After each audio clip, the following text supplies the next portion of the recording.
Welcome back to the deep dive. I want to start today by doing something a little different.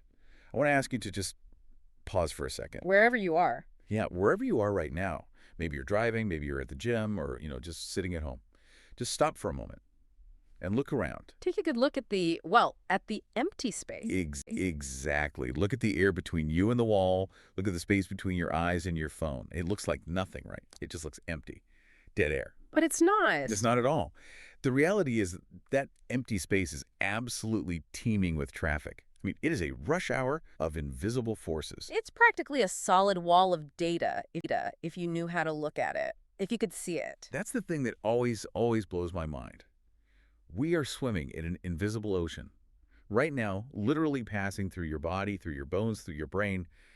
There are radio waves, Wi-Fi signals, cellular data. GPS satellite pings, light waves from every direction, sound waves. And it is like the Matrix, but it's not science fiction. It's just physics. It is physics. But, it borders on magic sometimes. If you could somehow switch your eyes to see the full electromagnetic spectrum, you wouldn't be able to see across the room. Really? It'd be a blinding fog of information. You'd see the text message your neighbor just sent literally flying past your head. You'd see the music streaming to your earbuds actually vibrating in the air. And the craziest part is, we don't feel a thing. We are completely numb to this storm until a little device, a phone, a radio reaches out and just grabs a piece of it. And that is really the miracle of the modern world, isn't it? We have somehow learned to tame this invisible ocean. We figured out how to encode our voices, our passwords, our secrets. Our love letters, even this very conversation right now. We put all of that onto these little ripples of energy and send them bouncing all around the globe. So that is our mission for this deep dive. We are going to try to decode the matrix. We're going to pull back the curtain on reality just a little bit. I like that. We have a huge stack of notes here. We've got physics papers, we've got biological studies on sensory perception, and a lot of historical records of those 19th and 20th century inventors. And the story they tell is incredible. It starts with, these very strict physical laws, things like amplitude, frequency, biology. It all feels like magic, but you're saying it's just a set of rules. Very strict rules. Yeah, I'm really excited about this one. Okay, so let's get into it. Let's start with, I think, the most fundamental question. Okay. I'm speaking into a microphone right now. Okay. That's a sound wave. It's a mechanical pressure wave. I get that.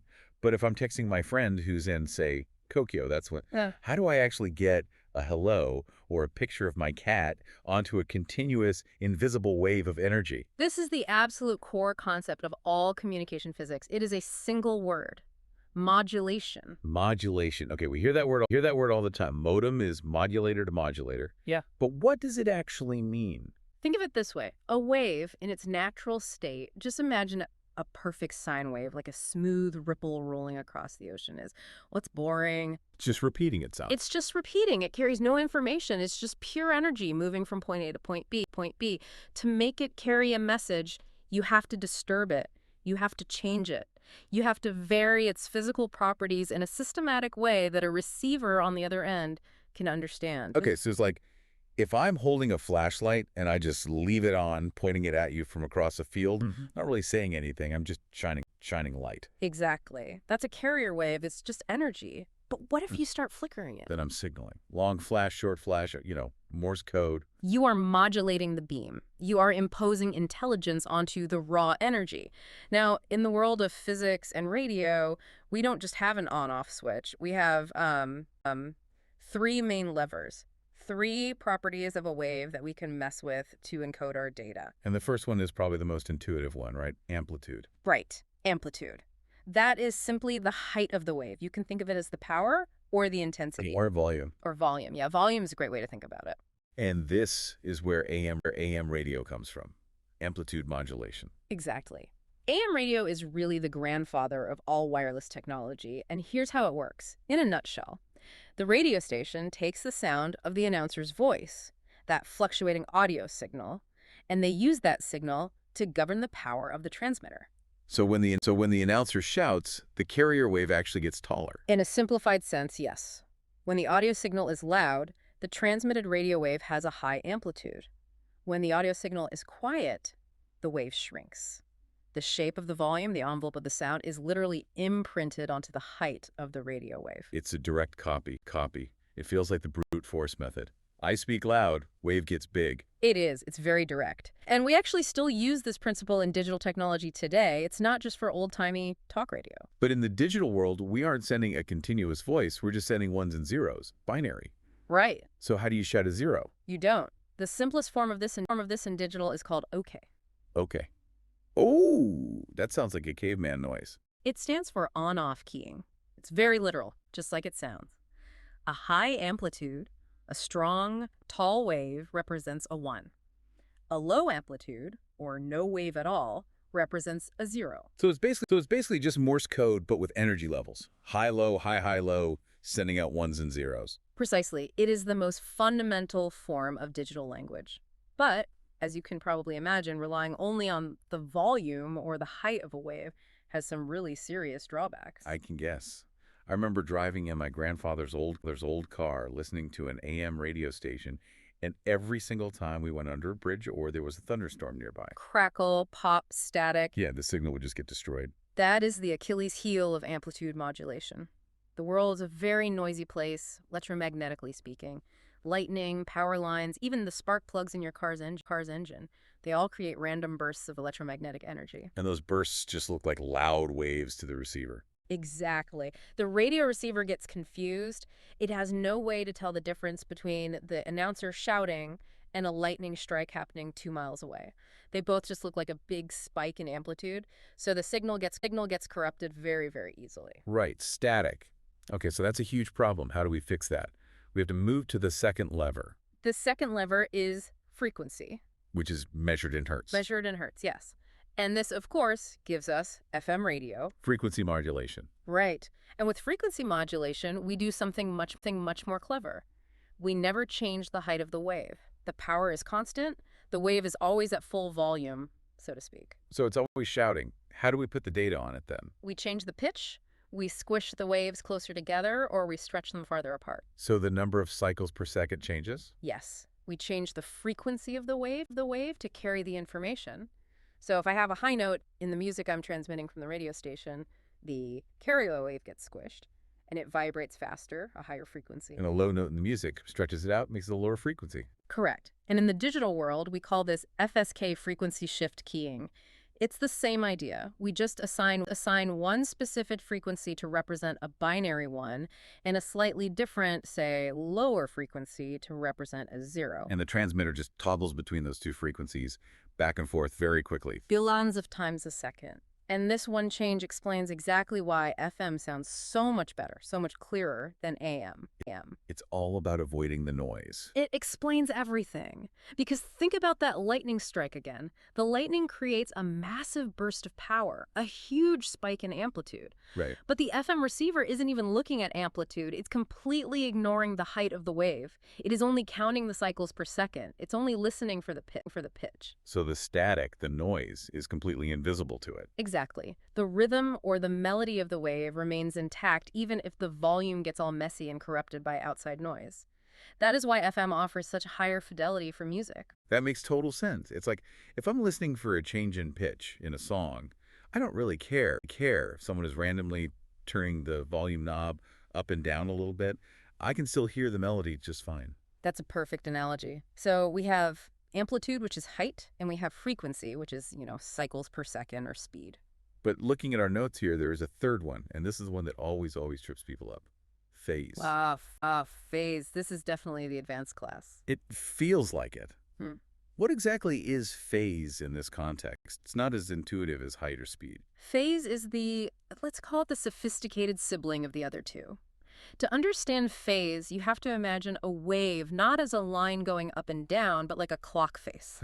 A clock face. Okay, I'm with you. A full cycle of a wave is 360 degrees. It starts at, say, 3 o'clock on the clock face. It goes up to 12 o'clock, which is the peak. Down to 6 o'clock, the trough. And back to 3 to complete the circle. That's one full cycle. Yeah. Now, phase modulation, or PM, encodes data by shifting where the wave starts its cycle. Imagine you have two runners on a circular track. They are running at the exact same speed, so they have the same frequency. But one runner starts 5 meters behind the other. They're out of phase. Exactly, they're out of sync. Now, imagine you are the receiver and you're watching this wave come in. It's flowing perfectly normally up, down, up, down. Suddenly, the wave jumps. It cuts its cycle short and instantly restarts from a new position on that clock face. It creates a little glitch in the pattern. A jagged discontinuity. It's a sudden, jarring shift. So if I'm the receiver, my only job is to look for that sudden glitch in the rhythm. I'm not looking at height. I'm not looking at the speed of the cycles, just for a hiccup. Yes. In digital systems, we call this PSK phase shift keying. For example, a wave is flowing along normally, and that could represent a stream of Zelleri's. Suddenly, the wave shifts 180 degrees. It literally flips itself upside down in an instant. The receiver detects that flip and reads it as a 1. That seems unbelievably precise. Yeah. You're talking about waves that are moving at the speed of light, and we're detecting a tiny shift in their timing, their starting point.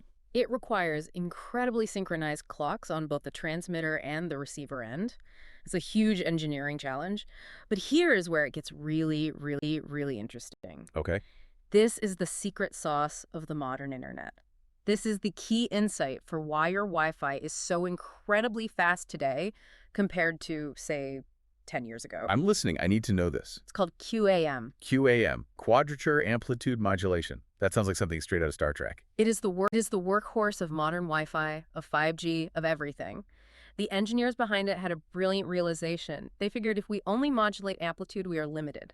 If we only modulate phase, we are also limited. But what if you did both? What if you did both at the same time? Oh, wow. So we are changing the height of the wave A and D, shifting its timing simultaneously in one go. Exactly. Imagine a target board, like in archery.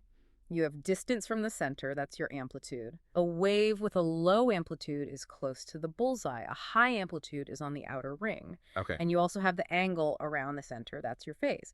Maybe 0 degrees is to the right, 90 degrees is straight up, and so on, and so on. So you're not just aiming for a ring, you're aiming for a specific point on the target. Precisely. By combining these, we can target hundreds of specific points on that grid. Instead of just sending a yes or no, a simple 0 or 1 per wave cycle, we can send a much more complex symbol. So a specific height combined with a specific phase shift might mean 1101. And another combination right next to it could mean 0011. Correct. We are packing 4 or 6 or even 8 or 10 bits of data into a single pulse of the wave. It's an exponential increase in data density. That is wild. We aren't just sending Morse code anymore. It's like we're sending complex musical chords. That's a beautiful way to put it. We are conducting a symphony of amplitude and phase shifts millions and millions of times a second, just so you can load a meme on Instagram. It really puts that little loading bar into perspective. I mean, we are essentially doing these incredible acrobatic stunts with energy waves just to get our data. And, we should mention, as we often do, that nature did this first. We are just copying biology. Right. Because sound and light, the things we evolved to perceive, operate on these same exact principles. Sound is a mechanical wave. The pressure variations in the air are what our eardrums are decoding. Amplitude becomes the volume. Frequency becomes the pitch or the tone. And light. Light is an electromagnetic wave, just like radio. Our eyes have photoreceptors, the rods and cones, that interpret frequency, or more accurately wavelength, as color. A higher frequency wave hits your retina, and your brain says, ah, that's violet. A lower frequency wave hits, and your brain says, that's red. So we're just walking, talking biological receivers. Exactly, which is the perfect transition. It is. It brings us perfectly to the next section. We've talked about the signal, the wave itself. Now let's talk about the receiver, the human body. And the surprisingly rigid hierarchy of our human senses. Yeah, I think most people, myself included, assume that all our senses are kind of equal partners. We have the classic 5 senses. They all chip in. It's a nice democracy of perception. But the research shows that is not true at all. It is absolutely not a democracy. It is a dictatorship, and the dictator is vision. The numbers in our notes are just staggering. It says that approximately 80% of all the information we perceive from our environment enters through our eyes. That seems disproportionately high. It is. It's overwhelming. We are, at our core, visual creatures, and you can see this in our anatomy. If you look at the brain, a massive portion of the cerebral cortex, the entire occipital lobe in the back, plus large associative areas in the parietal and temporal lobes, is dedicated solely to processing images. So it's the biggest department in the company by far. By far. It's a whole top floor. Why is it so lopsided, though? Why did evolution put all of its chips on vision? Think about survival on the savannah, where we evolved. You need to evaluate distances to jump across a stream. You need to recognize the face of a friend versus an enemy from 100 yards away. You need to spot the twitch of a predator's ear in the tall grass. These are all primarily visual, spatial tasks. Exactly. Navigating three-dimensional space. Even today, our most critical decisions are driven by vision. We see if food looks safe to eat before we ever smell or taste it. We read body language, facial expressions before someone even speaks a word. We just trust what we see more than what we hear. Seeing is believing. It's wired into us. But hearing isn't a slouch either. Yeah. It's obviously incredibly important. Where does that rank in the hierarchy? Hearing is firmly in second place, a very important vice president. But its primary role is different. If vision is for understanding the physical environment, hearing is for understanding the social environment. The social environment. Vision handles the where and the what. Hearing handles communication, language, music, the tone of someone's voice, their emotion, and critically, alarms. That's a good point. You can hear a scream from behind you. You can't see it. Vision is very directional. You have to be looking at something. But hearing is 360 degrees. It's omnidirectional. Right. It's our early warning system. And here is a fascinating developmental fact from the biological studies. Hearing is the first sense to fully develop in the womb. The first. Before sight. Long before. Around 20 weeks of gestation, a fetus can hear and react to sounds. The visual system is still under construction. It's floating in total darkness, but the auditory system is online and learning. That's amazing. So before we are even born, before we take our first breath, we are listening to the world. We're tuning in. We are absolutely tuning in. Now, below vision and hearing, we have the most ancient of the senses, the primitive sentinel, touch. The primitive sentinel. I like that. It sounds like a character in a movie. It's the most primitive sense from an evolutionary standpoint. I mean, even single-celled organisms, amoebas, they react to touch. And it's unique because it is the only sense that is distributed over the entire body. That's true. You hear with your ears, you see with your eyes, but you feel with everything. It's the boundary of the self, the line between me and not me. And it's absolutely essential for survival. Pain, temperature. If you couldn't feel heat, you just leave your hand on a hot stove. And it's also for emotional development, right? Crucial for it. Physical contact, hugging. That tactile interaction is wired so deep into our primate biology. It regulates our nervous system. And what about smell and taste? In this hierarchy, they always seem to get the short end of the stick. They feel a bit like the bonus features of the human body. And in humans, that's largely true. Compared to a dog or a bear, our chemical senses, our ability to process smell and taste, are incredibly weak. They're not dominant for navigation or survival in the way they are for other animals. However, There's always a however. smell has a secret weapon, a superpower. And that is the Proustian connection from the author Marcel Proust. Yes, exactly. Have you ever smelled a specific brand of sunscreen, or maybe the smell of a damp basement or freshly cut grass, and you are instantly, powerfully transported back to a specific moment from your childhood?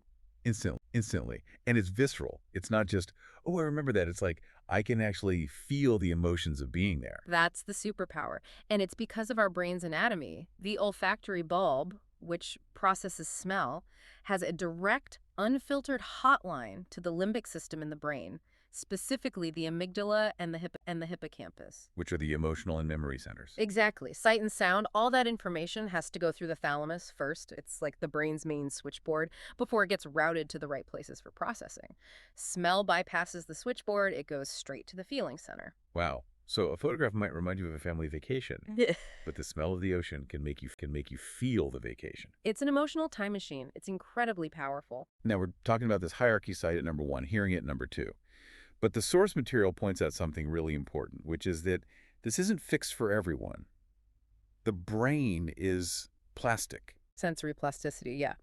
The brain is an incredible efficiency machine. It will not let valuable processing power go to waste. If you lose your sight, the brain doesn't just let the massive visual cortex sit empty and gather dust. It reallocates the real estate. It does. It completely rezones the neighborhood. Yeah. People with visual impairments often develop superior auditory and tactile acuity, better hearing, a more sensitive sense of touch, Because the brain physically redistributes those resources. The neurons get new jobs. The part of the brain that used to process light starts processing sound waves or pressure on the fingertips. And it's not just for sensory loss, right?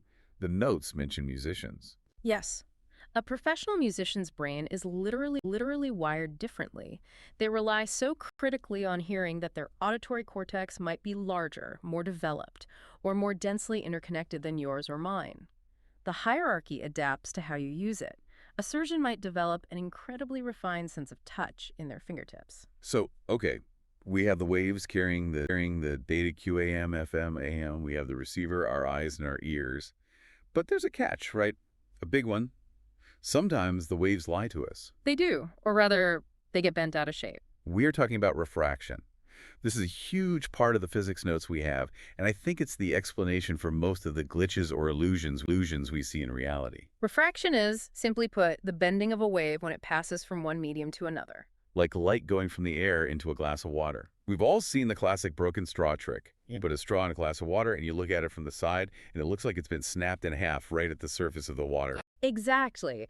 But the question is, why does it look broken? It all comes down to speed. Light travels at different speeds and different materials. The cosmic speed limit is in a vacuum. Right. In a vacuum, it's the speed of light as fast as anything can go. But in water, it slows down significantly by about 25%. In glass, it slows down even more. Okay, I get that it slows down, but why does slowing down make it turn? If I slow down my car, I don't automatically swerve to the left. This is the key part. Let's use an analogy. Imagine a marching band. Okay. They are marching in a wide line, side by side, perfectly synchronized, and they're walking on a nice paved road. Everyone is marching at the same fast speed. Got it. Suddenly, the line of marchers hits a big patch of thick mud, but they hit it at an angle. Okay, so the person on the far right of the line hits the mud first, while the person on the left is still on the pavement. Exactly. The person on the right steps into the mud and instantly slows way down because it's hard to walk. But the person on the far left is still on the pavement, marching along at full speed. What happens to the line? The whole line pivots. It swings around the slow person. The line swings around. That is refraction. The wave front. The line of marchers bends because one side of the wave slowed down before the other side did. And this only happens if you hit the mud at an angle. Absolutely critical point. If the marching band hits the mud perfectly straight on perpendicularly, everyone slows down at the exact same moment. The rows might get a little closer together, but the overall direction of march does not change. The source material mentions Snell's law. I don't want to get too bogged down in the formula itself, but essentially it's the math that predicts exactly how much the marching band will turn. Snell's law is the recipe for the bending. It uses a number called the index of refraction. A vacuum is 1, water is about 1.33, glass is around 1.5. The higher the number, the muddier the field is for light, the slower the light travels, and the more sharply it will bend when it enters. And this simple principle leads to some absolutely incredible real-world magic tricks. We mentioned the spoon, but let's talk about rainbows. Rainbows are pure, beautiful refraction. A single raindrop acts as a tiny spherical prism. Sunlight, which is white light, enters the drop and it bends. Okay. Then it reflects off the inside back of the drop, and then it refracts again as it leaves the drop and goes back into the air. But here's the trick. Different colors of light bend by slightly different amounts. Why? Is it because different colors have different frequencies? Yes. Red light bends a little less, and violet light bends a little more. So the raindrop takes the white light and spreads it out into a fan of color spectrum. Millions and millions of drops all doing this together create the beautiful arc of a rainbow that we see. It's just geometry and water. That is beautiful. But there's a darker, more deceptive side to these illusions too. Mirages. Oh, the classic desert mirage, or even just driving on a hot highway in the summer. In the distance, you see what looks exactly like a puddle of water on the road. You swear it's water. You can even see the shimmering reflection of the car in front of you in it. Yeah, and then you get there and it's completely bone dry. So what is your brain actually seeing? I have no idea. You are seeing the sky. I'm seeing the sky on the ground. How is that possible? Think about the layers of air. The black asphalt absorbs a ton of heat from the sun, so the air just a few inches above the road is superheated, and it becomes less dense. The air higher up say a few feet up, is cooler and denser. So the light is passing through layers of air with different densities, different refractive indices. Correct. Light from the blue sky comes down towards the road. As it gets close to the hot asphalt, it hits that hot, low-density air, and it actually speeds up and bends. It bends so much that it curves back up into your eye. So the light ray is literally making a U-turn just above the road. Yes. So your eye receives blue light that is coming from the direction of the ground. Your brain, which is hardwired to assume that light travels in straight lines, works backward and concludes there must be something blue on the ground. And the only blue shimmering thing we ever see on the ground is water. Exactly. It's a hallucination caused by physics. You are literally seeing a refracted image of the sky that has been plastered onto the road surface. That has completely blown my mind. Okay, one more. The sunset. This one in the notes, it actually unsettled me a little bit when I first read it. This is one of my all-time favorites. When you watch the sun dip below the horizon, when you see that last tiny sliver of orange finally disappear, it's actually already gone. Wait, what do you mean it's already gone? Geometrically, if you could draw a perfectly straight line from your eye to the sun has already physically set. It is below the physical horizon, but the Earth's atmosphere is thick, and it acts like a giant lens. It refracts the light of the sun, bending it down and around the curve of the Earth. So we can still see the image of the sun for a few minutes after it is physically dropped out of sight. We are seeing a ghost sun, a refracted afterimage. It's the atmosphere's way of letting us hold on to the day for just a little bit longer. That is deeply weird and also kind of poetic. And it really, really drives home the point that what we see isn't always exactly what is there. It's an interpretation.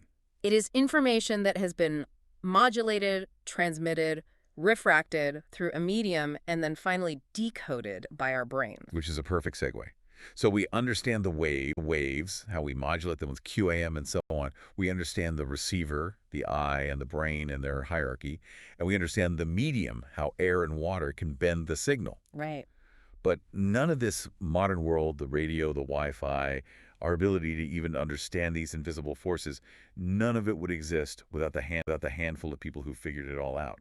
The pioneers of connection. We have 4 key names in our notes here: Maxwell, Hertz, Tesla, and Marconi. And when you read their stories, it really does read like a relay race. Each one handed the baton to the next. It absolutely is. And it has to start with the prophet, James Clerk Maxwell. Prophet. That's a strong title. Why do we call him that? Because he saw it all in his head with mathematics before any of it was real. You have to put yourself in the mid-19th century. At the time, electricity and magnetism were seen as 2 completely separate kind of weird forces. They were parlor tricks. Right. Maxwell came along, and in 1865, he wrote a paper called A Dynamical Theory of the Electromagnetic Field. And what did he say in it? He unified them.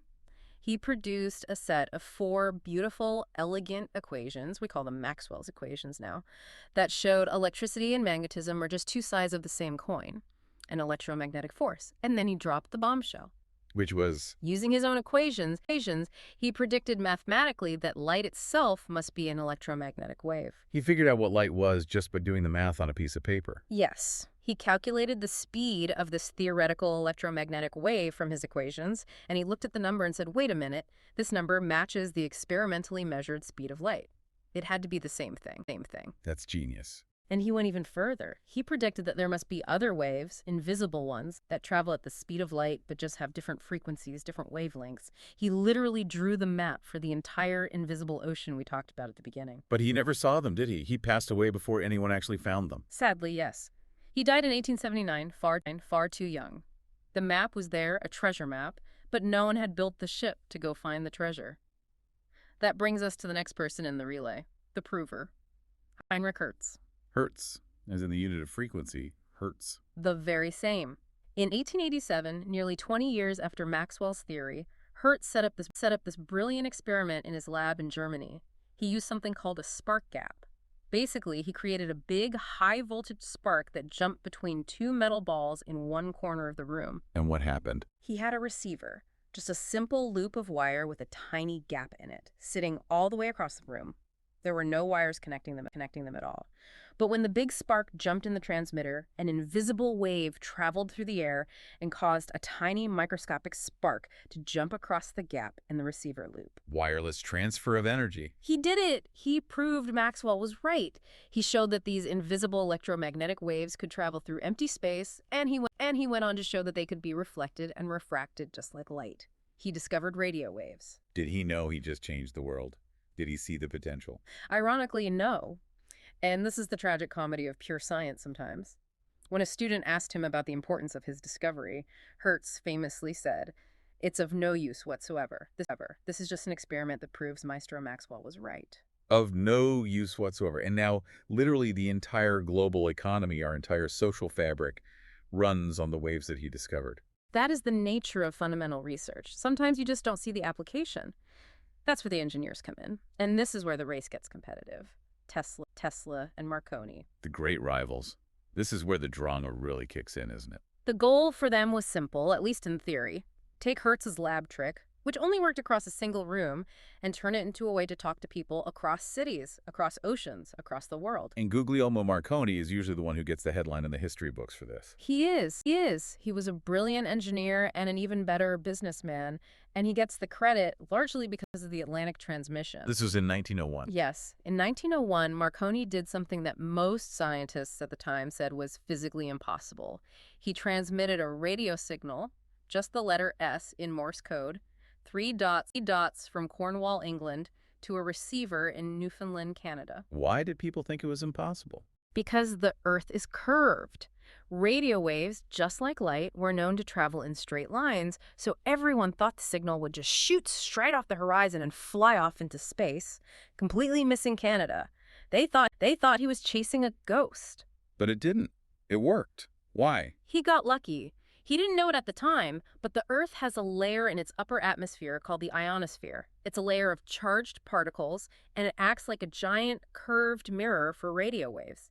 The signal went up, bounced off the ionosphere, and came back down to his receiver. So he proved it was possible, even if he didn't know exactly why. Exactly. It was a brute force demonstration, but it worked. Marconi proved that global wireless communication was possible, and he won the Nobel Prize for it in 1909. But he was not the only one in this race. We cannot forget Nikola Tesla. No, we cannot. Tesla always seems to be the tragic, brilliant genius in these stories. He really does. Tesla had actually filed for and was granted patents for radio systems before Marconi even started his most famous experiments. He was experimenting with remote control, wireless lighting, and was dreaming of a world wireless system that would transmit not just information but power to the entire globe. So he had a much grander vision. A much grander and perhaps more idealistic vision. While Marconi was focused on the practical application of sending Morse code, Tesla was dreaming of a completely transformed world. And there was a massive legal battle between them, right? Over who really invented radio. A huge one. The patent courts fought over it for decades. Tesla always felt that Marconi had used his patented designs. Marconi, on the other hand, had the business savvy, the investors, and the public relations machine. It was a huge controversy. In the end, years after Tesla died, the U.S. Supreme Court did end up restoring priority of some key radio patents to Tesla. So it's a complicated legacy. It's not as simple as one person inventing it. It never is. The reality is all of them, and many others we haven't mentioned, built the ladder that we are all standing on today. So let's try to sum that up. Maxwell drew the map. He predicted the ocean. Hertz built the first ship and proved the ocean was real. And Marconi and Tesla were the competing captains who figured out how to sail it across the world. That is a perfect way to put it. So let's bring all of this back home. We've covered a lot of ground today. I mean, we started with subatomic physics, and we ended up in Victorian-era courtrooms. What is the big takeaway here? What does all this mean for us sitting here right now? For me, the biggest thing is that we are never truly alone or disconnected. We started this deep dive talking about that invisible ocean. We learned that we encode our entire lives into these waves using complex math amplitude, frequency, phase happening in our pockets every single second.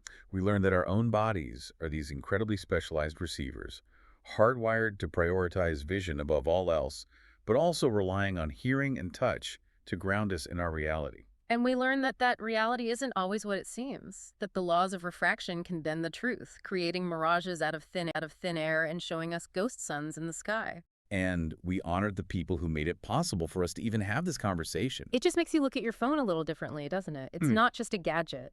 It's a receiver holding a century of physics and discovery. It's a little magic wand that Hertz and Maxwell and Tesla handed down to us. It really does. And it raises a final and, for me, a really provocative thought. What's that? Well, think about Maxwell again. He predicted the existence of waves that no one could see or feel or touch. And for 20 years, they were just a theory on paper. They were there, passing through people's bodies, bouncing off the walls of their homes, but no one knew. No one knew. Until Hertz built the machine, the receiver, specifically designed to detect them. Exactly. So, what other waves or forces are passing through us right now? What is filling this room, carrying information or energy that we simply haven't built the right receiver for yet? Now that is a thought to keep you up at night. Are we just, waiting for the next Heinrich Hertz to build the next spark gap for something we can't even imagine? It's the beauty of science, isn't it? There is always more to find. The ocean is always deeper than we think. Thank you for joining us on this deep dive into the invisible world all around us. We'll see you next time. I want you to stop what you're doing for just a second. Okay. If you're commuting, keep your eyes on the road, obviously. But if you can, just look at your hand. Or your pocket. Or look at the pocket where you keep your phone. We're starting right there with the device itself. I think we have to. We are, because think about it. That little black rectangle is, and I don't think this is an exaggeration, arguably the most complex object humanity has ever produced. Ever. I mean, we sent people to the moon with less computing power. Right. It's a portal to all of human knowledge. It's a cinema, a bank, a map of the entire world, a radio station, all of it, wrapped in glass and metal. And what do we do with it? We doom scroll while waiting for our coffee. We treat it as completely mundane. It's the great paradox of modern tech, isn't it? When everything is magic, then nothing is magic. Yeah.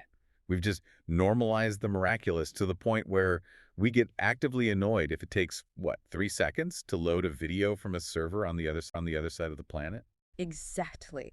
So today's deep dive it's a little different. We aren't just looking at one thing. We are going to try something, massive. And we're going to drill down through the entire stack. The stack of modern existence. And when we say stack, we don't just mean software, right? No, not at all. Not at all. We mean the actual physical reality that makes the software possible in the first place.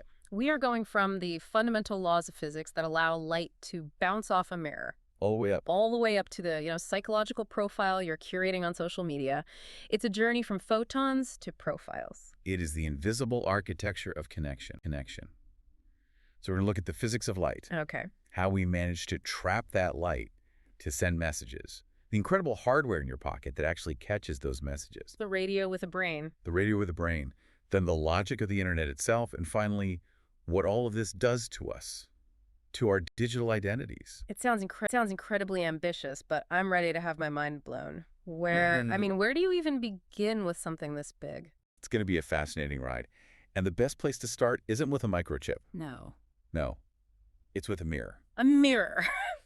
Okay, let's unpack this. We're talking about the physics of sight. Precisely. Before we can even dream of having screens or fiber optic cables, we have to understand how we manipulate light. And the mirror is the most basic tool for that. It is. Now, you look in a mirror, you see yourself. You look at a white wall, you don't. Why? I'm guessing it has to do with how shiny it is, or the material, maybe? Shiny is just the word our brain uses for the result. Mm-hmm. But the physics of it, Yeah. it's about smoothness. Smoothness. The microscopic level, yeah. Yeah. It's called specular reflection. When light hits a mirror, it bounces off, but it follows a really strict rule, the law of reflection. The angle of incidence equals the angle of reflection. I remember that. That's the one.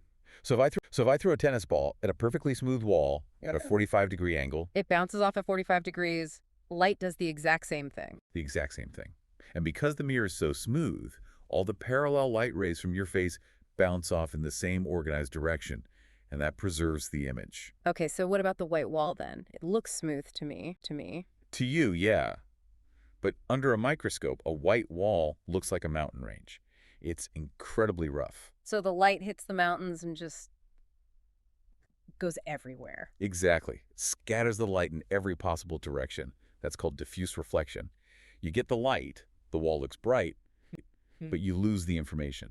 You lose the image, the photons get scrambled. Got it. So smoothness equals information preservation. But, not all mirrors are the flat ones in a bathroom. No, of course not. That's a plane mirror. It gives you a virtual image, same size, it was flipped left to right, but things get really interesting when we start to bend the glass. Okay. If you curve the mirror inward, like a bowl, that's a concave mirror. Like the inside of a flashlight reflector. Yeah. Or those makeup mirrors that, zoom way in on your pores. Exactly.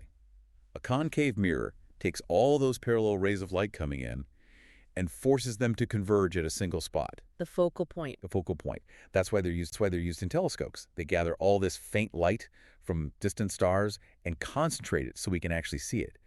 And depending on where you stand, the image can be magnified or even flipped upside down. And then there's the opposite, the convex mirror. That's the classic, objects in mirror are closer than they appear on the side of a car. Right. It curves outward. So instead of gathering light, it takes the light and spreads it out. It diverges it. Which gives you a much wider field of view. A huge field of view, which is great for safety in a car, but the trade-off is that everything looks smaller. Yeah. You trade size for context. Okay, so mirrors bounce light. But lenses are different. They let light through, they transmit it. And this is where it gets really, really important for cameras and screens and, well, everything. Right. They do, and they rely on a totally different phenomenon called refraction. The bending of light. The bending of light. When light travels from, say, air into a piece of glass or plastic, it changes speed. It slows down. I thought the speed of light was supposed to be a constant. It's constant in a vacuum. But in a material, it has to interact with all the atoms. It gets absorbed and re-emitted, and the net effect is that it slows down. And because it slows down, if it hits the material at an angle, it changes direction. It bends. It bends. This is all governed by something called Snell's law. Is there a good way to visualize that? Because bending light still sounds a bit like magic. Okay, yeah. Imagine a marching band. They're all marching in perfect formation on pavement, moving at a steady speed. Got it. Suddenly, the whole formation marches into a big pit of mud, but at an angle. So the people who hit the mud first are going to slow down. Exactly. The people on one side of the line hit the mud first and they slow right down, while the rest of the line is still on the pavement, moving fast. What does that do to the whole line? It causes the entire formation to pivot, to turn. That's refraction. The light hits the glass, it slows down, and it turns. And by carefully shaping the glass, we can control exactly how that light bends. And just like with mirrors, we have two main types here. We do. You have converging lenses, which are convex lenses, thicker in the middle, like a magnifying glass. Right. They take parallel rays of light and bring them all together to a single focus point. These using cameras, microscopes, and to correct hyperopia, farsightedness. And then the opposite, the diverging lenses, concave, thinner in the middle. Correct. They take light and spread it out. These are used to correct myopia or nearsightedness. And there's actually this really beautiful piece of math that governs all of it. What's that? It's called the lens-maker's equation. The lens-maker's equation. That sounds like the title of a fantasy novel, The Secret of the Lens-Maker. It's almost as magical, I promise. It's this formula that connects the focal length of the lens to the curvature of its surfaces and the refractive index of the material. Which is just how much the material slows down light. Exactly. It is the math behind the magic. It allows us to design lenses with just incredible precision. Your smartphone camera, with its multiple tiny lenses, simply would not exist without this equation. And when you put the two together, mirrors and lenses, you can build these incredible tools that let us see the universe. You can. The Hubble Space Telescope, for example, is a catadioptric system. Meaning? It uses mirrors to capture the light, because you can make mirrors huge and lightweight, and then it uses a series of lenses to correct and focus that light for the sensors. But let's not get lost in space for a second. Let's look at biology. The human eye. Yeah. Your eye is a biological lens. It literally projects an inverted image onto your retina, and your brain flips it right side up. It's the original camera. But we didn't stop at just seeing things. We wanted to say things. We wanted to use light to talk. Exactly. Which brings us to our second stop on this roadmap, signaling with light. And this goes back way, way further than the internet. I was actually surprised to see how ancient this idea is. Oh, goes back to fire. Lighting a beacon on a hill to warn of an invasion. That's binary code, isn't it? It is. Fire on equals danger, a 1. Fire off equals safe, a 0. It's the most primitive form of digital communication imaginable. But the sources you sent over mentioned something really cool from the 18th century. The French optical telegraph. I had never even heard of this. It is absolutely fascinating. This was in the 1790s. This is decades before the electric telegraph was a thing. Wow. France built this whole network of towers, each just miles apart, all in a line, and on top of each tower were these giant, movable mechanical arms, semaphores. So you're telling me they had literal giant wooden arms waving around on top of towers? Yes, an operator in one tower would look through a telescope at the previous tower in the chain. He'd see a specific shape. Maybe the arms were in a T shape. He would then pull a bunch of levers to make his own tower make that same T shape. And the next guy down the line would see it and copy him. Exactly. It's like a visual game of telephone. That is wild. They had codes for letters, numbers, common phrases. You could send a message from Paris to the border in just a matter of hours, which was, light speed compared to sending a guy on a horse. It was the internet of the Napoleonic era. What did they do at night? They strapped lanterns to the arms. Of course they did. So we've been transmitting data with light for hundreds of years. But today, we're not waving mechanical arms, we're modulating the light itself. Yeah, we've moved to much more sophisticated modulation. We can change the intensity of the light on or off, or bright and dim. We can change its frequency, which is its color, or even its polarization. But at its core, it's still that same basic binary concept. Light on is a 1, light off is a 0. That's it. And if you flash that light fast enough, you get beta. You get data. And if you use a laser, you get serious data. We use lasers for what's called free space optical communication, or FSO. Sending data through the air. Through the air. NASA has actually done this from the moon to the Earth, sending back high-definition video. That's incredible. But it has a major flaw, right? The weather. The weather. Fog. Birds. Anything that gets in the way. Right. Light doesn't like obstacles. Fog is just a cloud of tiny water droplets. Remember what we said about diffuse reflection? The mountain range. Exactly. The laser hits the fog and just scatters. Your signal is lost. So, to build a reliable global internet, we needed a way to guide the light, to trap it. And that is the miracle of fiber optics. That's it. This is the backbone of the entire connected world. But most people just see a plastic cable. What's actually inside? It really is a miracle of material science. A fiber optic cable holds these impossibly thin strands of ultra-pure glass, each one thinner than a human hair. And we just shoot laser pulses down it. We do. But the physics trick here, the thing that makes it all work, is something called total internal reflection. Okay, visualize this for me. How do you trap light inside a piece of clear glass? Why doesn't it just shine out the side? Okay, good question. Imagine you're at a lake and you're skipping a stone. If you throw the stone steeply straight down into the water, it just sinks, plunges right in. Right, it breaks the surface. But what if you throw it at a really, really shallow angle? It skips. It bounces off the surface tension of the water. Light does the exact same thing inside the glass fiber. The fiber has a central core where the light travels, and it's wrapped in a different kind of glass called cladding. Okay. If the light pulse hits the boundary between that core and the cladding at a shallow enough angle, the boundary acts like a perfect mirror. So it just bounces back in? It bounces back in. It zigzags down this tube of light, traveling at nearly the speed of light for thousands of miles. And the capacity. I mean, it's just mind-boggling. We aren't just sending one signal down that tiny thread. Oh, no. That would be a huge waste of some very expensive glass. Yeah. We use a technique called WDM. WDM. Wavelength division multiplexing. Okay, break that down for me. Think of the fiber as a single-lane tunnel. If you send one car down it, that's one signal. But light has different colors, right? Different wavelengths. So imagine sending a red car, a green car, and a blue car down that same tunnel at the exact same time. They wouldn't crash. Nope. Because they are different colors of light, they don't interfere with each other. They pass right through one another. So you can send multiple completely separate streams of data down the same fiber just by using different colored lasers. Precisely. We can send dozens, sometimes hundreds of different colors or channels of data simultaneously down a single strand of glass. We are talking terabits per second. Terabits. That's enough to download the entire Library of Congress in just a few seconds. And this isn't just connecting, buildings in a city. This is connecting continents. That's the part that I think people forget. They think the internet is in the air or it's in the cloud, but the cloud is actually under the ocean. Right. There are these massive submarine cables, thousands of miles long, just lying on the seafloor, physically linking New York to London, Tokyo to San Francisco. That physical glass connection is the internet. It's just crazy to think about. There are ships out there right now just laying down glass on the bottom of the ocean. In repairing it, sharks actually used to bite the cables. You're kidding me. Get out of here. No, I'm serious. The cables emit a very faint electromagnetic field, and sharks has sensors in their snouts that can detect that. They thought the cables were distressed fish. So a shark could literally slow down my Netflix stream. We had to start shielding the cables better, but yes.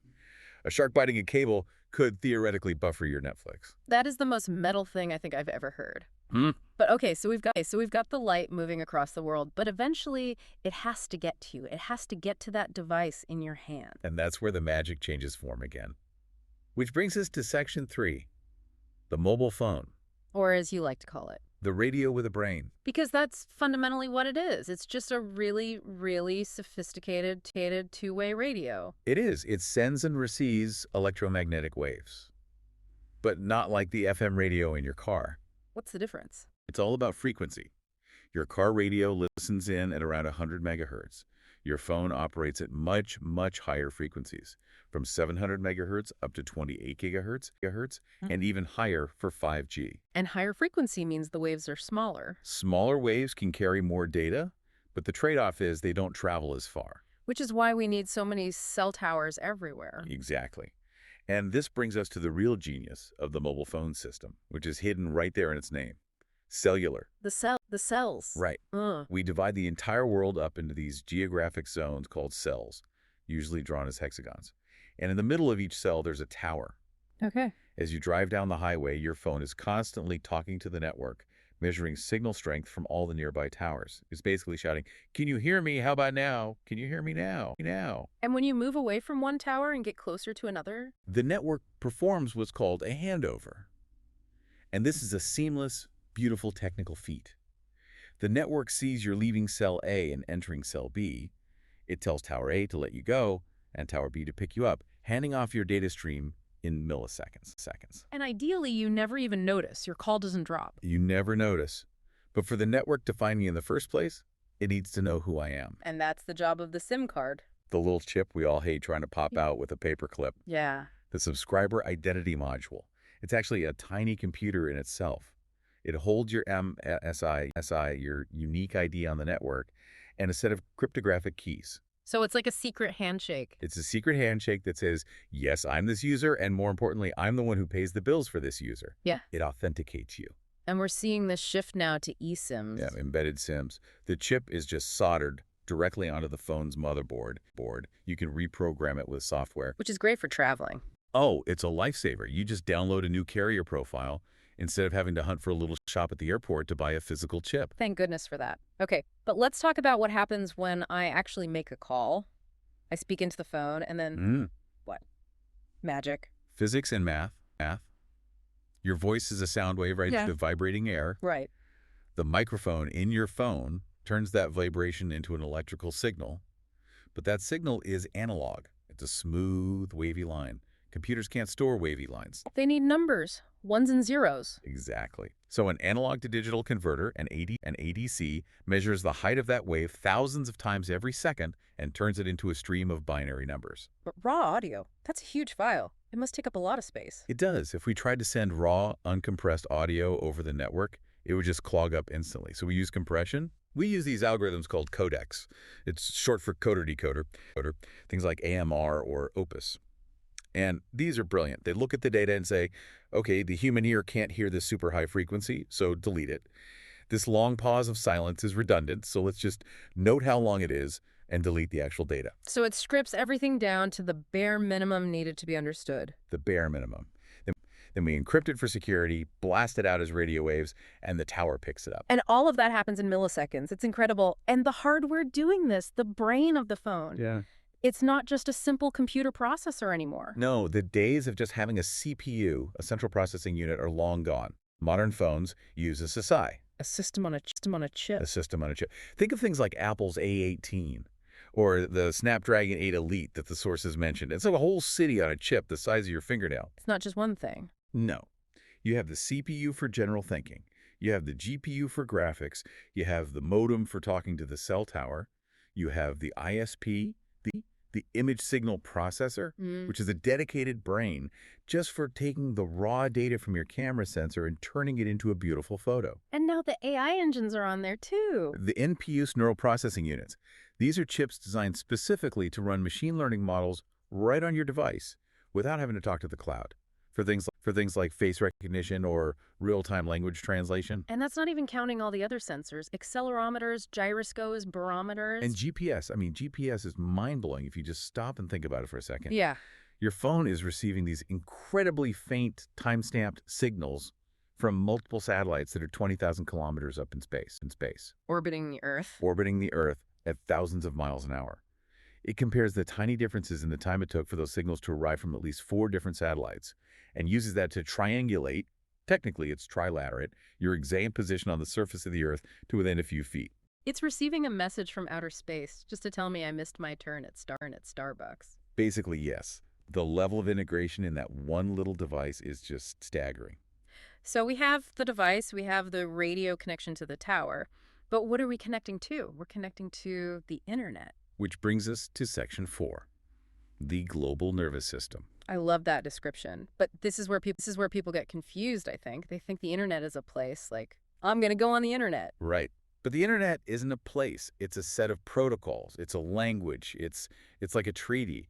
It's just an agreement on how a bunch of independent networks will talk to each other. And just like a postal system, everything needs an address. This is IP. The Internet Protocol.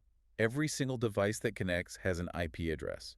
For a long time, we used a system called IPv4. Those are the 4 sets of numbers you always see, like 192.168.1.1. That's the one. But there was a problem. We ran out. IPv4 only supports about 4.3 billion unique addresses. In the 1980s, that seemed like an infinite number. But today, between phones and laptops and watches and smart toasters, we ran out years ago. So what did we do? We upgraded to IPv6. It uses a much longer hexadecimal format. And the number of addresses available in IPv6 is, well, it's 340 undecillion. Is that even a real number? It's 34 followed by 36 zeros. It's a number so large, we could assign a unique IP address to every single atom on the surface of the Earth and still have enough left over for another planet's worth of atoms. Well, we're not going to run out of those anytime soon. Not in this lifetime, no. Okay, so every device has an address. But how does the data actually travel? The sources make a really big deal out of something called packet switching. This seems to be the key innovation. It is the fundamental difference between the internet and the old telephone network. It's the whole ball game. Explain that difference. Okay, in the old days of the phone system, they used circuit switching. When you made a call, a literal dedicated wire connection was established between you and the other person for the entire duration of that call. So that line was yours? It was yours. If you both stopped talking and just sat there in silence, that line was still open, just transmitting silence. It was incredibly inefficient. And if any point in that circuit broke, the call died. Okay, so how does the internet do it differently? The internet uses packet switching. Imagine I want to send you a book. Instead of putting the whole book in one big truck and sending it to you, right, I tear out every single page of the book. I put each page in its own little envelope. On each one I write, to you, for me, page 1 of 100, page 2 of 100, and so on. And then I just dump all 100 envelopes into the mail system. Individually? Yeah. At the same time? Individually. One packet might go through a router in Paris, another might go through London, a third might bounce off a satellite. They each take the most efficient route available at that split second. So they might arrive completely out of order. All the time. You might get page 10 before you get page 2. But your computer receives them, looks at the little numbers on the envelope, and just reassembles the book in the correct order instantly. And what about the resilience? That's the beauty of it. Let's say the truck carrying page 42 crashes, or a router in the network goes offline. Your computer just waits a millisecond and says, hey, server, I'm missing page 42. The server then resends just that one packet. You don't have to resend the whole book. So the network can heal itself? It can flow around damage like water. It was designed during the Cold War with the idea that it could withstand a nuclear attack. Yeah. You can destroy a major hub and the data will just find another path. And the traffic cops directing all this water around are the routers. Yes, routers are the postmen of the internet. They look at the destination IP address on the packet. They look at their internal map of the network, and they say, okay, you need to go that way. And they do this millions of times a second. Okay, let's walk through the click journey. Because we do this 100 times a day and never think about it. I'm on my laptop. I type google.com into my browser, and I hit enter. Walk me through that split-second timeline. Okay, a lot happens, and it happens fast. First, your computer doesn't know where google.com is. Computers speak numbers, not English names. So it sends a request to a DNS server. The domain name system. The phone book of the internet. Exactly. It asks, what is the IP address for google.com? The DNS server looks it up and replies with the number. Okay, now my computer has the address. Now it knows the destination. So it sends a message to that IP address to start a connection. This is called the TCP handshake. Transmission Control Protocol. Right. It's very polite. Your computer sends a SYN packet that's short for synchronize. It basically means, hello, are you there? Can we talk? And Google server replies. Google server replies with a SYN-ACK. Yes, I hear you and I acknowledge you. Let's talk. Your computer then sends a final ACK. Okay, great. We're connected. So it's a three-step handshake, Yeah. and then you send the actual request using HTTP Hypertext Transfer Protocol. Your browser says, get me the homepage. The server finds that homepage, chops it up into thousands of little packets, the HTML code, the images, the scripts, and it fires them all back to you. and my browser catches them, reassembles them, and draws the web page on my screen. All of that in hopefully less than a second. And the S you see in HTTPS. That S is incredibly important. It stands for secure. It means the connection is using TLS encryption. So it means that while all those packets are traveling through all those wires and routers around the world, they are locked in a mathematical safe. If someone intercepts them, all they see is scrambled garbage data.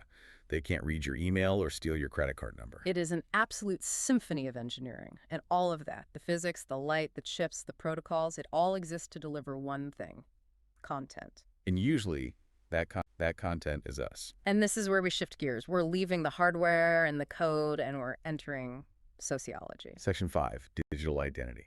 This is the part that, honestly, it scares me a little, because we've built this perfect machine for transmitting information, but what we're using it for is to build these digital avatars of ourselves. We aren't just users anymore. We are, like, residents. We are living in the network, and that requires a completely new way of thinking. And the sources highlight a really critical concept here: the digital footprint. The idea that the internet is written in permanent ink, not pencil. Exactly. Everything you post, every like, every comment, every photo is permanent. Yeah. Even if you delete it, it's probably backed up on a server somewhere or someone took a screenshot. It's a living archive of your life. The sources suggest a pretty good rule of thumb for this: the grandmother-employer test. It's classic for a reason. Before you hit post, just ask yourself 2 simple questions. Would I be comfortable if my grandmother saw this? Okay. And would I be comfortable if a future employer saw this 10 years from now? If the answer to either of those is no, just don't post it. It sounds conservative, but I mean, people lose jobs over tweets from a decade ago. It happens all the time. Because context shifts. What's considered a funny joke today might be deeply offensive tomorrow. Or what feels private in a small group chat might become public because of a data breach. But there's also this question of who we are online. The sources get into the whole debate between using your real name and using a pseudonym. And this is really important. There's a big push from some platforms for real names only. But a lot of the research argues that pseudonyms are a totally valid and necessary privacy strategy. You don't owe the entire internet your legal government identity. Exactly. Especially if you're discussing sensitive topics like health issues or political views in a repressive country. Anonymity can be a shield. But it can also be a weapon, which I guess we'll get to. First, let's talk about just protecting that identity, security, hygiene. This is the part of the deep dive where we have to eat our vegetables. We do. They're good for us. They are. The sources list the never share items, obviously your address, phone number, passwords, but also things like your daily routine. Hey everyone, I go for a run on this exact trail every Tuesday at 6 a.m. Please don't do that. And be so careful with photos. I see people all the time posting vacation time photos where they're holding up their airline boarding pass. Oh, I see that constantly. That barcode on your boarding pass, it contains your full legal name, your frequent flyer number, and your entire ticket record locator. Someone could just take a screenshot, scan that barcode, log into the airline's website as you, and cancel your return flight home. Yikes. Okay, so don't dox yourself. What are the other threats? Well, the threats are evolving. It used to be just hacking, which meant someone guessing your password.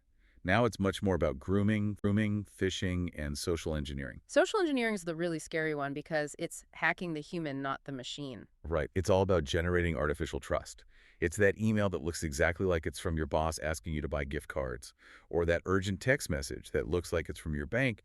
They manipulate you into opening the door for them. So how do we lock the door? Strong, unique passwords. Yeah. And I mean unique for every single site. If you use password 123 for your email and your bank, you are just asking for trouble. Use a password manager. Use a password manager. Mm-hmm. But the single most important thing, if you only take one piece of advice from this entire deep dive, is to turn on 2FA. Two-factor authentication. Yes. It adds a crucial second layer of defense. It requires something you know, which is your password, and something you have, which is your phone, or a physical security key. So even if a hacker in another country steals my password, They still can't log in because they don't have your phone to receive that six-digit code that just got texted to you. It's that simple. it turns a potential disaster into a minor annoyance. Exactly. You should turn it on for everything. Your email, your banking, all your social media, everything. But safety isn't just about defense against hackers. It's about how we treat each other. This idea of digital citizenship. This is the idea that the internet is a society. And just like any society, it requires norms and responsibilities. The problem is what psychologists call the online disinhibition effect. That's the idea that because I can't see your face and I'm anonymous, I don't feel as bad about being a jerk to you. That's it in a nutshell. We lose our empathy filters. And so you get cyberbullying, hate speech, defamation. Yeah. And these aren't just online drama. They have very real-world psychological consequences for the victims. And that anonymity that people hide behind, it's often an illusion, isn't it? Oh, it is. You might be posting as user 12384, but the platform knows your IP address, your device ID, and probably your location history. If you break the law online, you can be found. You are not a ghost. But beyond the legal stuff, there's a moral duty here, the duty to verify information. This is huge right now. We are all publishers now. If you share a news story, you are effectively publishing it to your entire network. You have a responsibility to take 5 seconds to check if it's true. Spreading this information, even if you do it accidentally, is a failure of digital citizenship. A major one. Finally, let's talk about digital well-being. Because just living inside this machine takes a real toll on our brains. It's the emotional component of it all. It is. We need to learn to recognize toxicity. We need to feel empowered to use the tools we have to block, to report, and most importantly, to disconnect. The sources use the word curating. Curating your feed, like a museum curator. Exactly. We so often feel like we're victims of the algorithm. Oh, the algorithm showed me this awful thing. But we are the ones who train the algorithm. If you engage with rage bait content, it learns that you like rage bait, and it shows you more of it. So we have to take back control. You are the program director of your own information intake. If an account consistently makes you feel inadequate or anxious or angry, unfollow it, mute it, change the channel. You have that power. That's a really powerful way to frame it. We aren't just passive consumers of this stuff. No, we have to be active guardians of our own mental health just as much as our data security. So let's zoom all the way back out. We have covered a massive amount of ground today. We really have. We started with a single photon of light bouncing off a mirror. Then we trapped that photon in a glass thread thinner than a hair lying on the bottom of the ocean. We caught it with a radio antenna connected to a silicon chip that thinks faster than the Apollo guidance computer. We chopped the information it was carrying into thousands of little packets and routed them through a global brain of interconnected machines. And finally, we reassembled it into a profile picture on a screen that represents a human being. It's kind of overwhelming when you see it all laid out like that. The system is so physical, so engineered, and yet the result is so deeply, deeply personal. That's the big picture here, I think. These systems, physics, engineering, software, sociology, they aren't separate subjects you learn in school. They are just layers of the same single reality. They all work in concert to create the modern world we live in. Which leads us to the final thought, the provocative question we want to leave everyone with. We spent the last part of this conversation talking about curating our digital identity. the software version of us. We worry so much about how we look to the algorithm. But I want to go all the way back to where we started. To the lens. To the lens, to the physics of sight. We use lenses to correct our vision, to focus light, to see things more clearly. But my question is, in the digital world, are we applying that same kind of focus? What do you mean? We spend all this time curating what we post, what we reflect out into the world. But how often do we stop to curate the lens through which we view that world? Are we just passively reflecting whatever the algorithms show us, like a simple mirror?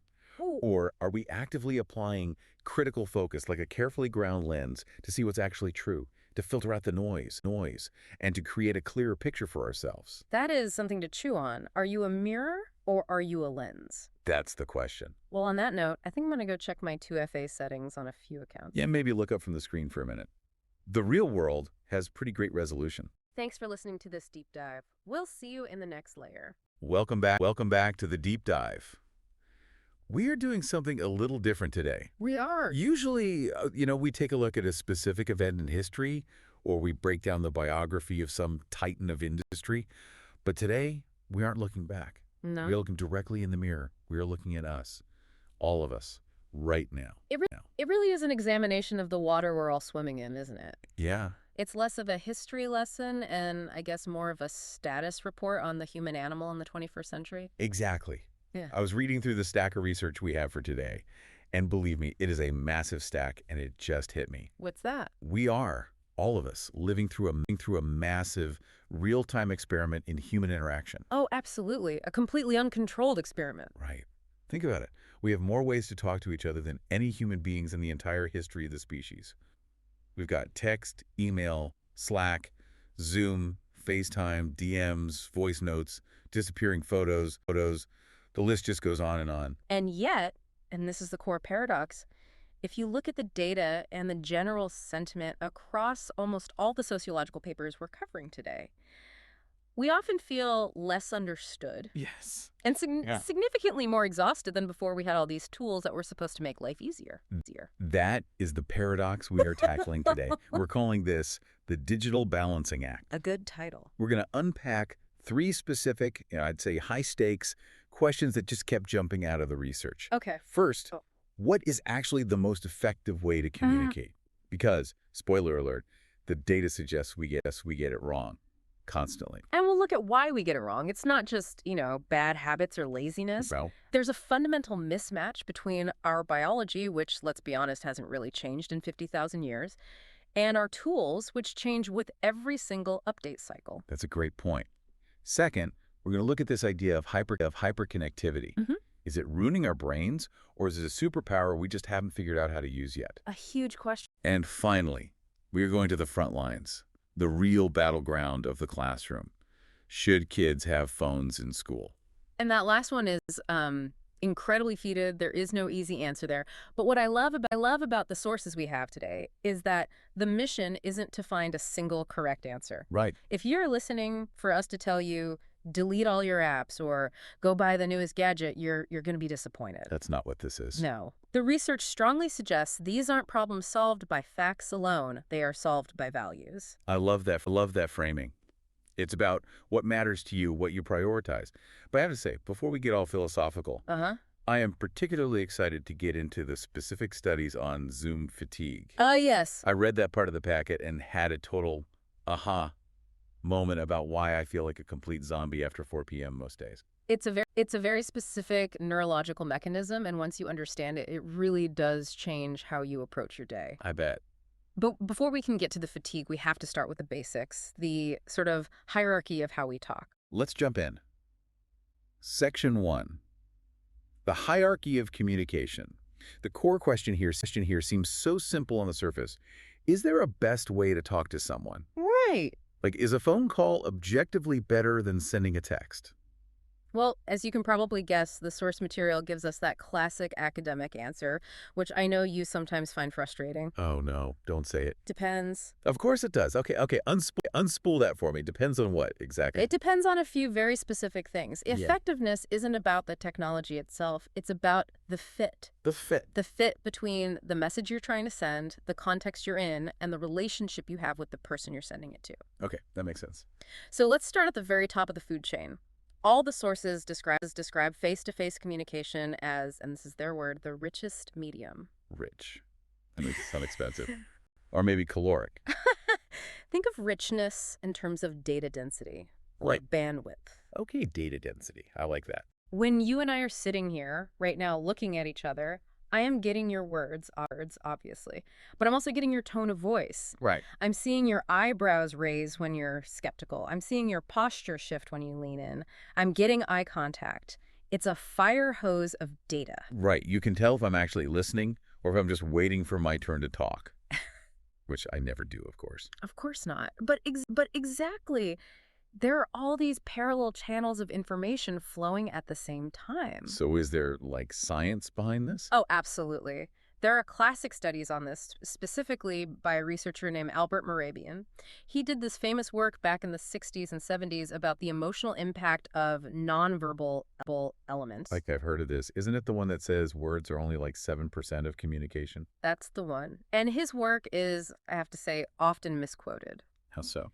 People say it means words don't matter, which isn't at all what he was saying. His study was specifically about messages involving feelings and attitudes. Ah, okay. The emotional stuff. Exactly. The big takeaway is that when a message is emotionally charged, a huge percentage of the weight of that message sits in the delivery, the tone of voice, the facial expression, not in the literal text of the words. So if I say, I'm fine, but I'm grinding my teeth and looking at the floor. The rich data, the teeth grinding, the floor staring completely overrides the words. Your brain instinctively prioritizes the visual and tonal cues over the linguistic ones because they're seen as more honest. They're harder to fake. Much harder. That is what makes face-to-face so rich. It's high bandwidth, high fidelity communication. Okay, so that's the gold standard, the penthouse suite of communication. But when do we absolutely need to use it? Because, we can't fly to London for every 15-minute sync-up meeting. That's the practical question, isn't it? The research suggests it's absolutely essential for three main things: difficult conversations, negotiations, and building empathy. Okay, walk me through those. Difficult conversation. Anything where there's a potential for conflict or misunderstanding. Giving critical feedback to an employee, ending a relationship, talking about a sensitive health issue. Things with high emotional stakes. Exactly. You need that real-time data stream. You need to be able to see the confusion on their face and correct yourself instantly.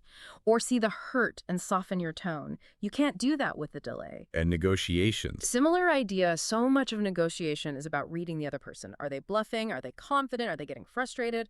All that information is in their body language, their eye contact.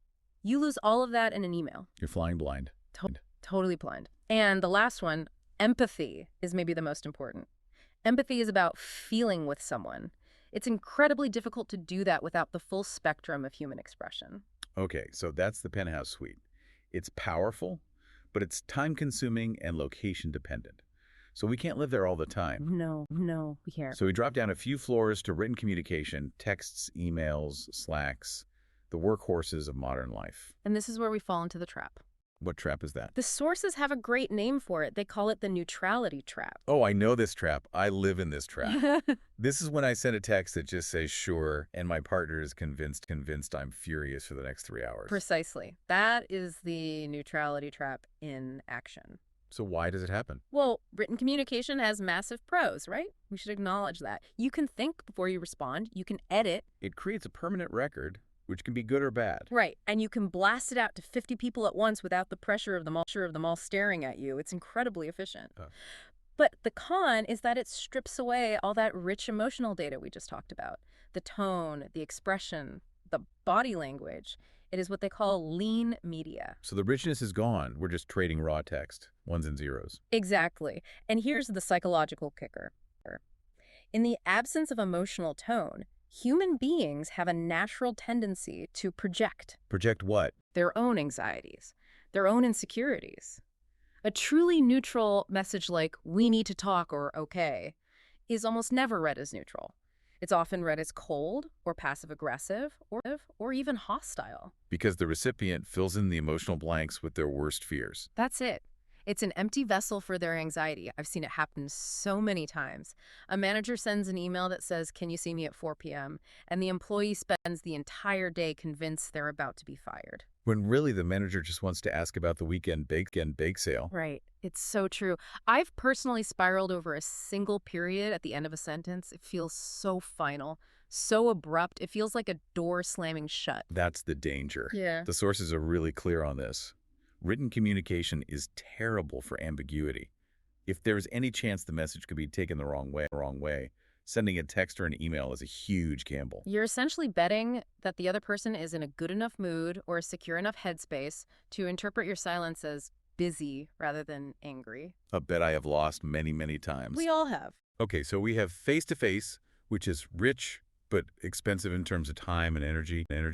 We have text, which is efficient but emotionally dangerous. Wow. So enter the pandemic. Right. Entered the video call. Zoom, FaceTime, Teams. This was supposed to be the savior, right? The middle ground that gave us the best of both worlds. It is the middle ground. And it does recover some of those crucial cues. You can see the smile, you can see the nod, you can see someone's eyes glaze over when you're boring them. A very useful piece of data. It is, but it lacks physical presence, and it introduces its own set of very strange, very draining problems. Which brings us to that Zoom fatigue you mentioned in the intro. Yes, let's unpack this. Yeah. Because logically, sitting in my comfortable chair at home looking at a screen shouldn't be more tiring than sitting in a stiff chair in a stuffy conference room. But it is. It absolutely is. Why? The sources, particularly the research out of Stanford's Virtual Human Interaction Lab by a guy named Jeremy Bailenson, explain this really, really well. Okay. It comes down to primarily one thing: forced eye contact. Eye contact. Think about a normal meeting in a physical room. You look at the person who's speaking, then you might glance down at your notes. You look at the window for a second. You look at your coffee cup.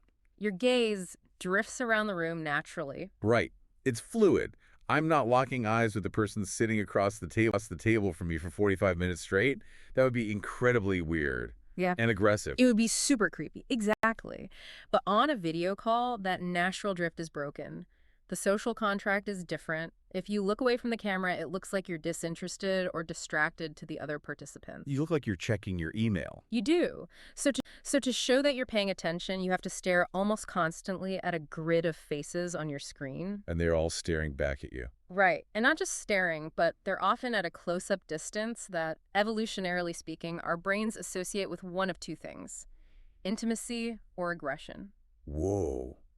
So my brain thinks I'm either about to fight or get very close with. Yeah. 12 people from the accounting department simultaneously. Essentially, yes. Your brain is in a state of hyperarousal because it's trying to decode dozens of facial cues from multiple people nonstop while also maintaining a fixed, direct gaze. It is a massive, cognitive heavy lift. That's why I feel drained. That is exactly why you feel drained. You aren't just talking, you are performing attention in a way that is profoundly unnatural for our biology. That makes so much sense. It's a performance. Yeah. And then there's the mirror thing, right? The sources talked about that. Oh, the self-view. That's the other killer. In the real world, unless you carry a mirror around, you don't see your own face when you talk. Yeah. But on a video call, you are constantly monitoring your own appearance. Is my hair okay? Is that a weird shadow? Do I look tired? That constant self-monitoring and self-criticism adds another whole layer of cognitive load. It is exhausting just hearing you describe it. I feel tired just thinking about it. It is. So you have the forced eye contact, the close-up faces, the constant self-evaluation, and also you're more physically constrained. You can't pace around the room. You're stuck in this little box. It's a recipe for burnout. Wow. So to wrap up this whole hierarchy, the notes mention a concept called media richness theory. It's from Daft and Lengel, and they came up with it back in 1986, way before any of this. That's right. 1986. So they were talking about, what, fax machines and memos? Probably.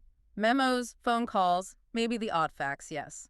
But the theory holds up incredibly well. It's almost prophetic. So what was their theory? They argued that all communication media can be placed on a spectrum of richness, which they defined as the capacity to process information per unit of time. The data density thing again. Exactly. Face-to-face is at the top, very rich. A formal, unaddressed document like a company-wide memo is at the bottom, very lean. And their rule of thumb is just brilliant in its simplicity. Match the medium to the message complexity. Write that down for me. If the message is complex or ambiguous, we need to restructure the entire department, or I'm unhappy with our relationship, you need a rich medium.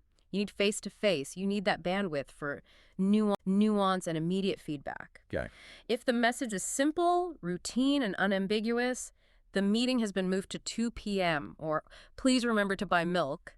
That works best in a poor or lean medium, like a text or a quick email. So using a rich medium for a poor message is What? just inefficient. It's inefficient and often intrusive. Calling a meeting of 10 people to announce a new meeting time is a waste of everyone's time. It demands too much collective attention for too little data. But the reverse is where the real danger lies. The reverse is far worse. Using a poor, lean medium for a rich, complex message is potentially disastrous. The sources gave a pretty dark but effective example of this. They did, the pragmatic argument. They mentioned the hypothetical case of a doctor delivering a grave diagnosis to a patient via text message. Oof, just hearing that makes me cringe. Right. Technically, from a pure engineering standpoint, it's efficient. The information was transferred. The data moved successfully from point A to point B. But it's monstrous. It's monstrous because effectiveness isn't just about the technology working. It's about the message actually landing. It's about the human on the other end being able to process it emotionally and cognitively. A text for a diagnosis is emotionally disastrous because it ignores the entire human context.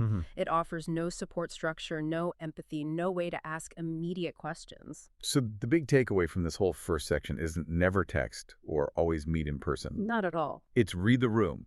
Think before you type. Exactly. Don't just ask, is this app good? Ask, is this the right tool for what I'm trying to achieve with this specific person in this specific moment? It's about being intentional. Which leads us perfectly into the second big question. We have all these tools, we're using them all the time.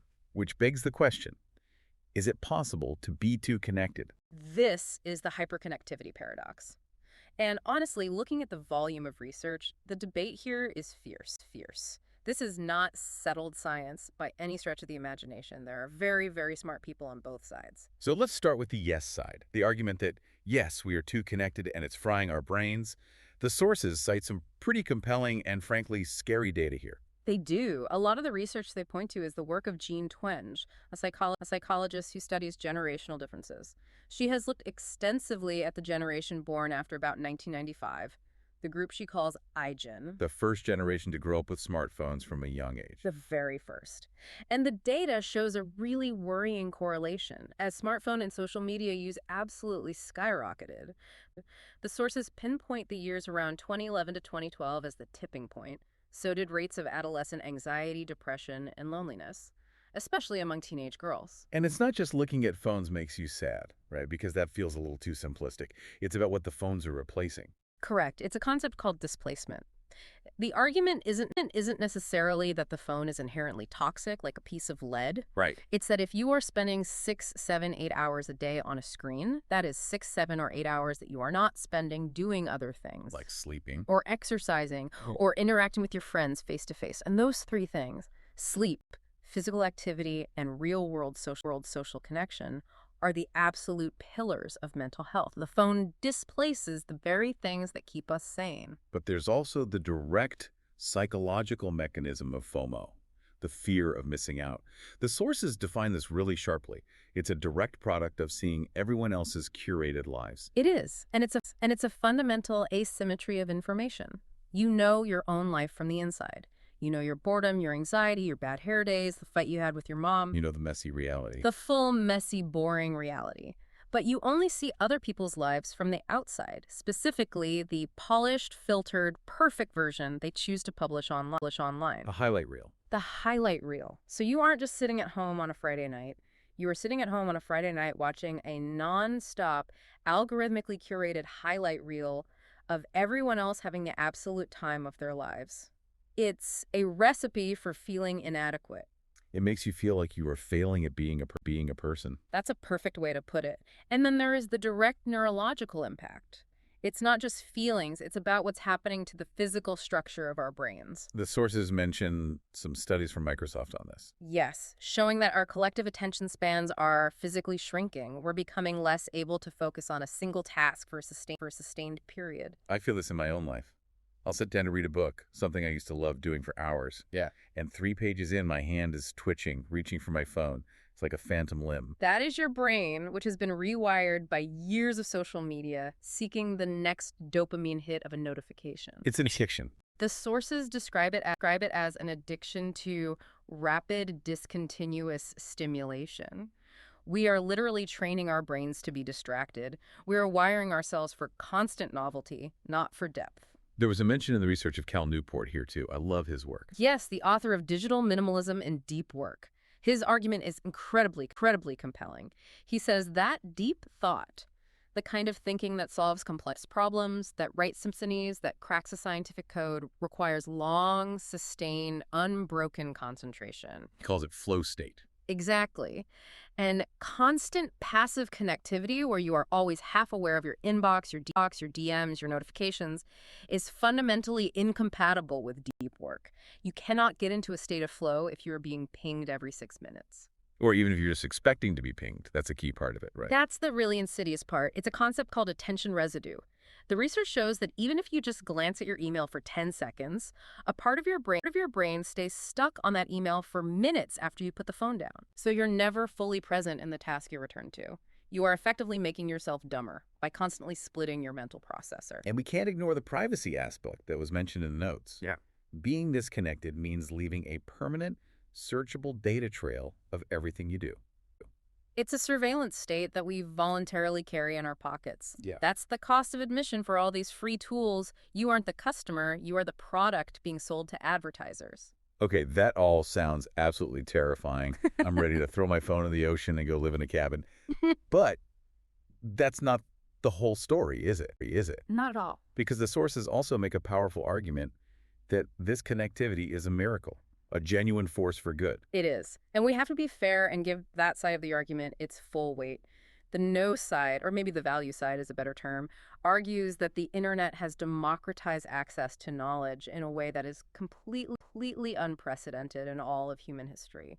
A kid in a rural village in India can, in theory, access the same library of information as a tenured professor at Harvard. That is mind-blowing when you stop to think about it. It truly is, and it's also about community. The sources highlight how critical connectivity is for allowing marginalized groups to find each other and build solidarity. Right.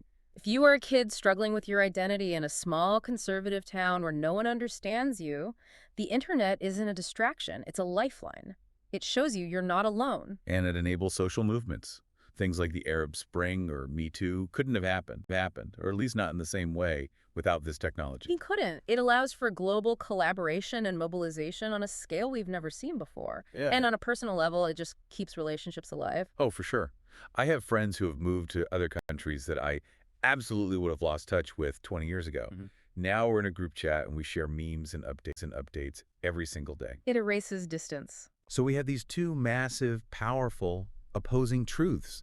It destroys our attention, but it builds global communities. It fuels anxiety, but it democratizes knowledge. How on earth do we reconcile that? This is where the synthesis in the research gets really interesting. It brings up a crucial concept: agency versus algorithms. Agency versus algorithms. This is the key distinction. The problem might not be the connectivity itself. The problem might be our lack of agency in how we connect. Agency meaning control, having a choice. Meaning, who is in charge? Are you choosing to go online with a specific purpose? To find a specific piece of information, or to talk to a specific friend, or to watch a specific video? That's agency. You are using the tool. Yeah. I'm the pilot. You're the pilot.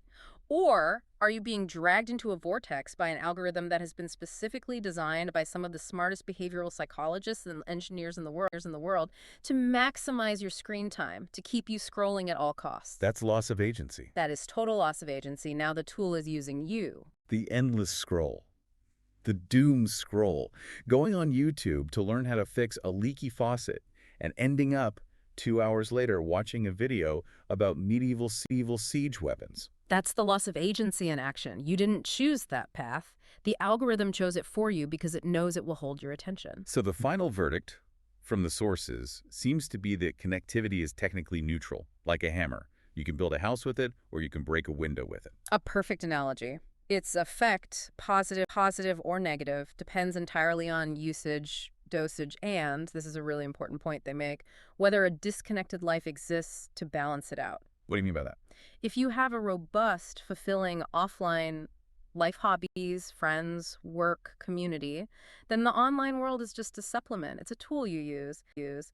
But if you don't have that offline foundation, the online life can consume you. It becomes the whole world. And that's when it gets dangerous. That's when it gets really dangerous. All right, so we've covered how we talk and we've covered how we live with the internet. Now let's talk about where this all begins for so many people, the classroom. This section of the research was fascinating because it feels like a real active battleground. This isn't theoretical. Schools are making these decisions every day. It absolutely is a battleground. And the core question is, should smartphones be allowed in schools? And I think if you ask most people, they have a very strong, immediate gut reaction one way or the other. I do. But the research is going to surprise you. It complicates both sides of the argument. So let's start with allow it, the integration argument. What is the case for letting kids keep their phones in the classroom? The primary argument, and it's a powerful one, is real-world preparation. The proponents of this view say that we are preparing kids for a digital world. Banning phones, the argument goes, is like preparing them for a reality that no longer exists. The world they will work and live in is saturated with this technology. Exactly. The analogy they use is, we don't ban pens because kids might pass notes with them. We teach them how to write.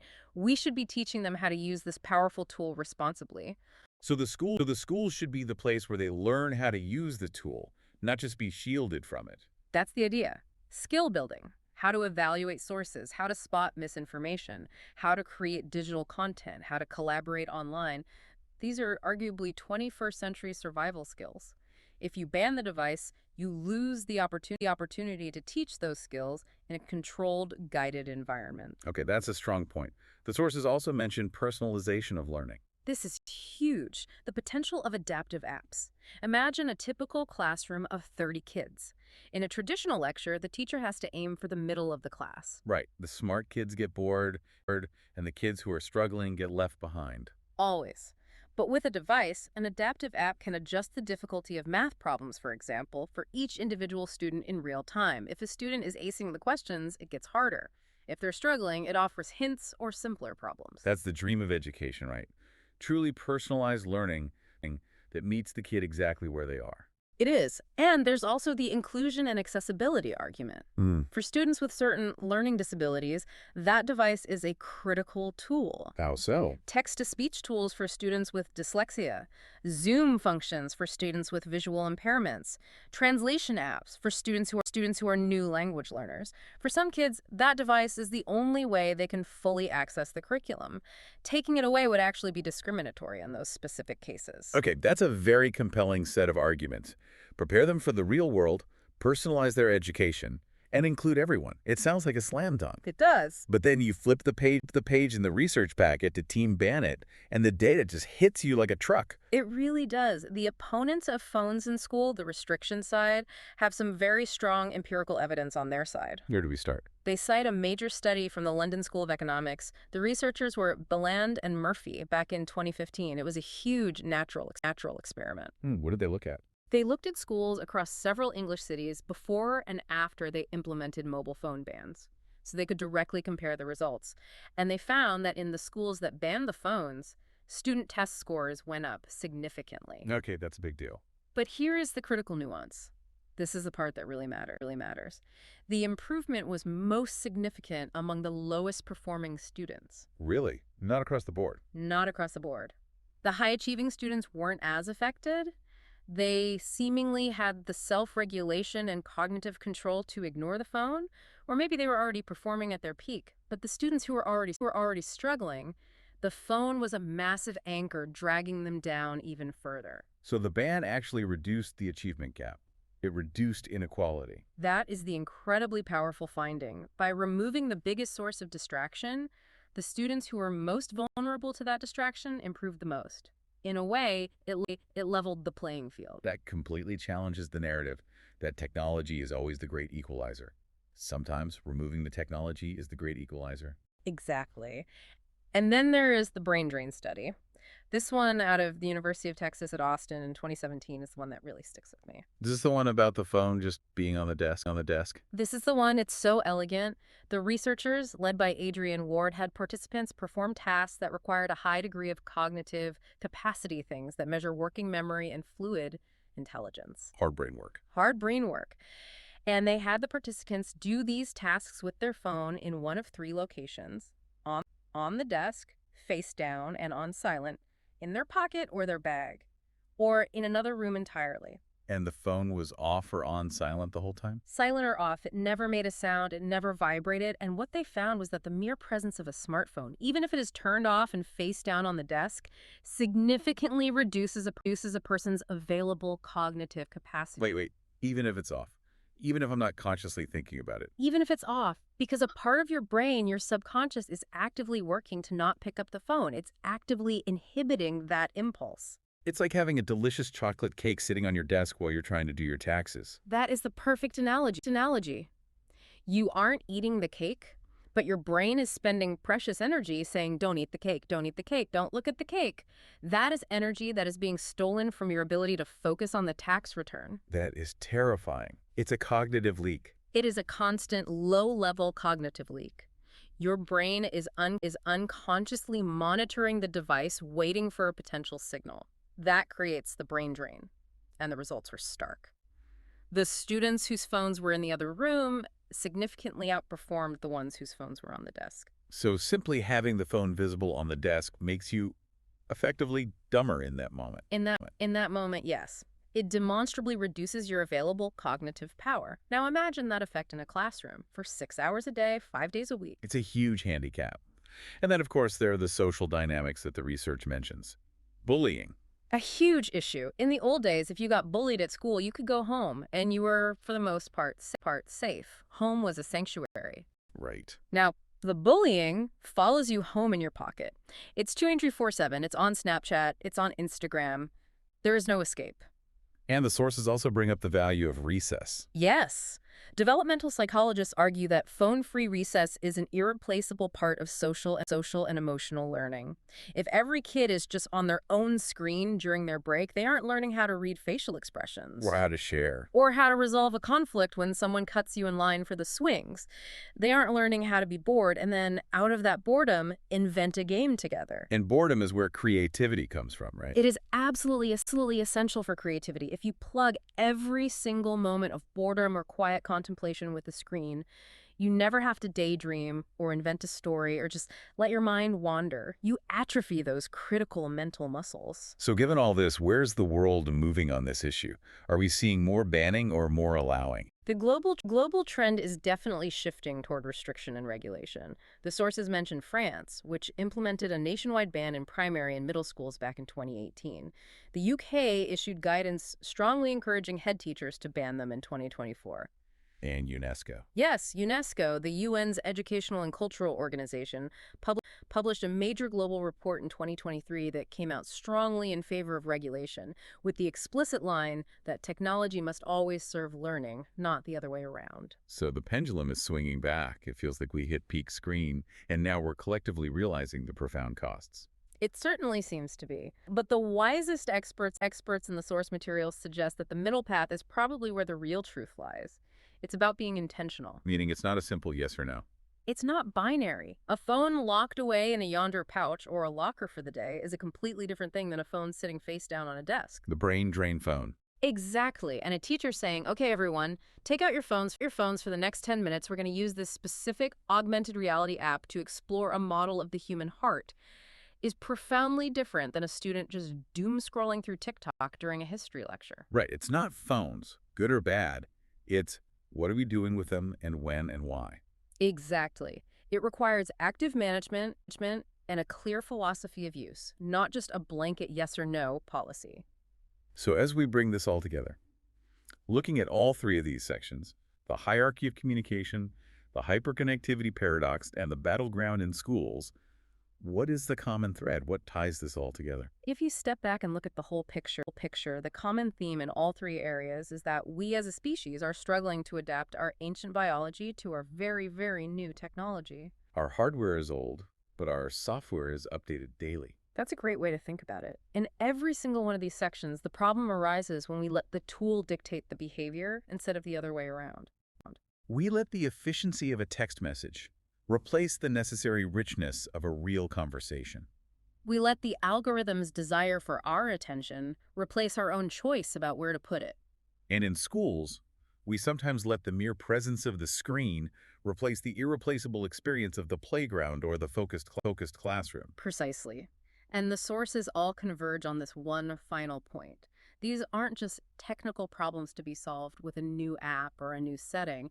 They are fundamentally questions of our values. They are value judgments. We are being forced to choose what we care about more. We are. Do we value efficiency more than we value depth? Do we value the convenience of connection more than we value the well-being that comes from being present? And for our kids, do we value preparing them for a digital future more than we value protecting their focus and their childhood in the present? Those are tough choices, and there's no single right answer for everyone. They really are. And the final truth that comes out of all this research is that the most honest answer to almost any question about technology is usually, it depends. It always depends. But that requires critical thinking. It requires intentionality. It's so much harder to think critically than it is to just adopt a simple dogmatic rule like all tech is good or all tech is bad. It puts the responsibility squarely back on us. We have to be the pilots of our own attention, not just passive passengers. It really does. Being well informed on these topics isn't about knowing all the stats from all the studies. It's about understanding the trade-offs, knowing what you gain, but also what you lose with every choice you make. That's the digital balancing act. Well, that gives us a lot to think about. I'm definitely going to think twice before my next back-to-back block of Zoom calls. And maybe, just maybe, I'll actually put my phone in the other room when I need to focus. A wise move. Yeah. The research, as we've seen, strongly supports it. Before we sign off, we always want to leave you with one final thought to chew on. We talked a lot about schools and phones, and usually the debate is framed as distraction versus learning, a simple trade-off. But here's a more provocative question derived from the material we've discussed. Perhaps the core question isn't whether children should have access to phones in school. Perhaps the real question we should be asking is this. Is the school the primary place to teach them how to use technology responsibly? Or should the school be the one safe haven in their lives where they are protected from it? Is it a training ground or is it a sanctuary? That is the question. Thanks for listening to this deep dive. See you next time. Stay curious. You know, I was sitting in my car this morning, just dead stop in traffic, staring at the bumper in front of me. Oh, the worst. The absolute worst. And I had the radio on, it was mostly static, and I tried to send a text, and it wouldn't go through. No signal. No signal. And for just a split second, I felt this really distinct sense of isolation, like I was suddenly in a bubble. It's a panic almost, isn't it? That feeling of being cut off. It is. It's a sudden, sharp realization of how fragile our tether to reality, to each other, actually is. We spend our entire lives just assuming that if I speak, you hear me. Right. If I type something, you'll be able to read it. We just assume connection is the default state of being. When it's actually the exception. It's the thing that has to be actively built. Exactly. And that's why today we're doing something a little different on the deep dive. We're not looking at the history of the phone or the sociology of social media. We are stripping it all the way back. We're going to the bedrock. Yeah. The absolute fundamentals. We are talking about the physics of connection, the actual mechanical, invisible architecture that lets a thought in my head somehow, almost magically, teleport into yours. Right.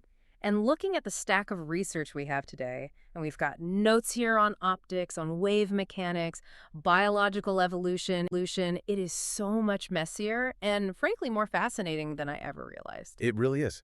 And you hit on something so important there, that feeling of isolation when the signal cuts out. Yeah. Because at a fundamental physical level, the universe is not built for connection. What do you mean by that? I mean, I feel like everything is connected. We talk about the butterfly effect and all that. Sure, on a cosmic scale. Yeah. But think about it on a human scale. You are a biological entity. Yeah. Your consciousness is encased in a skull. Okay. I am another entity Yeah. over here in a different skull. Yeah. There is no physical wire connecting our brains. My thoughts have no mass. They have no charge. I can't, take an idea out of my head and hand it to you like I can hand you a sandwich. So technically, by default, we should be trapped in our own heads, completely alone. We are trapped unless, and this is the whole story of life and technology, unless we can solve the fundamental problem of physics. How do you transport something abstract, something with no substance, like information, across a physical gap? And the answer? The answer that nature came up with billions of years ago, and the very same one we use for Wi-Fi today, is energy conversion. You have to turn the idea into a thing. This brings us right to the architecture of communication section in the notes. And I really want to spend some time here because I think it's something we all take for granted. We absolutely do. There's this 4-stage process laid out here: transduction, modulation, propagation, and reception. It sounds like a really dry tech manual, but I promise you it's actually the story of how we escaped that isolation you felt in your car. Okay, let's start with the first one. Transduction. It sounds like something out of Star Trek. Captain, initiate transduction. Transducers to full power. Yeah, it does sound dramatic, but all it means really is translation. It's the first step. Translating what to what? Translating your abstract idea into a physical object that can travel, you have to turn your thought into a signal.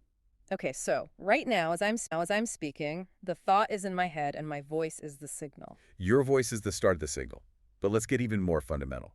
Forget the microphone for a second. You are pushing air from your lungs. That air is forced through your vocal cords, which vibrate. Right.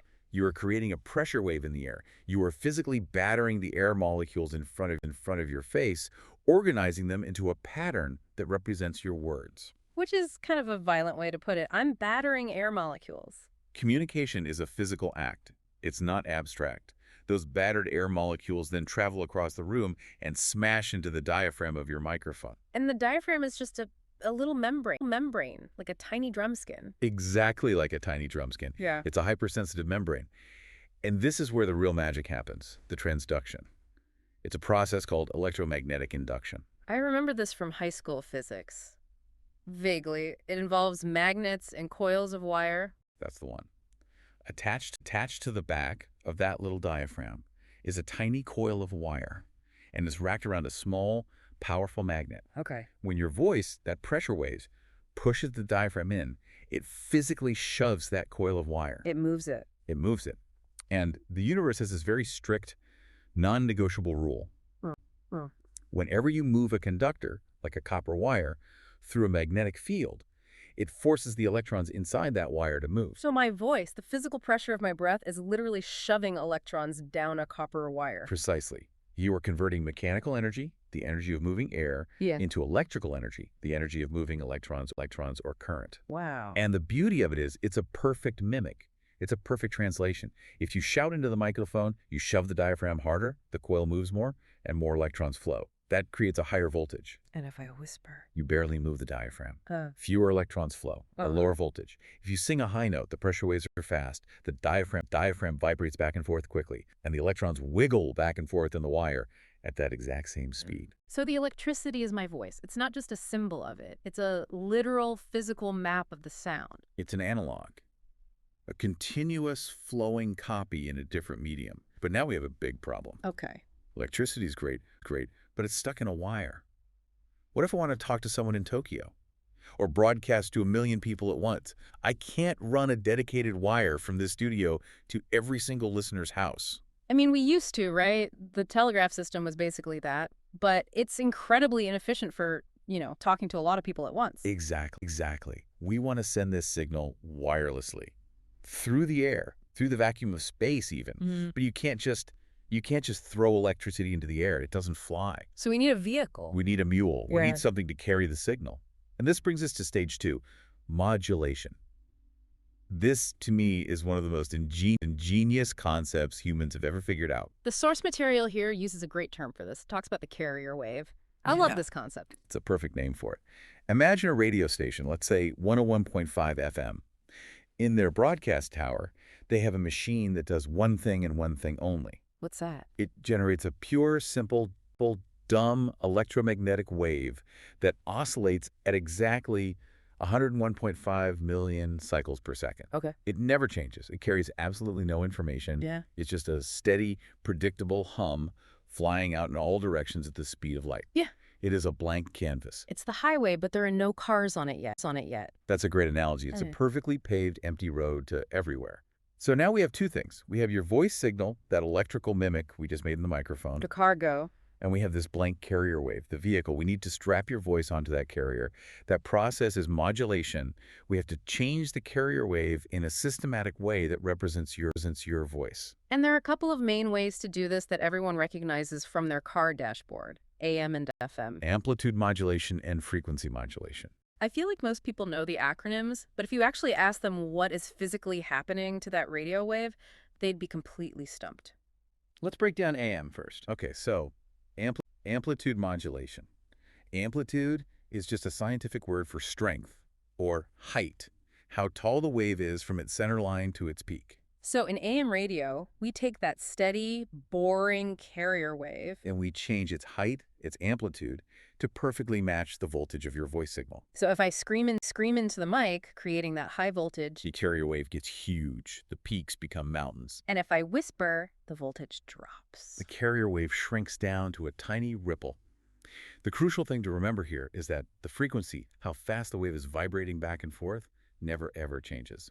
The distance between the peaks is always identical, but the peaks themselves are constantly growing and shrinking in time with your voice. It's like using smoke signals where the puffs are always exactly 10 seconds apart, but a big puff of smoke means danger, and a small puff means hello. That's a very good way to think about it.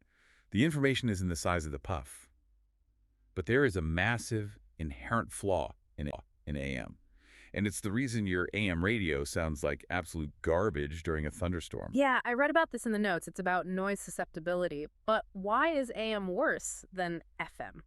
What is it about lightning that specifically hates AM radio? Well, think about what lightning is.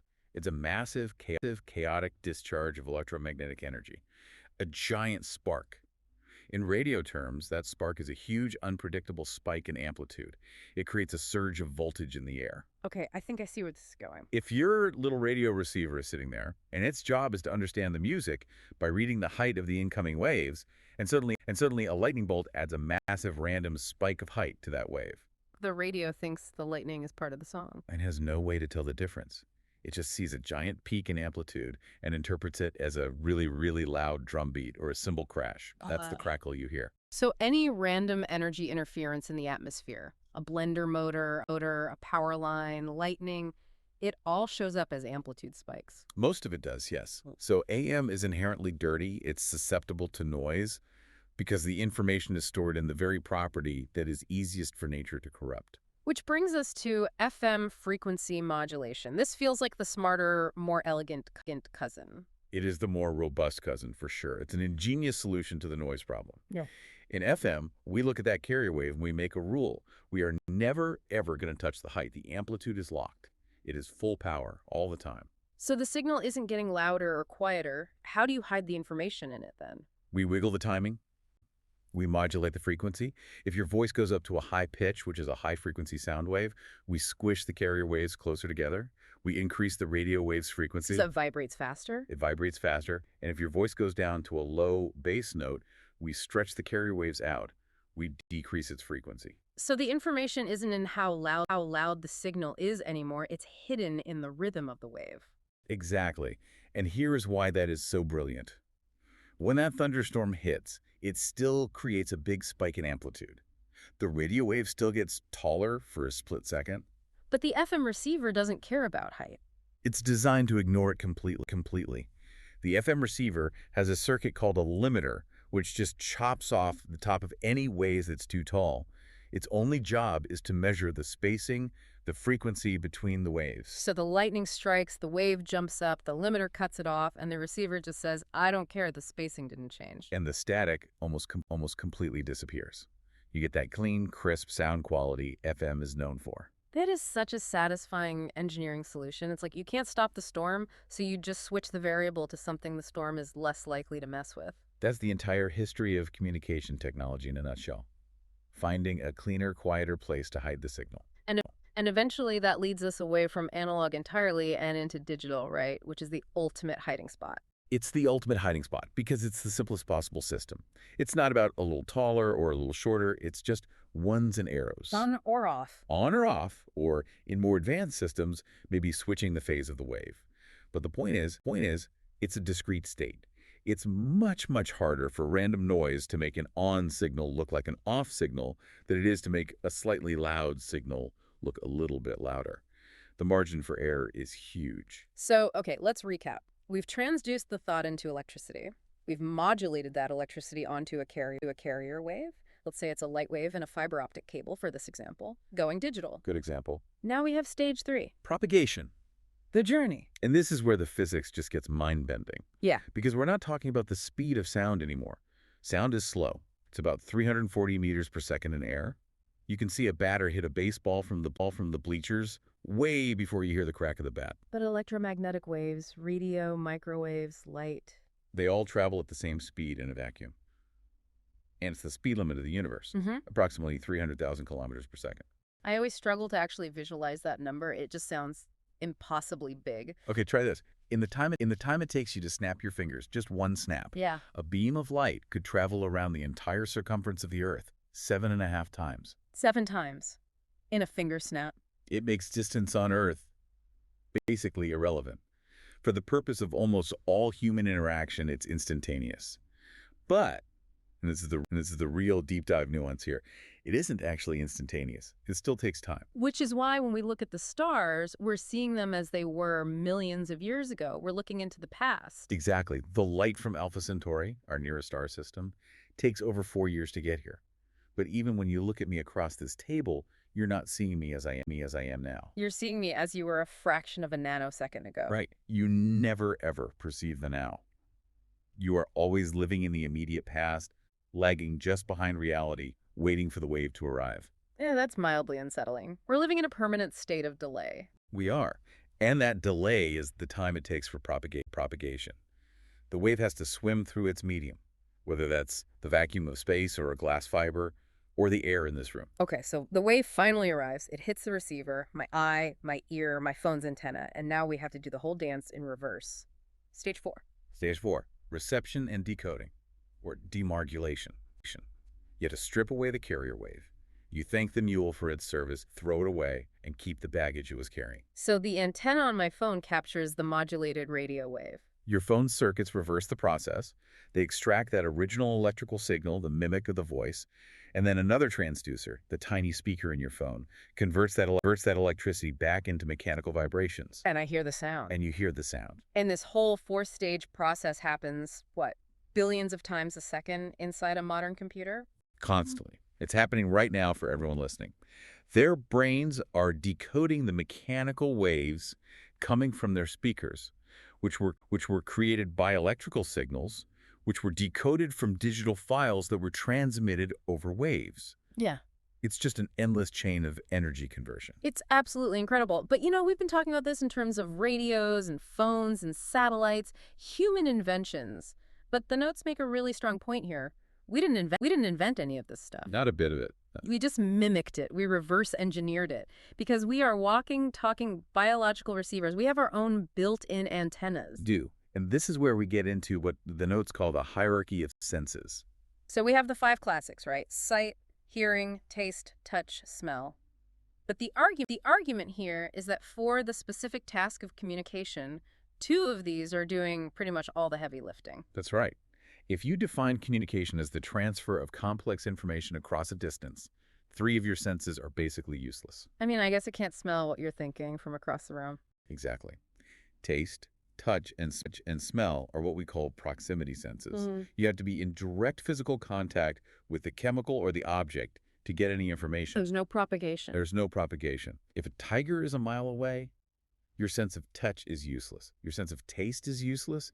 Your sense of smell might work if the wind is just right, but it's slow and unreliable. But if I can see the tiger or hear the tiger, then you have high-quality information at a distance, and you can react. That is an enormous evolutionary superpower. So evolution doubled down hard on the 2 senses that can detect traveling waves, sight and hearing. Let's talk about sight first. The notes refer to it as the heavy lifter. It's the bandwidth king. It's Yep. not even close. Some neurologists estimate that the human visual system processes something like 80% of all the sensory information we receive. 80%. That seems incredibly high. What about everything else we feel and hear? Think about the sheer data density. If you just glance at a room in a fraction of a second, your brain processes the location of every chair, the color of the walls, the texture of the carpet, the intensity of the light, the subtle expression on someone's face. That is millions and millions of bits of data instantly. And mechanically, how are our eyes actually catching that data? What's the transducer? The transducer is the retina. We're detecting electromagnetic waves, Hmm. but only a tiny, tiny sliver of the full spectrum. We call it the visible spectrum light, with a wavelength between about 400 and 700 nanometers.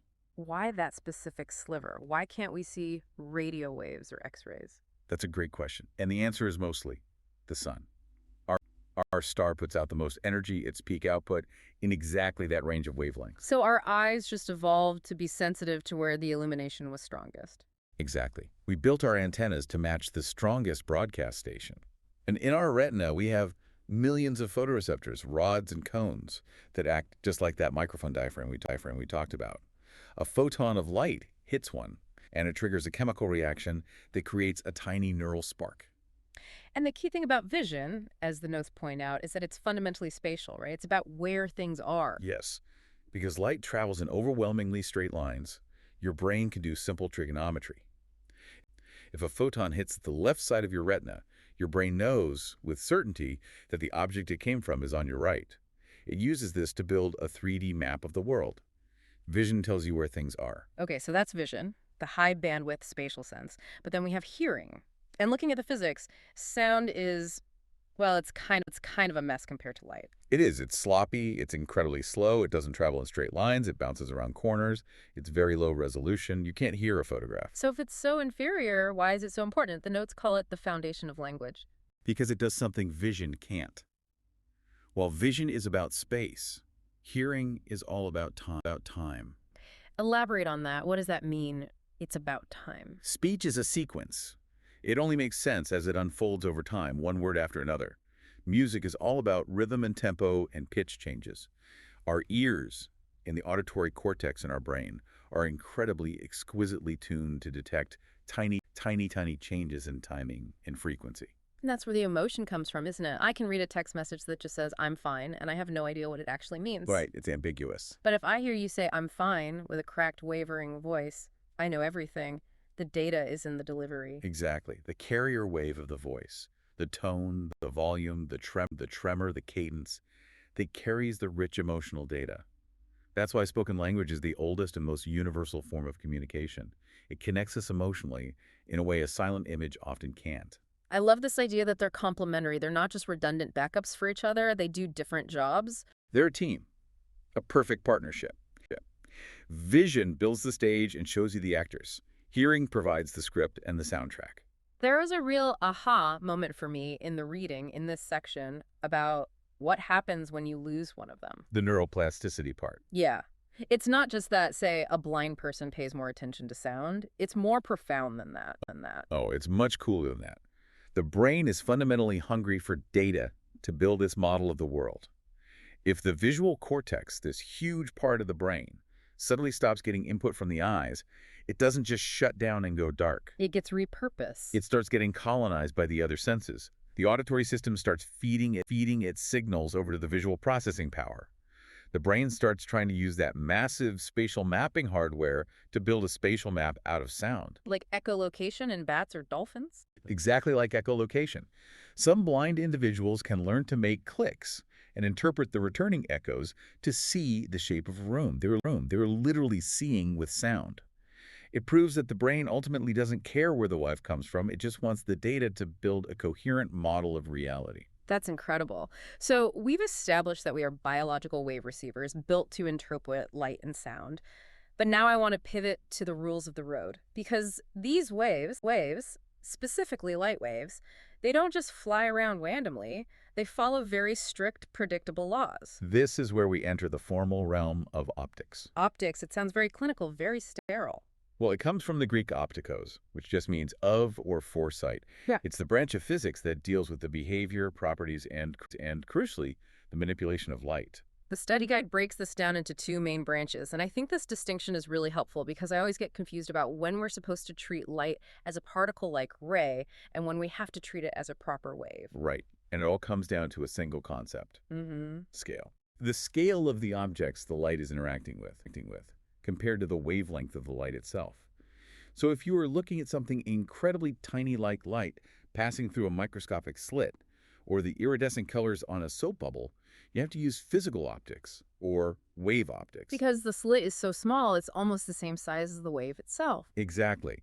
At that scale, the wave-like properties, diffraction, interference, they dominate. But if you're looking at a toaster or a face or a mountain, The object is huge compared to the light wave. A light wave is a few hundred nanometers. A mountain is kilometers. right, in that case, the wiggling, wavy nature of light is so insignificant that we can completely ignore it. We can just pretend light travels in perfect straight lines. We call those lines rays.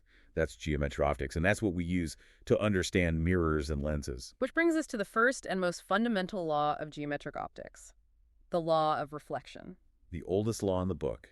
Euclid was playing around with this, with mirrors and angles, back in 300 BCE. And on the surface, it seems so simple. The notes state it as angle in equals angle out. The tie, angle of incidence equals angle of reflection. It's beautifully elegant, but, and there's always a but in physics, people mess this up constantly Why? because they measure from the wrong place. Okay, let's visualize this for the listener. I have a flat mirror lying on the floor. I shine a laser pointer down at it. The beam comes in, it hits the glass, and it bounces off. Okay.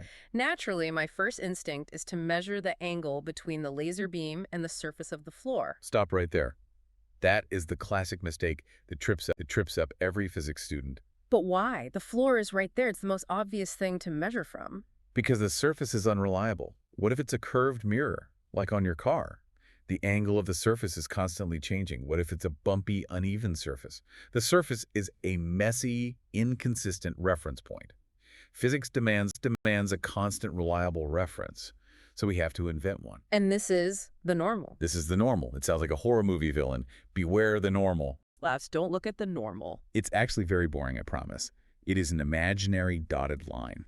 You draw it sticking straight up, perfectly perpendicular to the surface of the mirror, at the exact spot where the light ray hits. 90 degrees to the surface. So it's like a tiny flagpole sticking straight out of the mirror at the point of impact. Exactly.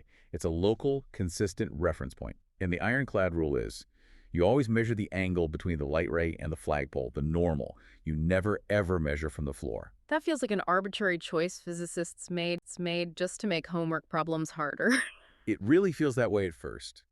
But I promise, it saves you when things get complicated. If you have a spherical mirror, like in a funhouse, the surface is curving away constantly. But at any single point where a ray hits, you can always draw one unique, normal line sticking straight out. It gives you a consistent way to do the math no matter how weird the mirror is. Okay, I think I get it. So the angle of incidence is the angle between the incoming ray and the normal.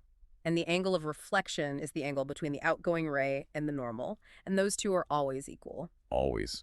Light is obsessed with symmetry. So here's a question that stumped me for a little while when I was reading. If the law of reflection is true for all surfaces, why isn't everything a mirror? Ah, yes.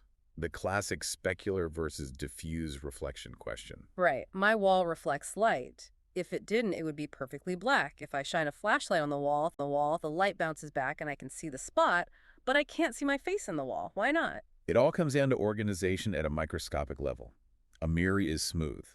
And when I say smooth, I mean unbelievably atomically smooth. That's what we call a specular surface. So if a billion parallel light rays from my face come flying in, They hit that perfectly flat surface, and because the normal is pointing in the exact same direction for every single one of them, they all bounce off in the exact same parallel direction. They stay in formation. The image is preserved.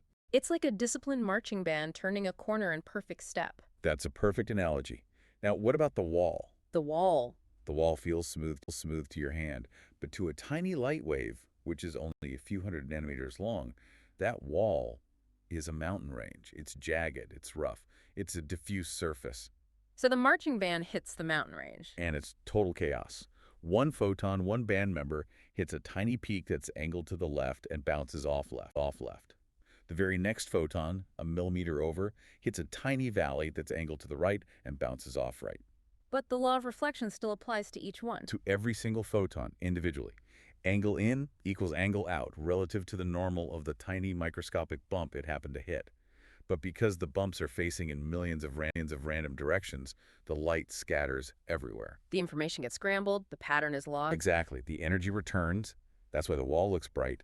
But the coherent pattern that forms an image is completely destroyed. I love that.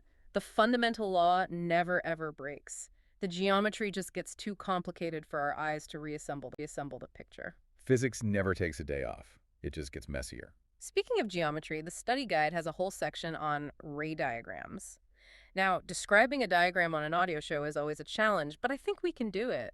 This is basically about predicting the future, right? Predicting where the light is going to go. It's about tracing the path. It's the bread and butter of optics. So, everyone listening, just visualize a simple whiteboard in your head. Okay, step one. We draw the mirror, just a straight vertical line, and we can put little hash marks on the right side to show that's the back of the mirror. Good. Step 2. We draw the normal.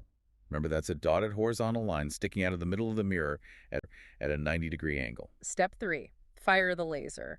We draw an arrow, a ray, coming in from the top left, and it hits the mirror at the exact spot where the normal meets it. That's the point of incidence. Now, you just look at the angle. Let's say it's coming in at a nice, clean 45 degrees relative to that dotted normal line. So using the law, The reflected ray must leave at 45 degrees on the other side of the normal.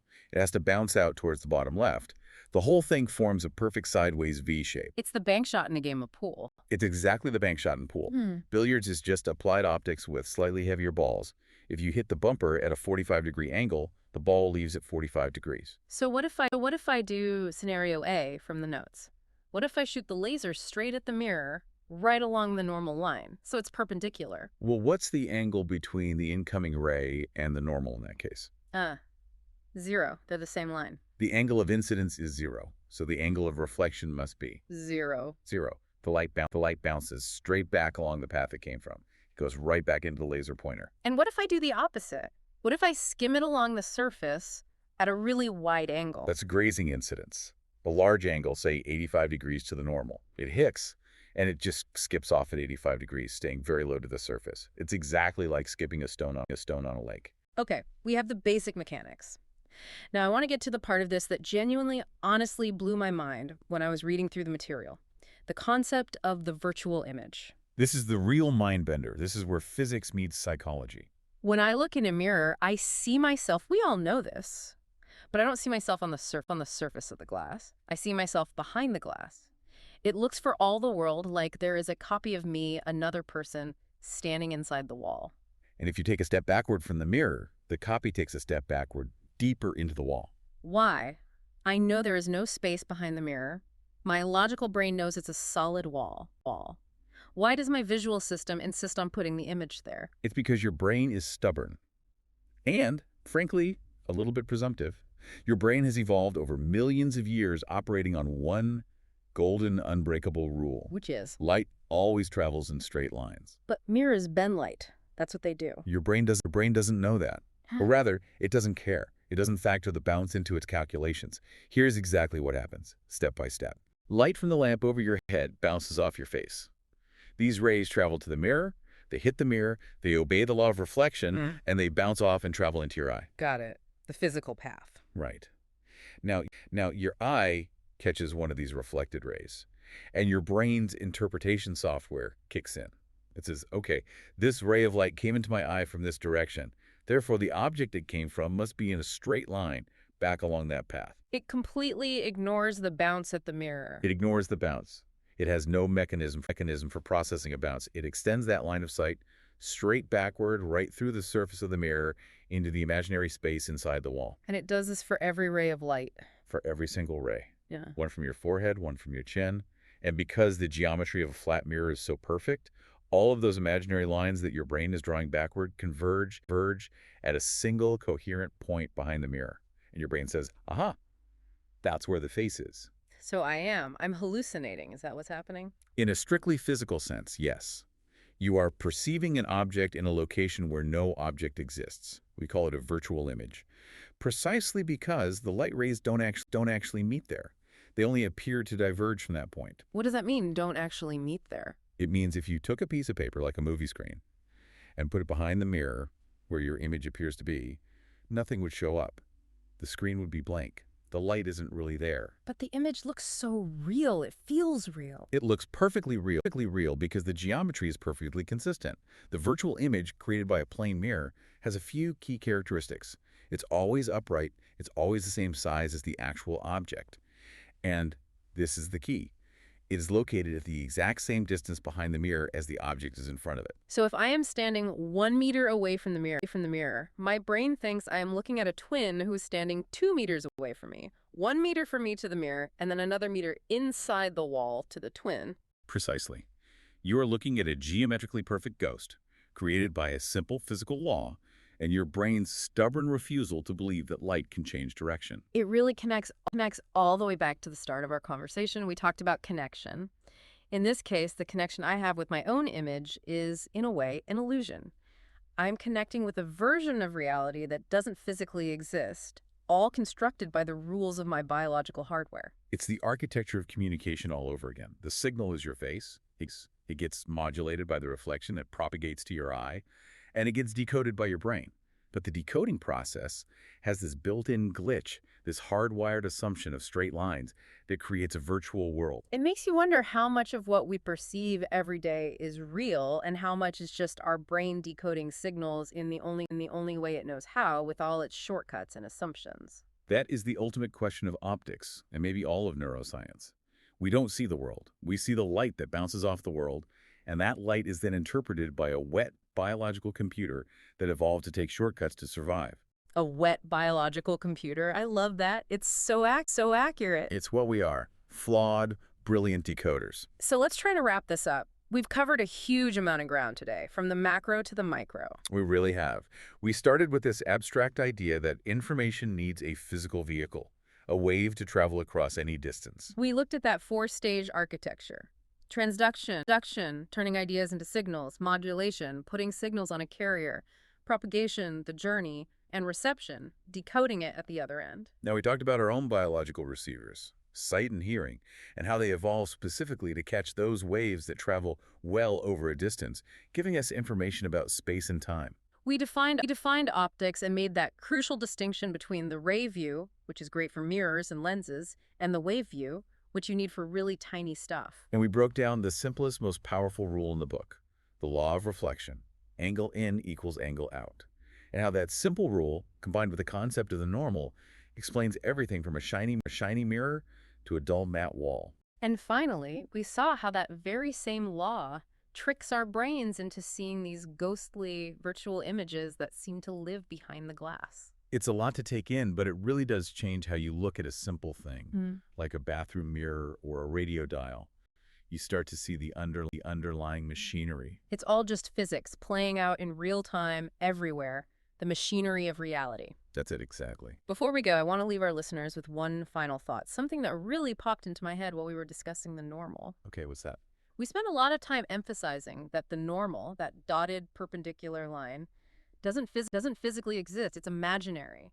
It's a mathematical tool we draw on a diagram to make the calculations work. Right, it's a construct. And yet the physical world, the photon itself, obeys the measurements made against that imaginary line perfectly. The photon has no idea we drew that line, but it acts as if that line is the most important thing in the universe. Its behavior is governed by its relationship to our invention. That is a profound observation. We impose a mathematical framework onto reality, and reality seems to fit into it perfectly. It just makes me wonder, what else in our perception of the world is a normal? What other imaginary constructs do we use to make sense of reality that aren't actually there, but which seem to govern how we interact with the world? You mean like the concept of time, the idea of a linear past, present, and future? Is that real, or is it just a normal line we draw to make sense of change? Is time a normal? Is money a normal? Is the concept of a nation with its imaginary borderlines? These are all lines we draw to organize the chaos. They don't physically exist, but if we all stop believing in them, the picture completely falls apart. We create the measuring stick, and then the world seems to align itself with our measurements. It's a very deep philosophical rabbit hole to fall down. It is. So that's something for all of you to mull over the next time you catch your own reflection in a shop window. Remember, you're looking at a virtual image created by a physical law, measure it against an imaginary line. And yet, it all looks perfectly real. Thanks for listening to this deep dive. Hopefully, this signal came through clear for you. We'll see you next time. Keep connecting. Welcome back to the deep dive. I want to start today by asking you to do something that feels, well, incredibly simple. Okay. But it's actually physically impossible without a massive amount of hidden machinery going on behind the scenes. I'm intrigued. I just want you to look around the room you're in. That's it. Just look at a wall or your hand or the road ahead if you're driving. It feels instant, doesn't it? You open your eyes and the world is just there. Exactly. It feels passive. It feels like seeing is just about letting the world in. Mm-hmm. But the more I looked into the research for today's deep dive, the more I realized that is completely fundamentally wrong. Seeing isn't passive. No, it's not. It's a construction project. That is the perfect way to frame it. We are not cameras just recording reality. We are actively interpreting a very, very specific slice of physics. So today we are diving back into optics. This is optics part 2, but we're not just talking about what light is. Right. We did that last time. This time it's about how we manipulate it. We are talking about warping reality with mirrors, bending it with lenses, and then finally capturing it with sensors. And this is where it gets really weird. Honestly, some of this stuff makes me question if I can even trust my own eyes. You definitely shouldn't. Great. That's comforting. Well, not entirely. But they do lie to you. So to kick this off, I want to talk about the morning routine, because this is where most of us encounter the strangeness of optics without even realizing it. Okay. You wake up, you stumble into the bathroom, you look in the main mirror above the sink. Mm-hmm.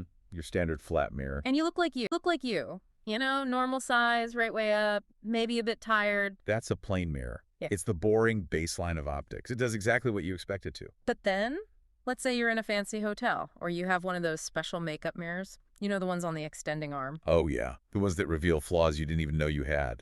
The high-definition horror mirrors. Yeah, exactly those. You flip it to the magnified side, you lean in to shave or put on eyeliner, and suddenly, bam, you're massive. Your eye is the size of a dinner plate. It is. But here's the part that always freaks me out. If you back away from that same mirror, just you know, walk 3 or 4 feet back. Ah, yes. The fun part. You don't just get smaller, you flip upside down. It's a complete inversion of your reality. Why? Why does one piece of glass just show me my face, while this other one flips me upside down if I stand too far away, but zooms way in if I get close? That is the mystery we are unpacking today. It really all comes down to 2 things: geometry and information. That's it. Geometry and information. We're going to go on a journey through the shape of mirrors, specifically curved ones. Then we're going to look at what we call the big 3 properties of images. Big 3. Okay, I like that. It sounds important. It's fundamental. It's the framework physicists use to describe exactly what you're seeing. Then we're going to switch from bouncing light to bending light. We'll talk about lenses, refraction, and the actual math behind your glasses prescription. I am very excited about that part because I have been wearing glasses since the 4th grade, and I have never, ever understood what those numbers actually mean. We will absolutely decode it for you. And then finally, we end with the unsung hero of all of this. Which is? The sensor. Yeah. Because you can bend light and bounce light all you want, but if nothing is there at the end of the line to catch it... Does it even matter? Exactly. Does the image even exist? It's the, if a tree falls in the forest... question of optics. It is. Okay, let's do this. Let's unpack it. Let's start with the geometry of reflection. We're used to flat mirrors. Right. Boring. Yeah. But things get wild when you start bending the glass. So why is a curved mirror so fundamentally different? Okay, to understand a curved mirror, you have to stop thinking about the mirror itself for just a second. Okay. I want you to imagine a sphere. A giant hollow ball made of glass. Let's say it's 10 feet wide, just floating in the middle of the room. Got it. A giant glass beach ball in my head. Perfect. Now, imagine you take a glass cutter and you just slice a circular piece off the side, like you're cutting a cap off it. Like a saucer. Exactly, like a saucer. That slice, that is your curved mirror. So every curved mirror is it's just a segment of a much bigger sphere. That's it. And because it came from a sphere, it inherits a kind of ghost geometry. Even though you threw away the rest of the ball, the mirror still behaves according to the center of that original sphere. So there are invisible points in space that are dictating how this thing works. Few of them. And they are critical. The first is called the center of curvature, which we just call C. C for center. Yep. And that is literally the center point of that original 10-foot sphere we imagined. So if you're holding the mirror, C is a point just floating in the air, maybe 5 feet in front of you. Okay, so C is the anchor point. It's the ghost of the ball it came from. Precisely. And the second point is the principal focus, or F. F for focus. This is the magic spot. It sits exactly halfway between the surface of the mirror and that center point C. So if the center of our sphere is 5 feet away from the mirror, then the focus is at 2.5 feet. You got it. And that distance from the mirror to F has a name. It's called the focal length. Focal length. I've heard that with cameras. It's the same concept. In optics, focal length is everything. It tells you how powerful the mirror is. A really short focal length means the mirror is very curved, very powerful. And a long focal length Means it's almost flat. Not very powerful at all. Okay, so we have the anatomy down, a slice of a sphere, an invisible center point C, and an invisible focus F. Now, in the notes, we've got 2 main types of curved mirrors. I like the names you used.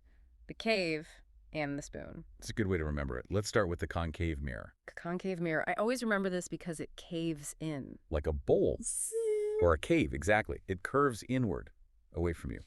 And because of that specific shape, it is a converging mirror.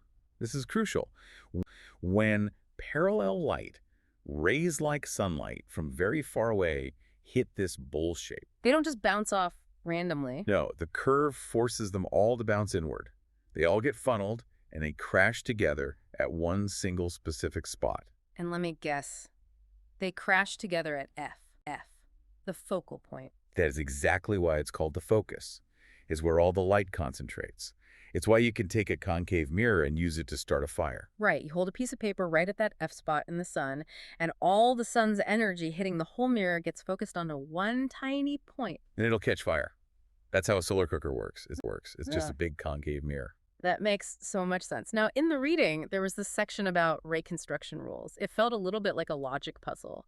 There are 3 rules that tell you exactly where an image will appear. Right. Do we need to memorize these to understand this? You don't need to memorize them, but understanding them kind of unlocks the magic. It shows you that light isn't random. It follows a very predictable track. Okay, so what's rule 1? Rule 1. If a ray of light comes in parallel to the center line of the mirror, it will always reflect through the focal point F. Okay. Parallel in, through focus out. Simple enough. Rule 2 is just the reverse. If a ray goes through F first on its way to the mirror, it reflects out parallel. Exactly. It's perfect symmetry. Got it. And the third one? The third rule is the boomerang. If a ray of light happens to pass through the center of curvature C on its way to the mirror. The original center of the sphere. Yes. It hits the mirror dead on at a perfect 90-degree angle, and it just bounces right back along the exact same path it came from. So using these 3 rules, we can basically connect the dots and predict exactly what we'll see. We can. And this is where I want to try something. I want to take you and everyone listening on a mental walk. Okay. Because you really have to visualize this to feel how trippy it is. Let's do it. Imagine we are in a long, dark hallway. At the far, far end, there is a massive concave mirror. It's floor to ceiling. It's huge. Great, giant mirror at the end of a hall. And let's give it some numbers. Let's say the center of curvature C is 20 feet in front of the mirror, which means the focal point F is at 10 feet. Okay. C at 20 feet, F at 10 feet. I'm standing at the start of the hall looking toward it. So let's start way back. Yeah. Let's say you are 50 feet away. You are well beyond C. You look into the mirror. What do you see? Well, based on the telescope analogy from the notes, I'm guessing I see myself, but I'm tiny. You are tiny, yes. Yeah. But there's more. The light rays bouncing off your face travel down the hall, hit the mirror, and because it's a converging mirror, they converge. They actually cross over each other in space in front of the mirror before they get to your eyes. They cross over. They do. And because they cross, the image flips. What was on top is now on the bottom. So I see a tiny upside down version of myself just kind of hanging in the air. Yes, a perfect miniature inverted U. This is scenario A. The image is, in technical terms, real, inverted, and diminished. Okay, and this is how a telescope works. This is exactly how a reflecting telescope works. Mm-hmm. It looks at a star, which is huge, but it's so far away it's effectively at infinity, and it creates a tiny, real, inverted dot of light right at the focus. Then you use an eyepiece to magnify that dot. Wow. Okay, so I'm a tiny upside down person. Now I keep walking down the hall. I pass the 20-foot mark. I am now between the center C, and the focus F. I'm, say, 15 feet away from the mirror. You are in scenario B. You are getting closer to that magical focal point. The geometry shifts, the rays still cross, so you are absolutely still upside down. Still inverted. But now the angles are steeper. The image gets pushed further out away from the mirror, and it grows. It gets bigger. So I'm still upside down, but now I'm magnified. You are. This is real, inverted, and magnified. Is there a real-world example of this one? This is a cinema projector. Think about it. The film strip, or the digital chip, is the object. It's small. You place it just outside the focus of the lens system, between F and C, and what does it do? It throws a massive, real, inverted image onto the screen on the other side of the room. Wait a second, but if the projector creates an inverted image, why aren't all the movies we watch upside down? Because the projectionist loads the film reel into the projector upside down. No way. Yes, the optics flip it so it ends up right side up on the screen. It's a beautifully simple, low-tech solution. That is deceptively simple. I absolutely love that. Okay, back to the hallway. My upside-down self is getting bigger and bigger as I walk forward. It is. Now, I'm getting a little nervous. I'm stepping right onto the 10-foot mark. I am standing exactly on the focal point F. This is the weird spot. This is scenario C. You could call it the singularity. What happens? Remember our rules. Rule 1 said parallel rays go through the focus, and Rule 2 said rays from the focus go out parallel. Right. Well, you are now the source of light at the focus, so all the rays from your face hit the mirror, and they all converge, perfectly parallel. So they never cross. They never cross, and they never spread out. They just shoot out in a perfectly straight, collimated beam forever, to infinity. So, I don't see an image of myself. No image. You just see a blur of light. The image has effectively disappeared, or you could say it's at infinity. That feels useless. For seeing an image, yes. But this is incredibly useful. If you replace you with a high-powered light bulb, what have you just created? A beam of light, like a lighthouse. A lighthouse, Mm. or a car headlight, or a tactical flashlight, that powerful focused beam that cuts through the night. That is only possible because the bulb is sitting exactly at the principal focus of a concave reflector. So at this one specific spot, the mirror isn't for seeing an image at all. It's about directing energy. Exactly. It collimates the beam, makes it straight. Incredible. Okay, one last step. I take one more step forward. I step inside the 10-foot mark. I am now, say, 5 feet from the mirror. I'm in the danger zone, close to the glass. You are. This is the shaving mirror zone, scenario D. So what happens now? You have crossed the threshold. You are now inside the focal length. The light rays from your face are hitting the mirror at such a wide, steep angle that even the powerful curve of the mirror can't force them to cross. They can't converge. No. They bounce off and they're still spreading out. They diverge. So if they're spreading out, they never meet. Which means no real image. No real image. But your brain is a pattern-seeking machine. It has evolved over millions of years with one core assumption. Light travels in straight lines. Okay. So it sees these spreading rays coming at it, and it says, hold on, these rays are diverging. They must be coming from a single point behind the mirror, and it traces them back. So it hallucinates an origin point. It constructs a virtual image behind the mirror. And because the rays never physically crossed, the image is right side up. Upright. And because of the geometry of how your brain traces those rays back, it appears massive. Virtual, upright, magnified. That is the trifecta. That is why when you lean into the shaving mirror, suddenly you were huge and the right way up. But the second you back away past that 10-foot focal point, I slip upside down again. you transition instantly back to the real inverted image. It is absolutely wild that just taking one step can completely change the fundamental physics of what you see. From a tiny upside-down ghost to a massive right-side-up face. Concave mirrors are the divas of optics. They are high maintenance and highly variable. So if the concave mirror is the dramatic diva, The convex mirror must be Right. the accountant. The reliable, boring, predictable accountant. Yes. That's a great way to put it. So a convex mirror curves outward, like the back of a spoon. Right. It bulges towards you. And that bulge has one and only one job. And what's that? To scatter light. It is a diverging mirror. No matter where the light comes from, a convex mirror always pushes the rays apart. So they never cross in front of the mirror. They never physically cross, which means you can never, ever get a real image. And if you can't get a real image, you can't get an inverted one. You can't. The drama is gone. So what is the rule for convex mirrors then? It is the consistency rule. No matter where you stand, 1 inch away, 100 feet away, it doesn't matter. The image is always the same. And what is it? It is always virtual, upright, and diminished. Always smaller. Always smaller. So why on earth would we want a mirror that makes everything look tiny? That seems like a design flaw. It's all about the trade-off. Think about it. If everything in the reflection is smaller, You can fit more stuff in. you can fit more of the world into the reflection. It massively increases your field of view. Ah, right. That's why we see them in the corners of convenience stores. Exactly. The big, round security mirrors.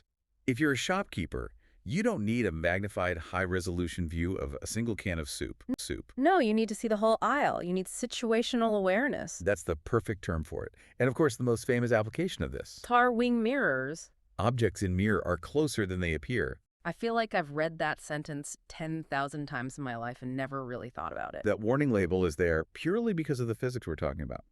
The mirror is convex to give you that wide view of the highway, which is great for safety. You can see the cars in your blind spot. Right. But because the image is diminished, it makes that huge truck look smaller. Your brain's hardwiring interprets small as far away. So the mirror is basically lying to our built-in depth perception It is. in order to give us better peripheral vision. It's a deal with the devil of optics. Hmm. We trade distance accuracy for angular coverage. Hmm. And we slap a warning sticker on it so you don't merge directly into a semi-truck. That is a trade-off I am more than willing to make. I think we all are. This brings us to a really key part of the framework you mentioned right at the start, the big three. Yes. We've been tossing these terms around, magnified, inverted, virtual, but let's formalize it. You said physicists always describe an image with these three tags. Always. It's like the ID card for any image. If you're going to describe what a mirror or a lens does, you have to answer three questions. Okay, what's question one? Question one is size. Is the image magnified, meaning it's larger than the actual object? Is it diminished, smaller than the object? Or is it the same size? Okay, magnified, diminished, same size. Simple enough. Question two is orientation. Is it upright, the right way up? Or is it inverted, upside down? Also straightforward. We've seen both of those. In question three, this is the tricky one that trips people up. Is the image real or virtual? Okay, let's drill down into this because I think this is where people can get a little lost. I certainly do sometimes. What is the actual physical difference? The ultimate litmus test is a simple piece of paper. A piece of paper. How does that work? A real image is formed where light rays actually physically converge at a point in space. The photons are really there. There is energy concentrated at that spot. So light is actually hitting that point. Yes. So, because the energy is there, if you put a piece of paper or a screen at that exact spot, the image will appear on the paper. You can project it. Like a movie theater. A movie theater is the perfect example. Yeah. The projector throws light, the rays converge on the screen, and you see the movie. That is a real image. Got it. And you mentioned a cheat code for this. The cheat code is real images are, for single lenses or mirrors, almost always inverted. Okay. So real equals projectable and usually upside down. Exactly. Now, a virtual image is totally different. It's where light rays appear to be coming from, but they're not. There's no light there. So the light is actually spreading out. It's diverging. Mm. But our eyes and our brain trace those spreading rays backward in a straight line to a phantom point of origin. So if I held a piece of paper behind my bathroom mirror where my reflection seems to be. You just have a piece of paper behind a mirror. Nothing would be on it. There's no light there to project. The image is strictly in your head. That is kind of disturbing. My reflection isn't really in the mirror at all. It's an optical illusion that we've all just accepted as a normal part of reality. And the cheat code for this one. Virtual images are always upright. Okay, that is a really handy memory rule. Virtual is upright, real is inverted. It works for almost every standard case in basic optics. Mm. If you're looking at yourself in a mirror and you are the right way up, it's a virtual image. If you're looking at a projection on a wall, it's a real image. I love shortcuts like that. So we've pretty much mastered bouncing light reflection. We have. But so much of our world isn't about bouncing. We look through things, we wear glasses, we use cameras, we have corneas in our eyes. Right, and this is the transition from reflection to refraction. Bouncing to bending. Exactly. So why does light bend when it goes through glass or water? I mean, I thought one of the fundamental rules was that light travels in straight lines. It does, in a vacuum. In empty space, light is the undisputed speed limit of the universe. Nothing is faster. Right. But when it hits a denser material like air or water or glass, it basically hits traffic. It slows down. It physically moves slower through the glass. It does. And that change in speed is what causes the change in direction, the bending. How does that work? The classic analogy is a shopping cart, Okay. or even a car. Imagine you're driving a car on smooth, fast pavement, Okay. and suddenly your right side wheels drive onto a patch of thick, slow mud. Okay, so the right wheels slow down instantly. But the left wheels are still on the pavement, right? So they're still moving fast. So for a split second, the left side of the car is moving faster than the right side. And the whole car would pivot, it would turn into the mud. Exactly. That is refraction. When a wavefront of light enters a denser medium, it slows down and bends toward what we call the normal. That's just an imaginary line perpendicular to the surface. And when it leaves the glass and goes back into the air. It speeds up, and it bends away from the normal. And there's a law for this, right? It's not random. It's very predictable. It's called Snell's law. It calculates the exact angle of the bend based on the optical density, or the refractive index, of the material. So denser glass bends light more. Much more. A diamond, for example, is incredibly dense optically. It slows light down to less than half its vacuum speed. It bends light so violently, which is why it sparkles so much. Okay, so we can use this predictable bending to build lenses. And it looks like we have the same two characters here as we did with mirrors. A convex one and a concave one. We do. But here's the plot twist. Oh, They swap roles. the old switcheroo. Okay, how so? Let's look at the convex lens. This is the classic lens shape. Thicker in the middle, thin on the edges, like a magnifying glass. Got it. Now, when parallel light hits a convex mirror, it scatters. Yeah. But when it hits a convex lens, the shape forces the light to bend inward toward the thickest part. So it concentrates the light. It's a converging lens. Exactly. Convex lens acts just like a concave mirror. So it brings the light to a focus point. It does. And because it converges light, it can create all those same dramatic scenarios we talked about in the hallway experiment. The whole walking in sequence with a lens. Yep. If the object is far away from the lens, beyond what we call 2f, which is just twice the focal length, you get a real inverted, diminished image. A tiny upside-down projectable image. What uses that? The human eye. Wait, hold on. My eye has a convex lens. It does. Your cornea and the lens behind it act as a strong convex lens system. So does that mean the image that forms on my retina at the back of my eye, is it upside down? It is. Right now, as you look at me, the lens in your eye is projecting a tiny, real, inverted image of me onto the back of your eyeball. So why isn't the world upside down for me right now? Because your brain is an absolute software genius. Yeah. It takes that inverted, raw data from the optic nerve and it just flips it right side up in real time without you ever noticing. That is unbelievable. There have been amazing experiments where people wear special prism glasses that flip the world upside down before it even gets to their eyes. Oh, I've heard about these. For the first few days, they're stumbling around, they feel sick. But after about a week, their brain adapts and flips the image back. They start seeing the world normally again, even with the glasses on. And then when they take them off? The world looks upside down again until their brain recalibrates back to the original setting. We are all just walking around with upside down raw data that our internal software is constantly patching on the fly. Constantly. Now back to the lens. If you bring the object closer, between f and 2f. Let me guess. Real, inverted, magnified. You got it. That's a slide projector or a traditional microscope objective. And if we get really, really close, inside the focal length, Just like the concave mirror, it becomes a magnifier. Virtual, upright, magnify. That's your standard magnifying glass. Okay, so the convex lens is the converger, just like the concave mirror. So I'm guessing the concave lens is the diverger. That's it. A concave lens is thinner in the middle and thick on the edges. That shape forces light to spread out. It is a diverging lens. And let me guess, it behaves just like the convex mirror, the boring accountant. You got it. It's the reliable, consistent one. A concave lens always produces a virtual, upright, and diminished image. So why would we want a lens that spreads light out and makes things look smaller? If the whole point of a lens is to focus, isn't spreading it out bad? It's not bad if you're trying to fix a broken eye. Ah, right, glasses. Specifically for correcting myopia, or what we all call short-sightedness. Which is what I have. I can see things up close, but I can't see distance clearly. So optically speaking, your eye is too strong.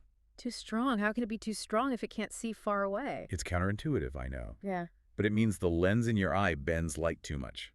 It's too powerful. Or your eyeball is just a little bit too long. Okay. Either way, the light from a distant object converges too early. It creates that sharp, focused image somewhere in the middle of your eyeball jelly in front of the retina. So by the time the light actually hits the retina at the back. And rays have already crossed over and are spreading out again. It's a blur. So how does the concave lens fix my too strong eye? We put a concave, diverging lens, your glasses, in front of your eye. It takes the incoming parallel light and spreads it out just a tiny bit before it even hits your eye. So it's like a head start. It pre-diverges the light. Exactly. It counteracts the excessive strength of your eye's natural lens. It pushes that focal point back just a few millimeters so it lands perfectly, sharply, right on your retina. That makes perfect sense. You're pre-spreading the light so that my overeager eye can focus it correctly. That's a perfect description of it. This leads us right into the math. And I know some listeners might cringe at the word math, but this is actually really practical. It is. When I go to the optician, they don't say, give him a concave lens to pre-spread the light. They give me a number, negative 3.5 or plus 2.0. What is that number? That number is the power of the lens. And it's not just some random scale they made up. It is a specific mathematical value that is derived directly from the focal length. We have a formula for this, I see. You do. And it's one of the simplest and most elegant in physics. The formula is just P equals 1 divided by F. Okay, P equals 1 over F. Where P is the power, which we measure in a unit called dioptries, usually just capital D. Dioptries. Okay, and F is the focal length. Right. And this brings us to the inverse relationship. Why is it 1 over F? Yeah, why is it upside down? Well, think about what power means for a lens. A really powerful lens is one that bends light very, very sharply. Right, it's strong. So it grabs those rays and forces them to meet really quickly, very close to the lens. So it has a short distance to the focus, a short focal length. A short focal length, exactly. A weak lens, like an almost flat piece of glass, barely bends the light. So the rays take a long, long time to converge. A long focal length. So you see the relationship. High power equals a small number for F. Low power equals a big number for F. They're inverses. That makes perfect intuitive sense. If I have a totally flat piece of glass, the parallel rays never meet, so the focal length is infinity. Correct. And 1 divided by infinity is, for all practical purposes, zero. Zero power. Flat glass has 0 dioptries. It works perfectly. Now, you mentioned a trap with the units here. No, this is the classic banana peel that trips up every single physics student on their exam. Every time. Okay, what is it? The formula, P equals 1F, only works if the focal length, F, is in meters. But in the real world, and especially in textbook problems, we almost always measure focal lengths in centimeters. You know, the 20-centimeter lens, a 50-centimeter lens. Right. Those are more manageable numbers. So let's walk through an example. Let's say I have a lens with a focal length of 20 centimeters. I want to find its power. Okay. If I forget the rule and I just plug in 20. You'd calculate 1 divided by 20, which is 0.05 dioptries. And that's wrong. That's incredibly wrong. 0.05D is basically a window pane. It has almost no power. So I have to convert first. You must. Yeah. Step 1 is always convert to meters. So 20 centimeters is... 0.2 meters. Right. Now do the math. What is 1 divided by 0.2? That's 5. 5 dioptries. That is a very strong lens. The difference between 0.05D and 5D is massive. It's the difference between a window and a powerful magnifying glass. So the moral of the story is always convert to meters first. Always. Okay, what about the plus and minus signs on my prescription? Mine says my NAT is 3.5. What does the negative actually mean? The sign is just a code. It tells you the type of lens. This is what we call the sign convention. Okay. Converging lenses, the convex ones that bring light together, are considered to have a positive focal length, so they have positive power. So a plus sign means a converging convex lens. Right, whereas diverging lenses, the concave ones that spread light out, have a negative focal length and therefore negative power. So if I'm a Magnus 3.5, that means I have a diverging concave lens. Yes, which confirms what we already knew, that you were short-sighted or myopic. You need that negative lens to spread the light out to fix your too strong eye. And if someone's prescription was, say, plus 2.0? They would be long-sighted or hyperopic. Their eye is too weak and can't bend light enough, so we give them a positive convex lens to add some converging power. So those cheap reading glasses you can buy at the drugstore that just say plus 1.5 or Right. plus 2.0. Those are just simple, off-the-shelf convex lenses. They add focusing power for people whose aging eye lenses have become less flexible and struggle to focus on close objects. It's amazing that a single number can tell you the shape of the glass, the type of curve, the focal length, and what's wrong with your vision. It really is a secret code. It is the language of optics, boiled down to one number. Okay, so we've done it. We've generated this perfect image. We've used a mirror or a lens. We've calculated the dioptries. We've focused the light exactly where we want it to be. The hard part is over. But here's the kicker, and this is the final crucial part of our journey. If nothing is there to see it, it's just energy floating in space. It doesn't mean anything. And this is where we leave the world of pure geometry and we enter the world of information theory. We need a sensor. You define a sensor in the notes as a transducer. That sounds very sci-fi. What does that mean? A transducer is just a fancy engineering word for any device that converts one form of energy into another. A perverter. That's all it is. But usually, it's converting some kind of physical energy into a signal, into information. It's like translating a language. That's a perfect analogy. Yeah. Information is encoded out there in the world in the form of waves, light waves, sound waves, radio waves. But our brains, or the computers, they can't read waves directly. They need a different format. They need a signal. They speak the language of electricity. So the sensor is the crucial bridge between the physical wave in the universe and the electrical data processing in our heads or in a chip. It is the gatekeeper. It's the translator. The whole universal chain of information is source, encode, dash, transmit, dash, detect, dash, decode. Yeah. The sensor is the detect step. Okay, let's look at the ultimate biological sensor, the eye. We talked about the lens focusing the image, but the retina at the back of the eye is the actual sensor, right? The retina is the transducer. Yeah. It is a biological miracle, frankly. It is lined with millions and millions and millions of tiny specialized cells called rods and cones. Rods and cones. I remember those from biology class. When a single photon of light, one particle of light, travels through your eye and hits one of these cells, it triggers a chemical reaction. A protein molecule literally changes its shape. So it's a chemical trigger. Yes. And that chemical change opens a channel in the cell membrane, which fires an electrical nerve impulse down the optic nerve to your brain. So it converts light into an electrical signal? Precisely. Light to electricity. The cones are the cells that handle color vision, but they're power hungry. They need bright light to work properly. Then the rods. The rods are your black and white sensors, but they are incredibly, exquisitely sensitive. Some can detect a single photon. They are your night vision. That's why colors always seem to fade away in the dark? Exactly. Your color sensors, the cones, have gone offline.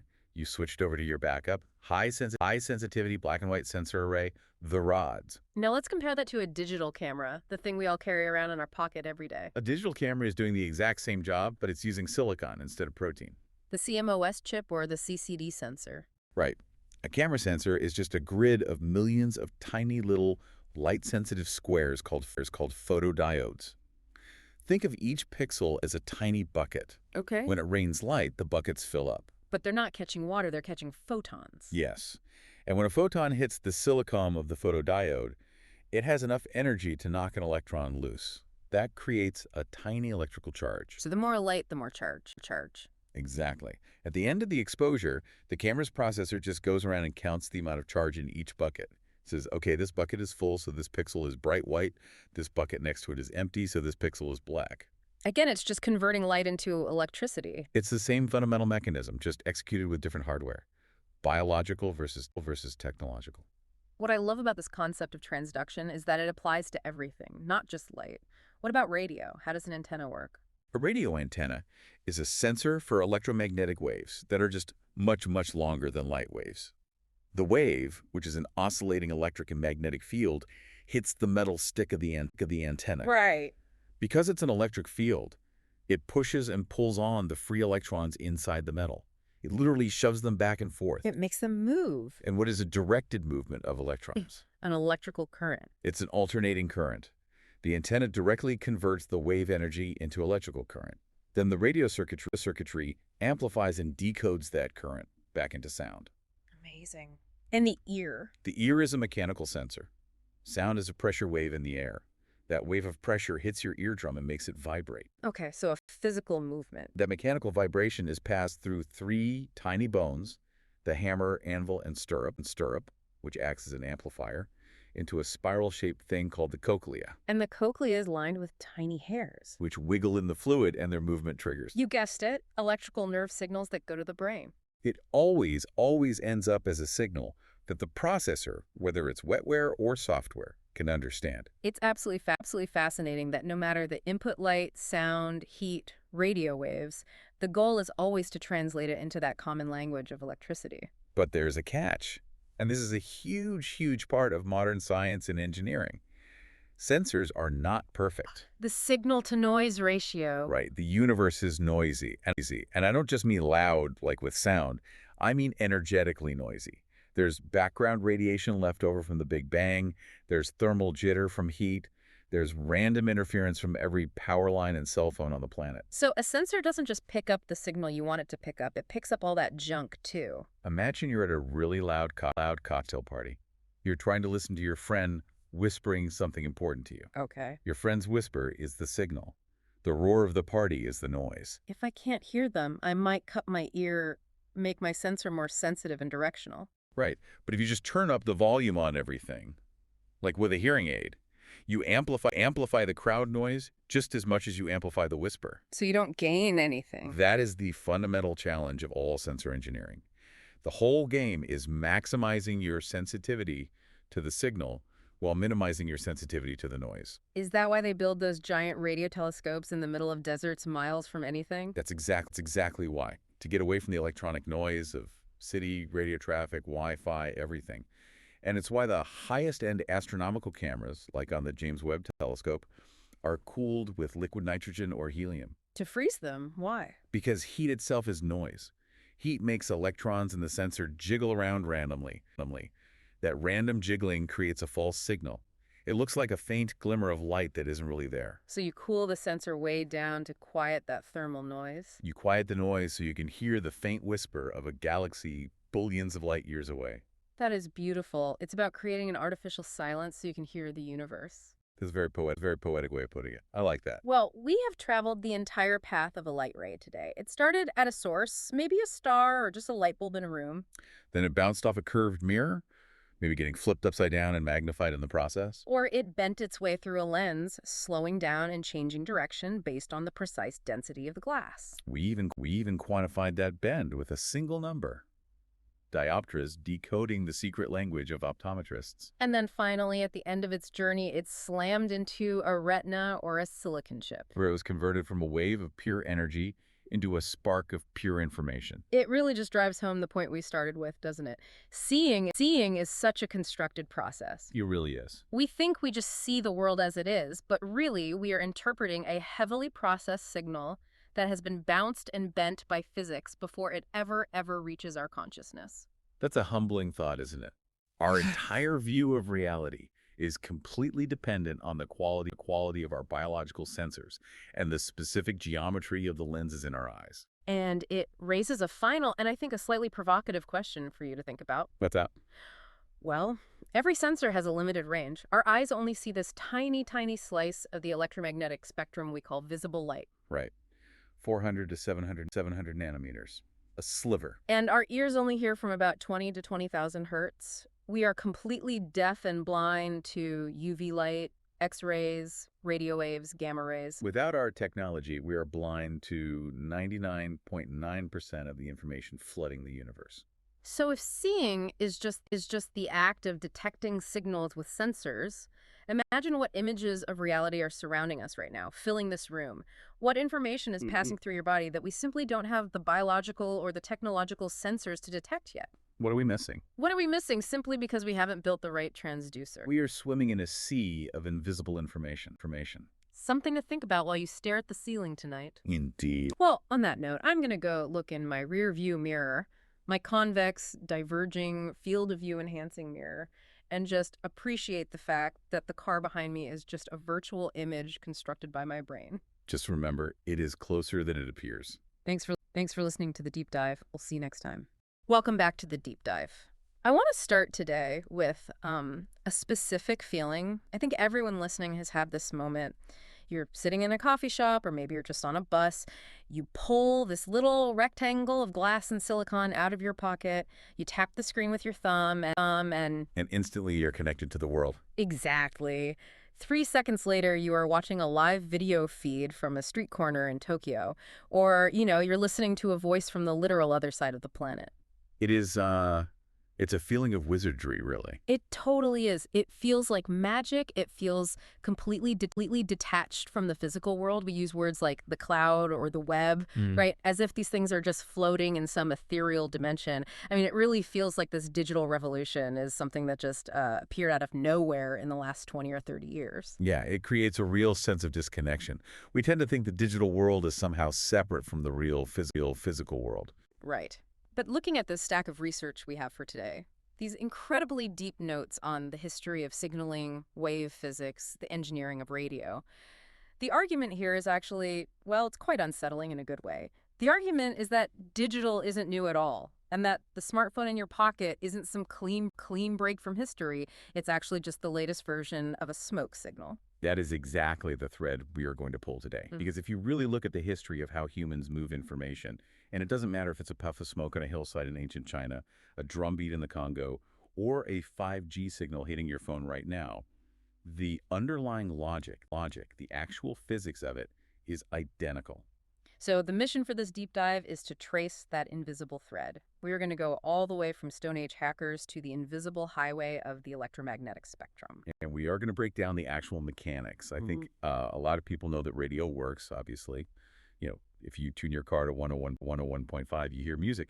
But very few people can explain physically how a human voice travels through thin air without a wire. We are going to debunk the magic and reveal the physics. So, looking at the roadmap we've got, we are starting way, way back, pre-electricity. We have to. If you don't understand the drums, you simply cannot understand the internet. So we're starting with what I like to call the pre-modern hackers. We'll look at ancient drums, smoke signals, hydraulic systems. Then we move into the century of miracles, that really specific window where we went from Morse code to Marconi. And then we get to the invisible highway, the electromagnetic spectrum itself. Which is the medium for literally everything we do today. And finally, we're going to break down the nuts and bolts of AM and FM radio, how the voice actually gets inside the wave. It sounds super technical, but looking at these notes, it's actually a deeply human story. It's about human ingenuity. So let's dive right into segment 1, the ancient roots of digital. Let's do it. The very first thing that jumps out at me from the source material is the definition of communication itself. I think we tend to overcomplicate it, We think about language, emotion, poetry, all the nuance. But mechanically, just from a physics standpoint, what are we actually doing when we communicate? We are overcoming distance. That is the fundamental problem of the human experience. You have a thought in your brain, which is effectively just an abstract electrical pattern in your neurons. You need to get that exact pattern into another brain that is outside of your physical reach. To do that, you have to convert the thought into a physical signal that can actually propagate through space. A physical signal. That seems to be the key phrase. Right, because you can't just wish the thought across the room. It doesn't work that way.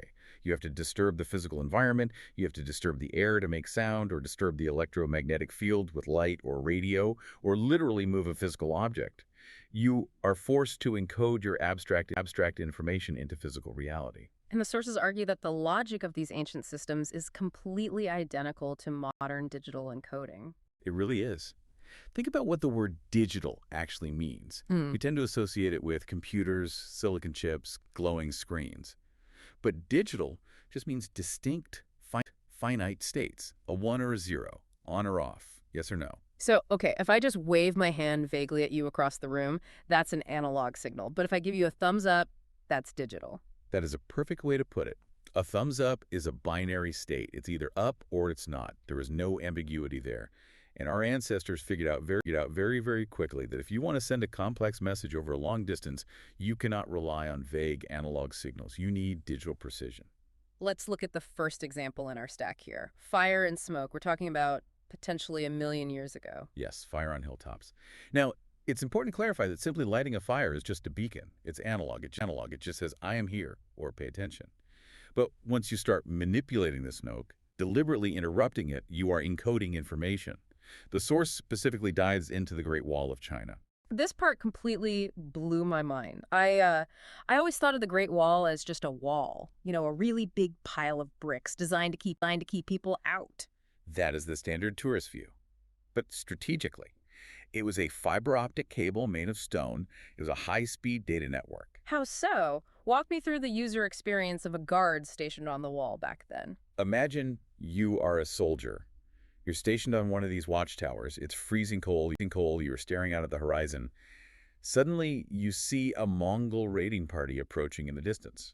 Now, if you just light a big fire, that tells the next tower down the line, hey, something is happening. But that is incredibly low-fidelity data. It's just a ping. Right. It doesn't tell them if it's 5 guys looking for food or an entire invading army. Exactly. But the sources describe a system where they actually manipulated the smoke to carry specific data. They burned wolf dung, specifically. Wait, why wolf dung? Because it creates this very dense, dark, thick smoke that doesn't easily disperse in the wind. And they would release it in controlled puffs. 1 puff might mean 100 enemies spotted. 2 puffs might mean 500 enemies. 3 puffs might mean over 1,000. Send the heavy cavalry immediately. So they were literally encoding data into discrete packets of visual information. That is binary. That is digital. It is. And the most brilliant key here is the relay network aspect. If you are the guard on Tower A, you signal Tower B. The guard at Tower B sees your signal. He doesn't have to sit there and interpret it or run to the Capitol on foot or write a physical letter. He acts as a repeater. He immediately duplicates the exact same signal to Tower C. So you could transmit a highly specific data packet like invasion, 500 troops across thousands of kilometers in a matter of hours. In a world where the absolute fastest travel speed was a horse, that is effectively light-speed communication. It travels as fast as the soldiers can physically see the smoke and react. It is the exact same architecture as a Wi-Fi repeater jumping a signal from the router in your living room to your bedroom. It's just incredible to think about it that way. We think of networks as this modern invention, but they built a physical network out of stone and wolf dung. Ingenuity born of pure necessity. Yeah. But of course, smoke has a pretty severe limitation. It's visual. Right. You have to have line of sight. If it's foggy, the entire network goes down. If it's nighttime, smoke obviously doesn't work, so you have to switch to fire, which is way less precise to control in discrete puffs. So humans moved to audio. The notes here mention the talking drums of Africa. I have definitely heard of this, but I always just assumed it was basically Morse code. Like, tap, tap, tap meant H, tap, tap meant E. It is actually vastly more sophisticated than Morse code. This is such a beautiful example of how human culture and physics intersect. In West and Central Africa, going back to around 4000 BCE, they developed a system using these massive hollowed-out slit drums. And the key to making this work is the language itself, right? Correct. Many African languages in that region are tonal. In English, pitch adds emotion or intent. If I raise my voice at the end of a sentence, it sounds like a question. But it doesn't change the actual dictionary definition of the words I'm using. In tonal languages, the pitch is the definition. A high-pitched sound might mean father, while the exact same phonetic sound at a low pitch might mean snake. So the drummers weren't spelling out words letter by letter at all. Not even close. They were mimicking the actual speech. They built these incredible drums that could produce 2 very distinct tones, usually a male tone, which was low, and a female tone, which was high. By striking different parts of the drum, they would literally play the tonal melody of the spoken sentences. Well, wait, wouldn't that be incredibly ambiguous? I mean, surely lots of different phrases have the exact same up and down melody, like make me lunch might sound identical to watch the dog. That is the genius part of the system. To solve that ambiguity, to do what we would call error correction in computer science. They used massive redundancy. They wouldn't just drum a short phrase like, come home. That's way too short. The melody could easily be confused. Instead, they would drum a long, standardized poetic phrase, something like, the little bats fly home to the branch in the evening. Oh, wow. That is literally poetry functioning as encryption. And compression, yes. Yeah. It's a beautifully long phrase that has a completely unique melodic signature. It simply couldn't be confused with anything else. When the neighboring village heard that specific rhythm and pitch combination floating through the jungle, they knew exactly what it meant without any doubt. And again, we see this repeater concept showing up. Yes, absolutely. A village would hear the drum message say it's a birth announcement or maybe a warning about a predator, and they would realize, okay, this isn't meant for us, this is heading for the capital. And they would immediately turn to their drums and bang it out to the next village down the line. The source material notes that messages could travel 100 kilometers in under an hour. That predates telegraph architecture by millennia. It's an acoustic internet. It really is an internet. You have your nodes, which are the villages. You have a transmission medium, which is the sound waves traveling through the air. And you have a strict protocol, which is the poetic drum language. Okay, now, here is where it gets really interesting for me. The hydraulic telegraph. 480 BCE. I read this in the notes, and it sounds like something straight out of a steampunk novel. It is incredibly ingenious. This comes to us from the Greek historian Polybius, and it solves a huge, glaring problem with smoke signals. Smoke signals, as great as they are severely limited in vocabulary. You can really only agree on a few preset meanings.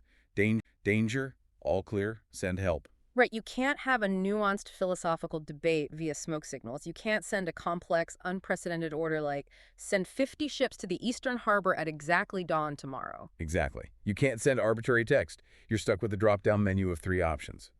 Polybius describes a system designed to solve this exact problem using water and gravity. Walk us through this one. I'm trying to really visualize the physical mechanics of it. Okay, imagine 2 separate hilltops, miles apart. On each hilltop, you have a really large jar. These jars are identical. They are precision engineered by potters to be exactly the same size and volume, and they are filled to the brim with water. Okay, so we have synchronized hardware on both ends. Precisely. Now, inside each jar, floating on the water, there is a cork float. And attached to that cork float is a tall vertical stick. On that stick, written top to bottom, are different codes, messages, or letters of the alphabet. So it's like a ruler with letters carved into it sticking out of the jar. Exactly like that. Now, both jars also have a distinct tap or a drain hole right at the bottom. The system works like this. The sender, who wants to transmit a message, raises a torch to signal across the valley, hey, get ready. The receiver on the other hill sees it and raises their torch to say, I see you, I'm ready. Then at the exact same moment, they both lower their torches and immediately pull the plug on the drain holes. So the water starts draining out of both jars at the exact same speed. Right. And as the water drains out, the cork float starts to sink, which means the stick with all the letters on it starts to go down into the jar. It slowly passes a little sighting notch on the rim of the jar. Oh, I see. So it's a clock. It's basically a water clock. It is a highly precise water clock. When the water level drops to the point where the specific letter or code the sender wants to transmit hits that notch, the sender quickly raises their torch again. And the receiver sees that second torch flash, instantly closes their drain, and then just looks at where the water level stopped on their own stick. Precisely.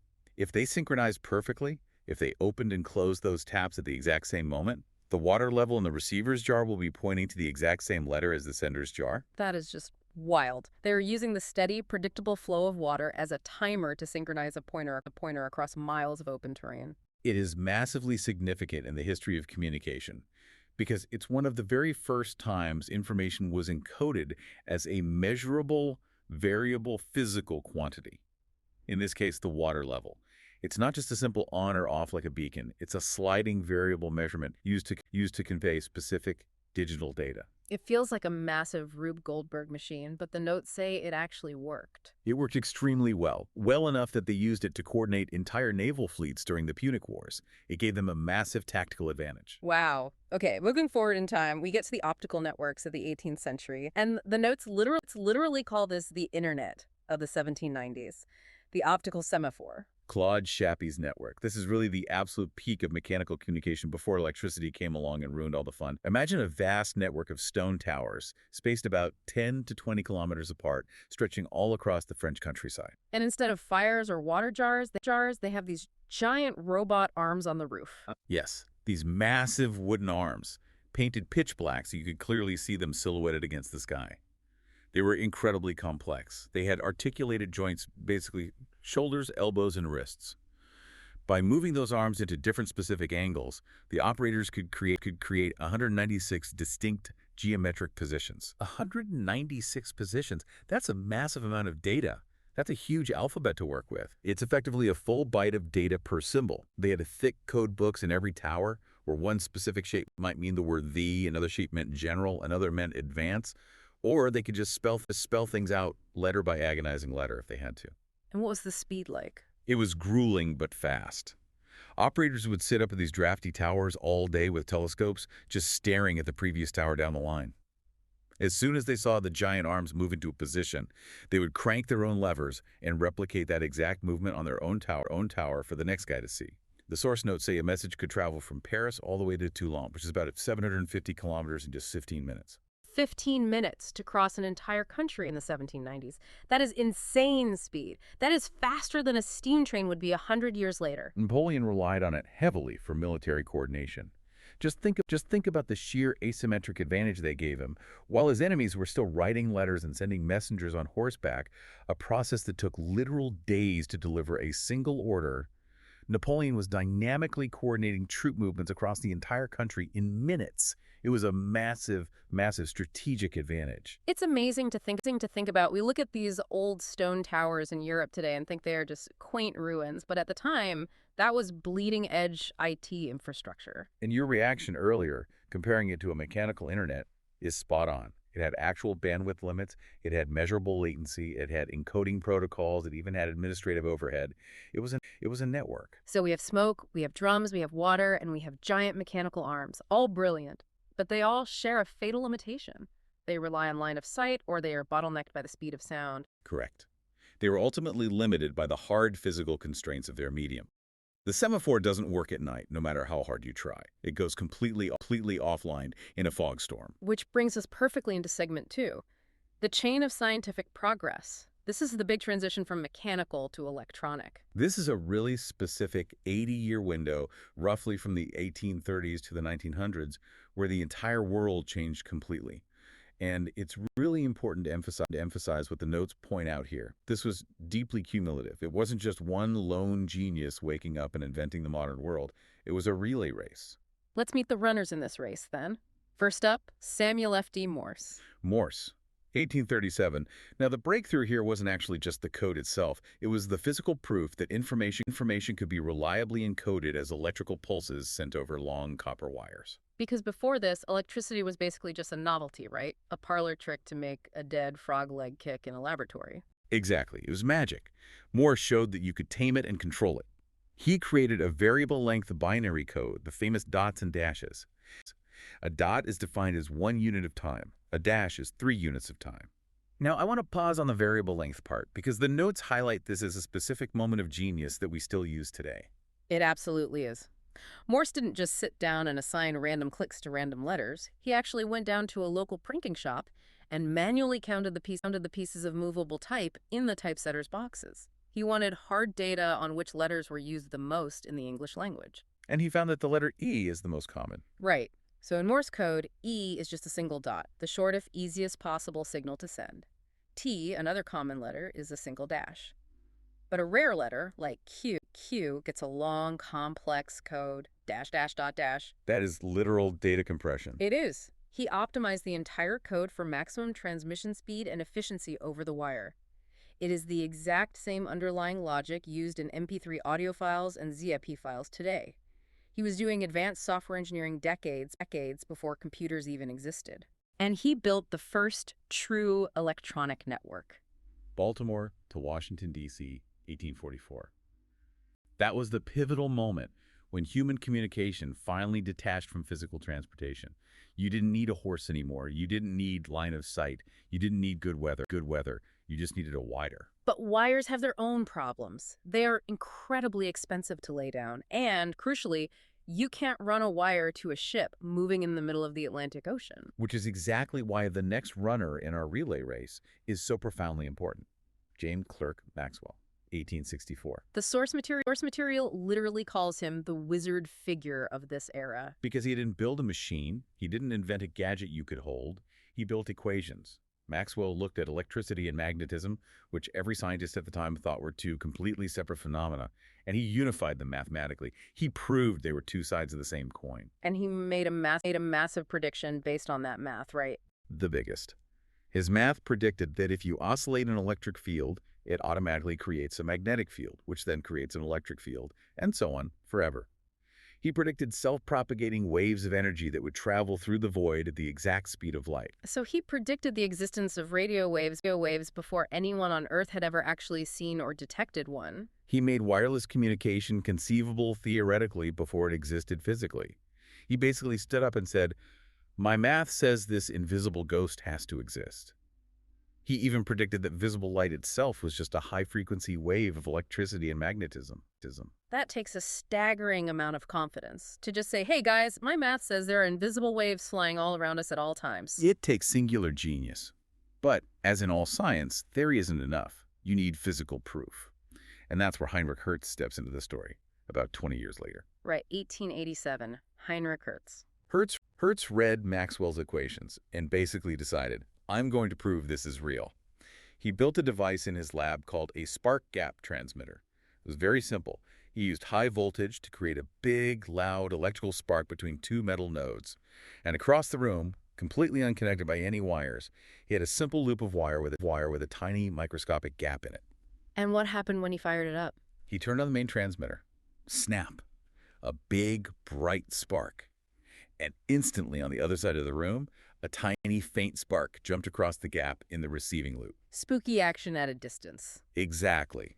He proved physically that invisible waves of electromagnetic energy were generated by the first spark, traveled through the empty air of the room, and induced a current in the second loop. He confirmed Maxwell's math perfectly. He proved you could produce, transmit, and detect these invisible waves. That's why the global unit of frequency is named the hertz. But the truly funny thing here is, Hertz didn't actually think it was useful for anything, right? I've heard he thought it was just a neat parlor trick. There is a very famous quote attributed to him. When his students asked what the practical application of these amazing invisible waves was, he basically said, "It's of no use whatsoever. It is just a neat experiment that proves Maestro Maxwell was right." He was a pure theoretical scientist. He simply did not see the smartphone coming. Enter the practical engineer, Guglielmo Marconi. Marconi, 1895. Now, Marconi wasn't necessarily a better physicist than Hertz. He probably wasn't. But he had incredible commercial vision. He took Hertz's basic spark gap and he started tinkering. He added much taller antennas, he grounded the system to the Earth, he improved the sensitivity of the detectors, and he turned a laboratory curiosity into a viable commercial product. And his crowning milestone was the transatlantic transmission. 1901. From Cornwall in England all the way to Newfoundland in Canada. This is the exact moment the world fundamentally shrank. But wait, didn't all the leading scientists tell him this was literally impossible? Oh, they laughed at him. They openly mocked him. Because the science of the time said that radio waves, just like visible light, travel in perfectly straight lines, and the Earth, as we know, is curved. They said if you shoot a radio wave from England, it's just going to shoot straight off the horizon into deep space, and miss Canada entirely. But it didn't miss. No, it didn't. And this was honestly a massive lucky break for Marconi. The waves bounced. It turns out the atmosphere isn't just empty air. High up, there is a thick layer of charged particles called the ionosphere. The low-frequency radio waves Marconi was using hit that ionosphere and reflected back down to Earth, effectively curving around the curvature of the globe. Wow. So when Marconi picked up that faint signal, it was the letter S in Morse code, Yeah. right? Across the Atlantic, everything just changed overnight. It meant you could finally talk to a ship in the middle of a raging ocean storm. It meant you could broadcast urgent news to an entire continent instantly. It broke the boundaries of physical geography. Now, we definitely have to address the deep dive point on credit here from our notes. Marconi gets the fame, he gets the Nobel Prize, his name is everywhere. But there's another name that constantly comes up in this debate: Nikola Tesla. Yes, and the source material is very careful and specific about this. There is a long-standing controversy. Tesla had earlier established patents for key radio technologies, specifically the resonant tuning circuits that actually allow you to filter out noise and tune a radio to a specific frequency. Without that, radio is just a wall of static. So, if we use an analogy, Tesla designed the internal combustion engine, but Marconi built the first working car and drove it. That's a very fair and accurate way to put it. In fact, in 1943, which is tragically just a few months after Tesla died in poverty, the U.S. Supreme Court actually intervened and restored several of Tesla's core radio patents. They effectively ruled that he had priority on the foundational tech. So historically, Marconi gets the credit for the incredible public demo, but Tesla gets the credit for the underlying foundation. Both are absolute giants in the field. Okay, so we've gone from ancient smoke signals on the Great Wall to transatlantic radio waves bouncing off the atmosphere. But what exactly is this stuff that's carrying the signal? We keep throwing around the word waves. This brings us perfectly to segment 3, the highway, the electromagnetic spectrum itself. The highway. I really like that framing. So what are these waves actually made of? If I could hold one, what is it? They are oscillating electric and magnetic fields. They are pure, massless energy propagating through empty space. And the one universal constant, the absolute unbreakable speed limit of the universe, is that every single one of them, travel at the exact speed of light. So wait, radio waves, visible light, X-rays, they're all exactly the same stuff. Exactly the same. They're the same. They are the exact same physical phenomenon. Literally the only mathematical difference between them is the frequency, just how fast they are wiggling up and down as they move forward. Let's walk the spectrum then. The source lists them starting from low energy and going up to high energy. Right. At the very bottom, the low energy end, we have radio waves. These have the lowest frequency and the longest wavelength. Some can be a millimeter long. Others, the really extreme ones, can be 100 kilometers long for a single wave cycle. 100 kilometers for a single wave. That's the distance between the crests. Yes, mostly used for very low frequency military submarine communications because they can penetrate deep into seawater. But generally, the radio waves we interact with are what we use for TV broadcasts, mobile phone networks, and MRI machines in hospitals. They're very low energy, which is fantastic because they pass right through the walls of your house and they don't damage human tissue. Okay, moving up the energy ladder from radio. Next, we hit microwaves. This is your Wi-Fi router, your GPS satellites, Bluetooth headphones, and yes, obviously, your microwave oven in the kitchen. They are shorter waves ranging roughly from a meter down to a millimeter. Okay, dumb question time, but I have to ask. Why does the oven in my kitchen violently boil water and cook my food, but the Wi-Fi router sitting right next to it doesn't? They are both using microwaves. It's a great question, and it's all about intensity and specific resonant frequency.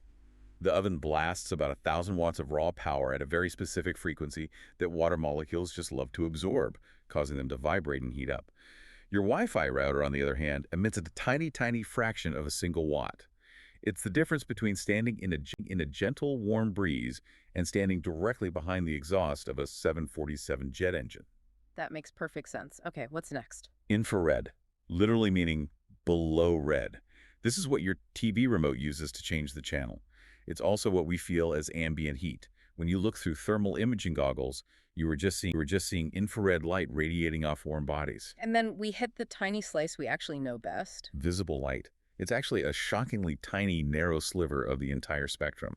The colors we see every day, red, green, blue, are literally just our brain's interpretation of different frequencies of electromagnetic waves. That fact always profoundly blows my mind. The only physical difference between the color red and a Wi-Fi signal is just the frequency of the wiggle. That's it. Human eyes are just organic antennas, evolutionarily tuned to receive that one specific narrow frequency band. If our eyes were tuned differently, we could literally see the Wi-Fi beams bouncing around our living rooms. Okay, what happens when we go higher, above the color violet? Now we enter ultraviolet. This is where the energy level gets high enough to start doing actual physical damage. UV rays have enough raw kinetic energy to knock electrons right off of atoms. They cause sunburns. If you get too much, they can directly damage your cellular DNA. But we also harness them for good, like water sterilization and checking the security features on banknotes. And going higher still. X-rays.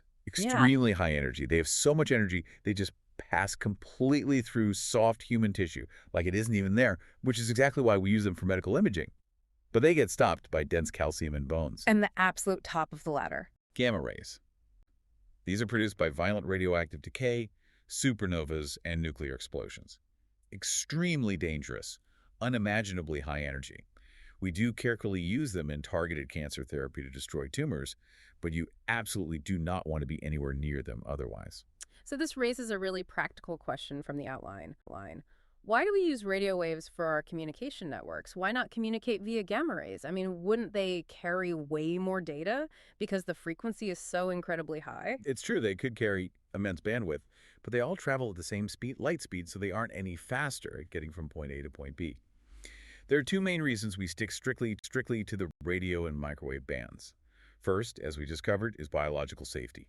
You really don't want your new cell phone emitting highly ionizing gamma radiation that shreds your DNA every time you check your email. Gamma rays are lethal. Yep, that's a pretty solid consumer safety reason. Here's the new smartphone. It doubles as an actual death ray. Exactly. Bad for marketing. The second reason is signal propagation.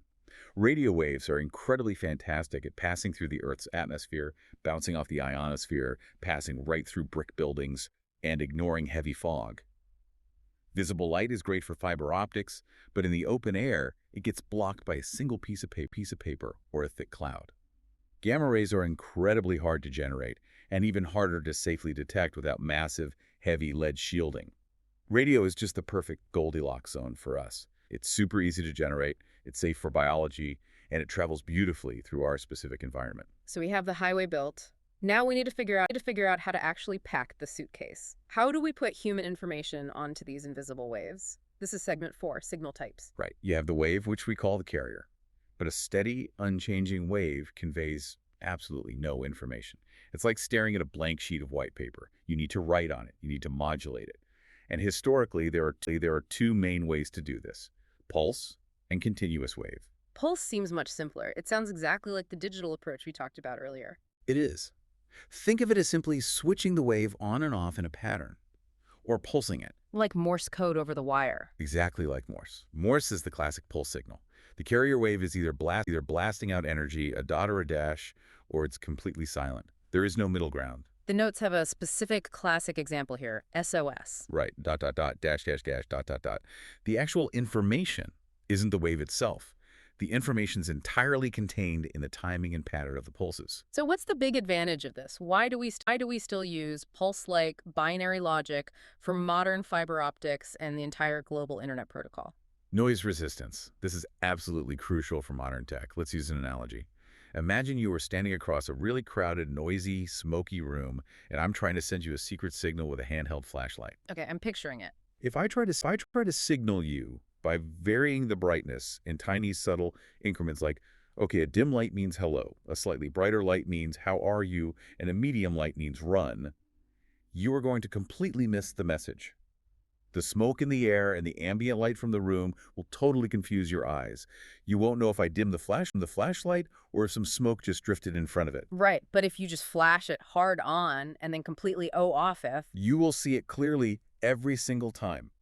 Even if the light is super faint, even if the smoke is really thick, you can always confidently distinguish there is a light from there is no light. That is the power of binary. That is why digital systems are so incredibly robust. As the signal travels and gets weak, a repeater station can look at it, easily determine what is a 1 and what is a 0, and regenerate a brand new, perfectly clean signal. Wow, okay. But then there's the other major method, continuous wave. The analog approach. This is a very different philosophy. The wave never stops. It persists constantly. But to send data, we continuously vary a property of that wave, usually the amplitude of the frequency, to perfectly mirror the source signal. So instead of chopping the wave up into blocks, we are actively warping it in real time. Warping is a very good word for it. We might warp its height or warp its speed. This is exactly how old-school analog radio works. But the massive disadvantage here is noise. A huge, sometimes fatal disadvantage. If random static, say from a lightning storm, crashes into an analog wave, it physically distorts the shape of that wave. And since the information you are trying to send is the shape of the wave, The information itself gets permanently corrupted. You hear that exact corruption as a hiss or a crackle on your car radio. So to summarize, pulse is discrete, it's binary, and it's incredibly tough against noise. Continuous wave is smooth, it's analog, but it's very sensitive and delicate. Okay, so we've got the suitcase packed. Now let's talk about the absolute most common thing we have historically packed in there, the human voice. Segment 5, the magic of radio. This is the really fun part where we finally break down the actual physical mechanics of how AM and FM radio broadcast actually work.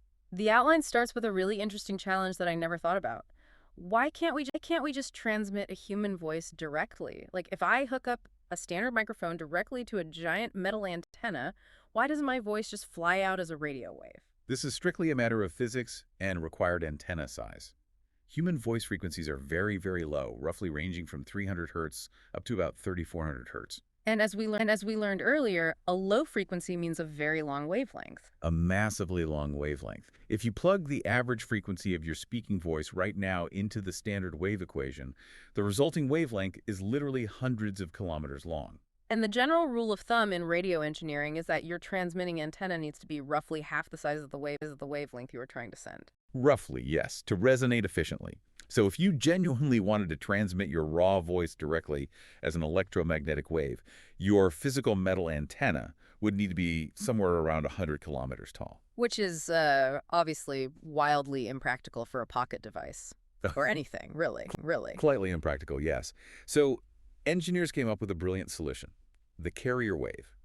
Instead of sending the voice directly, we generate a very high frequency wave, say 100 megahertz. At that high frequency, the wavelength is only about 3 meters long.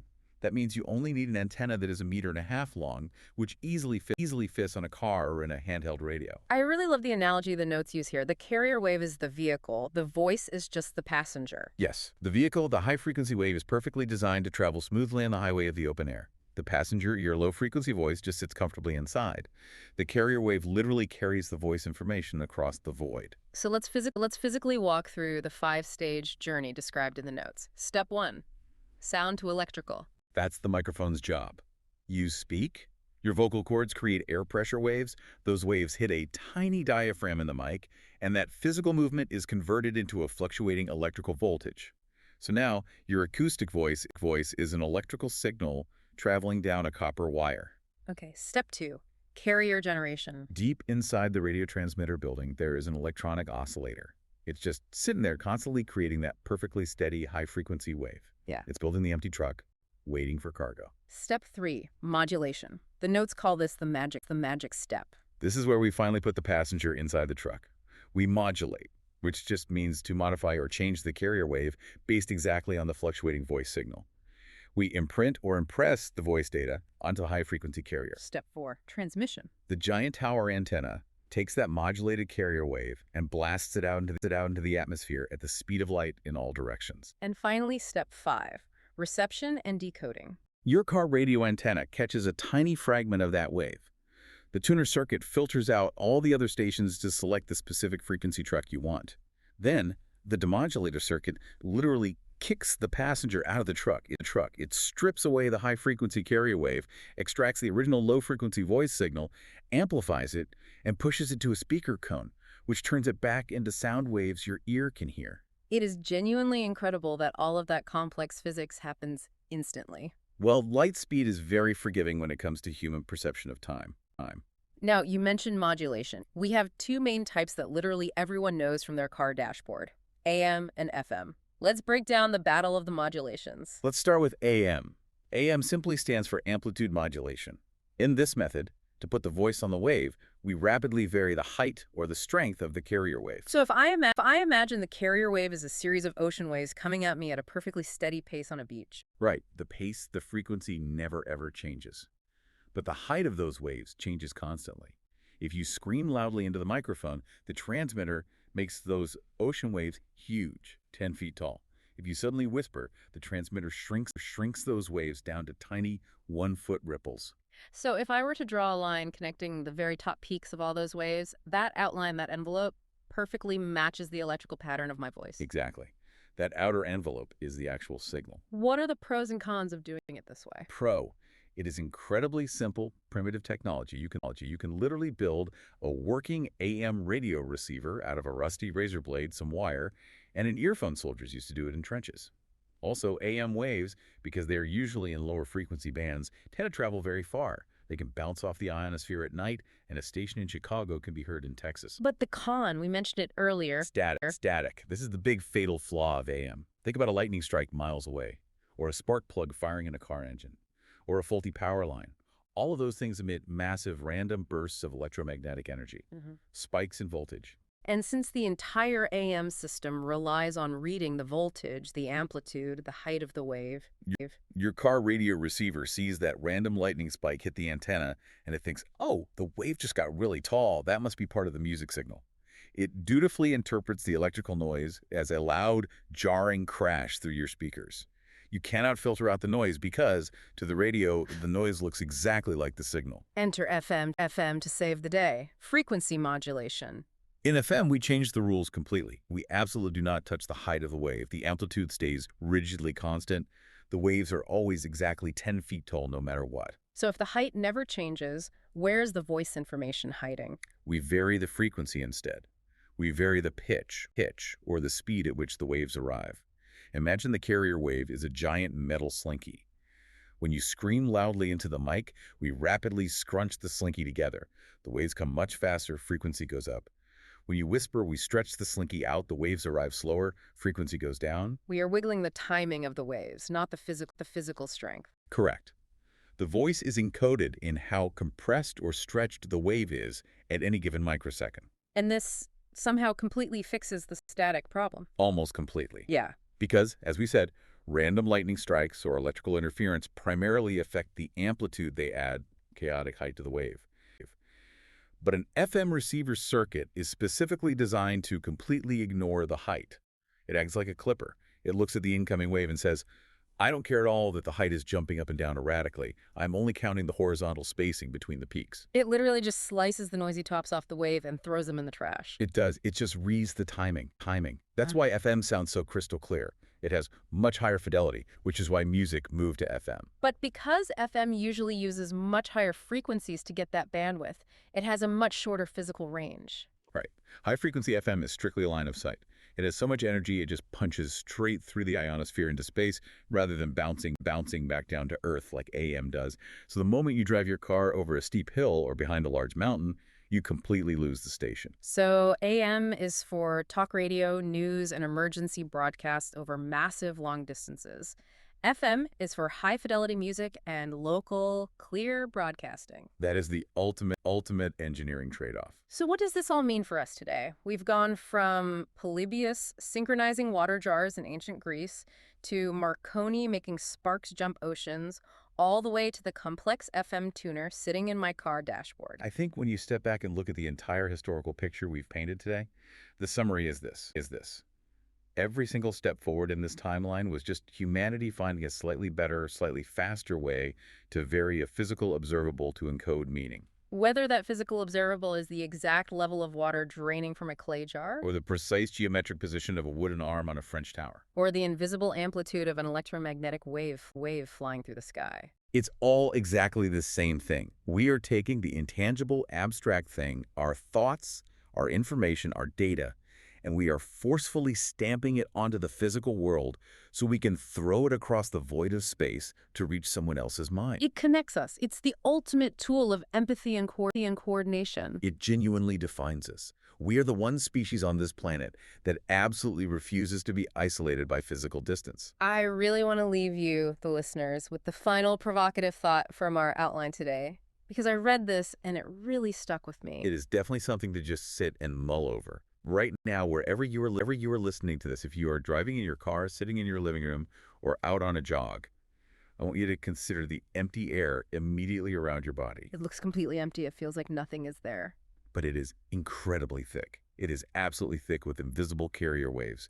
There are thousands of private conversations, gigabytes of encrypted internet data, pop songs, news reports, and satellite signals passing right through your physical body at the exact speed of light at this very second. We are literally walking through a dense, chaotic fog of human information. A fog that we can only perceive if we happen to have the exact right tuner, a smartphone, a radio, a TV antenna, to extract that one specific signal from the overwhelming noise. We are swimming in an infinite sea of communication that is totally, completely invisible to our biological senses. That is, honestly, it's slightly terrifying when you picture it, but mostly it's just awe-inspiring. I think it's beautiful. It's the culmination of everything we've talked about today. Well, next time you pull that glass rectangle out of your pocket, just take a single second to appreciate the thousands of years of physics and struggle making it work. It's not magic. It's actually so much better than magic. It's waves. Thanks for diving in with us today. We'll catch you on the next deep dive. Goodbye, everyone. I want to start today by asking you to just look at your phone. Just hold it in your hand for a second. Yeah, take a good look at it. It feels like this really solid object, right? I mean, it's glass, it's aluminum. Maybe you've got some plastic case you bought online on it. Probably a screen protector that's a bit cracked. Right, exactly. But if we really look at what that device is doing right now, like pulling this audio stream out of the literal ether, syncing your emails, updating the weather app, it stops feeling like a rock, and it really starts feeling like magic. It's the Arthur C. Clarke principle, right? Any sufficiently advanced technology is indistinguishable from magic. Yes. But the funny thing is, as soon as you peel back that layer of magic, you don't find spells, you find physics, you find very rigid, very heavy industrial infrastructure. And that is exactly where we are going today. I've been completely buried in this stack of research for today's deep dive. It's all about the physical infrastructure of the information age. And man, it completely changed how I look at the world. It'll do that, yeah. Because we usually talk about the cloud like it's this, I don't know, this fluffy, ethereal place where our data lives. Up in the sky somewhere. Right up in the sky. But the sources we're diving into today make it painfully clear. The cloud is not a cloud. Not even close. It's underwater glass cables, it's copper wires literally digging into the dirt, and it's invisible waves bouncing off the upper atmosphere. It's a massive machine. Really, it is arguably the largest, most complex single machine humanity has ever built. It spans the entire planet, and it even extends up into orbit. Yeah. And yet we just treat it like a utility. We expect it to work exactly like gravity. So our mission today for this deep dive is to basically break the spell. We are going to deconstruct the machine. And the research creates this really perfect three-part structure. It's almost like a geological dig. I like that analogy. Yeah, so we're going to start at the top with the invisible stuff, right? Radio and wireless. Then we're going to dig down into the ground to talk about the transmission media. So your copper and your fiber optic cables. And finally, we're going to shrink ourselves all the way down to the atomic level to look at digital logic.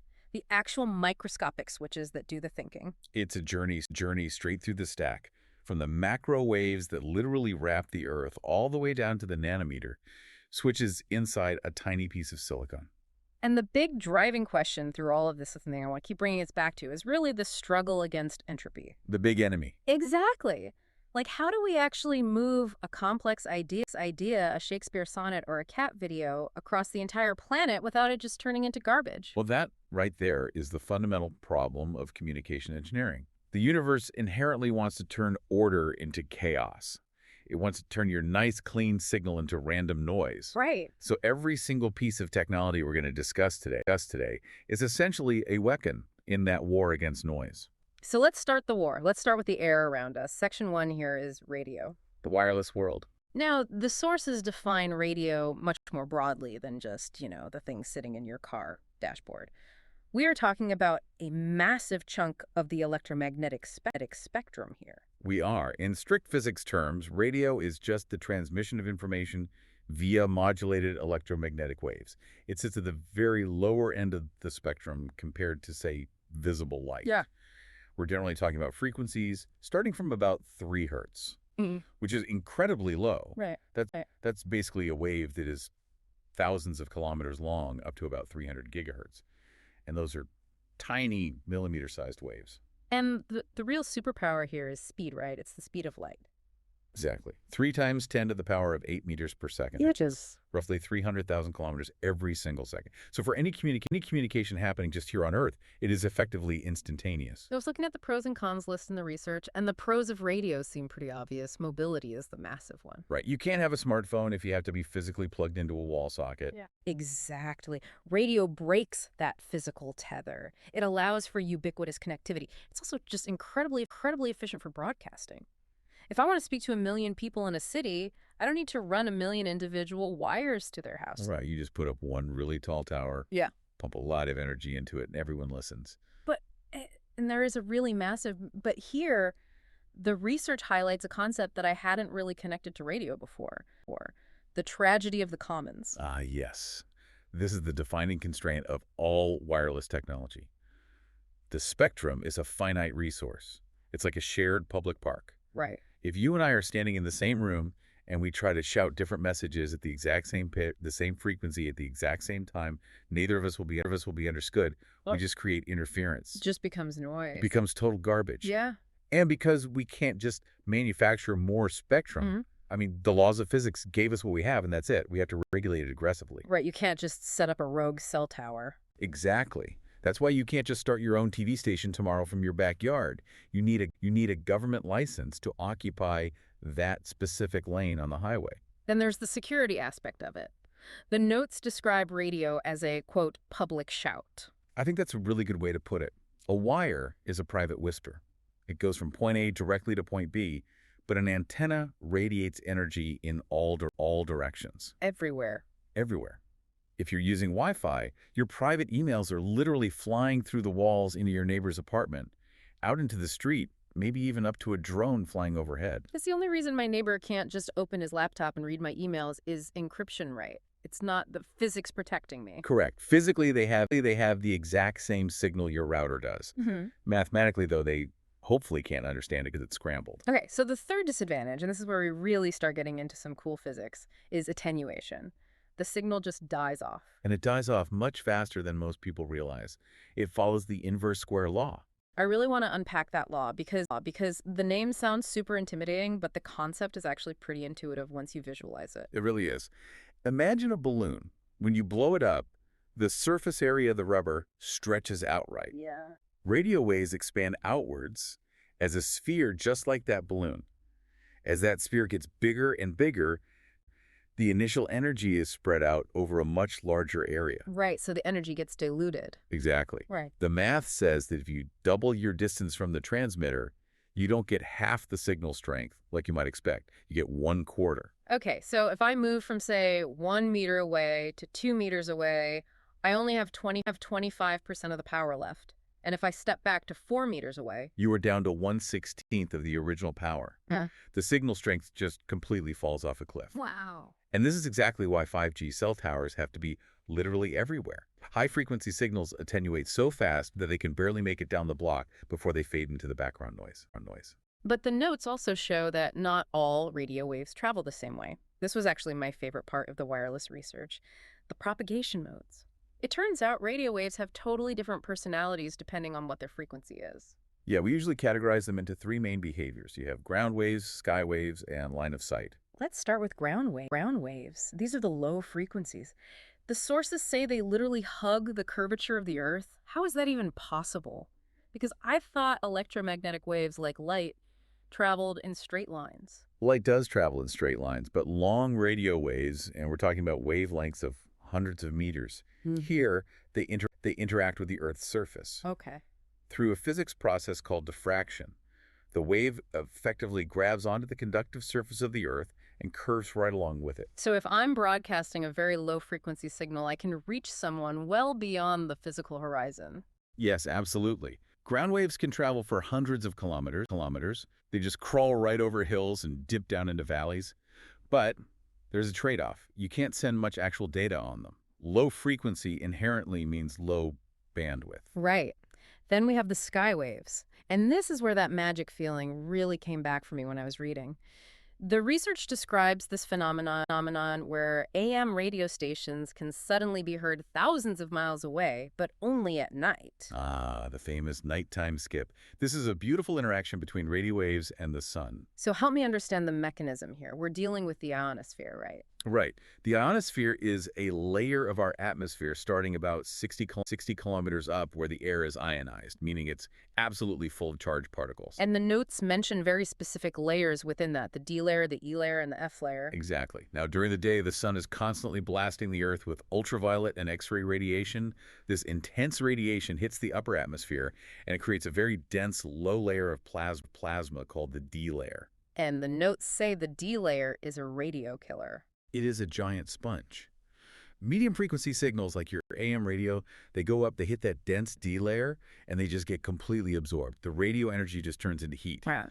So during the daytime, your signal goes up and it dies. You only get to hear the local ground wave. But then the sun sets. The sun sets, the solar radiation stops. Yeah. And the D layer, which needs that constant solar radiation to exist, simply fades away. It dissipates. Wow.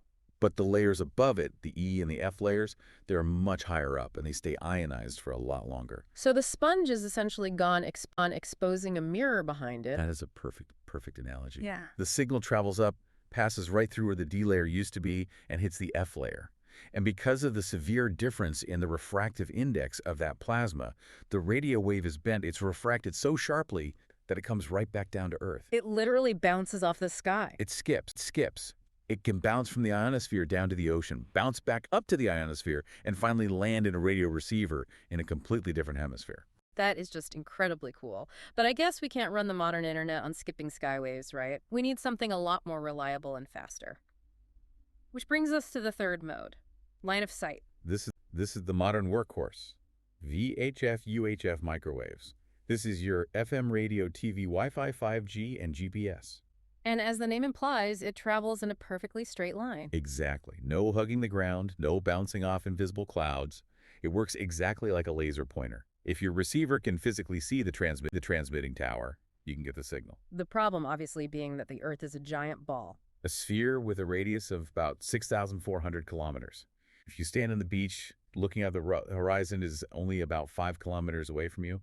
Anything beyond that is physically blocked by the planet itself. Which perfectly explains the infrastructure we see all around us, right? We build tall towers just to push the horizon further back. And ultimately, we build the tallest towers of all, satellites. A satellite is really just a line-of-sight relay station that is high enough up to see over the curve of the Earth. So that's the air. It's incredibly fast, it's totally flexible, but it's crowded, and it constantly fights the geometry of the planet. If we want to move serious data, like the actual petabytes of data that run the global economy, we have to get out of the air and go into the ground.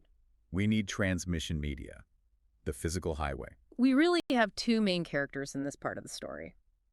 Copper and optical fiber, or as I kind of like to think of them, the electron and the photon. That is the absolute fundamental distinction. Are we pushing electricity or are we pushing light? Let's start with copper.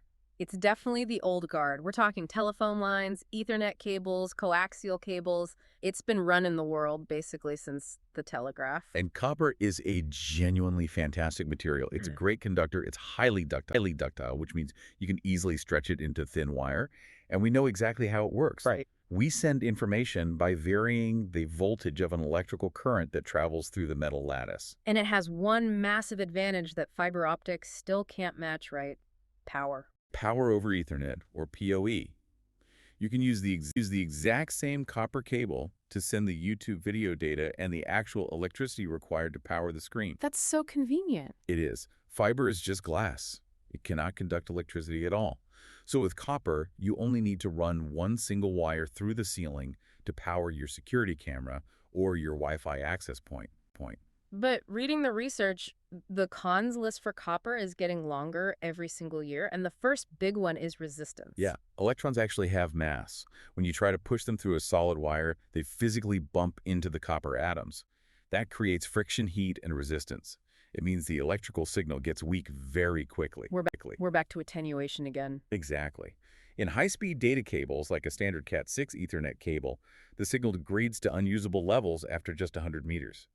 If you need your network to go 101 meters, you have to buy a repeater, a power device just to boost the signal. And that is very expensive infrastructure to maintain at scale. And then there is the interference issue. Yeah, Because a copper wire is basically just a giant antenna, isn't it? it absolutely is. If you run a copper data cable right next to a high-voltage electrical power line, the magnetic field radiating from that power line will physically induce a rogue current inside your data cable. So it literally injects noise into your data. It totally corrupts the data. We try to fight this by twisting the pairs of wires inside the cable. That's why it's literally called twisted pair cable, because the twisting helps cancel out the incoming interference, but it's never perfectly clean. And that leads right into the security risk, because induction works both ways, right? Right. If you can induce noise into the cable from the outside, you can also read the signal out of the cable from the outside. A skilled spy doesn't need to physically cut the wire and splice into it. Really? No, they just need to place a sensitive sensor coil right next to the jacket of the cable. They can read the microscopic magnetic field changes and perfectly reconstruct the data stream without ever touching the bare copper. Wow. Okay, so enter the modern challenger. Optical fiber, the speed demon of the internet. Fiber is a total paradigm shift. We are no longer sending heavy electrons. We are sending pulses of massless photons. Light. Usually we use near-infrared light with specific wavelengths like 1310 or 1550 nanometers. I kept seeing those specific numbers in the notes. Why those exact wavelengths? Why not just use regular visible light that we can see? Because glass, even ultra-pure manufactured silica glass, absorbs different wavelengths of light differently.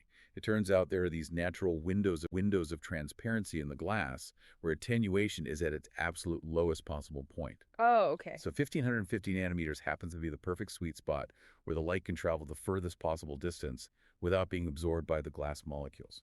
And when we say travel furthest, the difference compared to copper is just staggering. Oh, it's a completely different league. With copper, you are struggling at 100 meters. With modern single-mode fiber, you can send a clean signal 80 to 100 kilometers before you need a repeater. And what about the bandwidth? Terabits per second. A single strand of glass, thinner than a single human hair, can carry more simultaneous data than a massive bundle of copper cables the size of your thigh. Plus, I imagine it's totally immune to all that electromagnetic interference stuff we talked about. Completely immune. Light doesn't care about magnets at all. You could wrap a fiber optic cable tightly around a massive high-voltage substation transformer, and the data signal won't even flicker. But here's the part of the research that I really needed to sit with. The actual how of it all.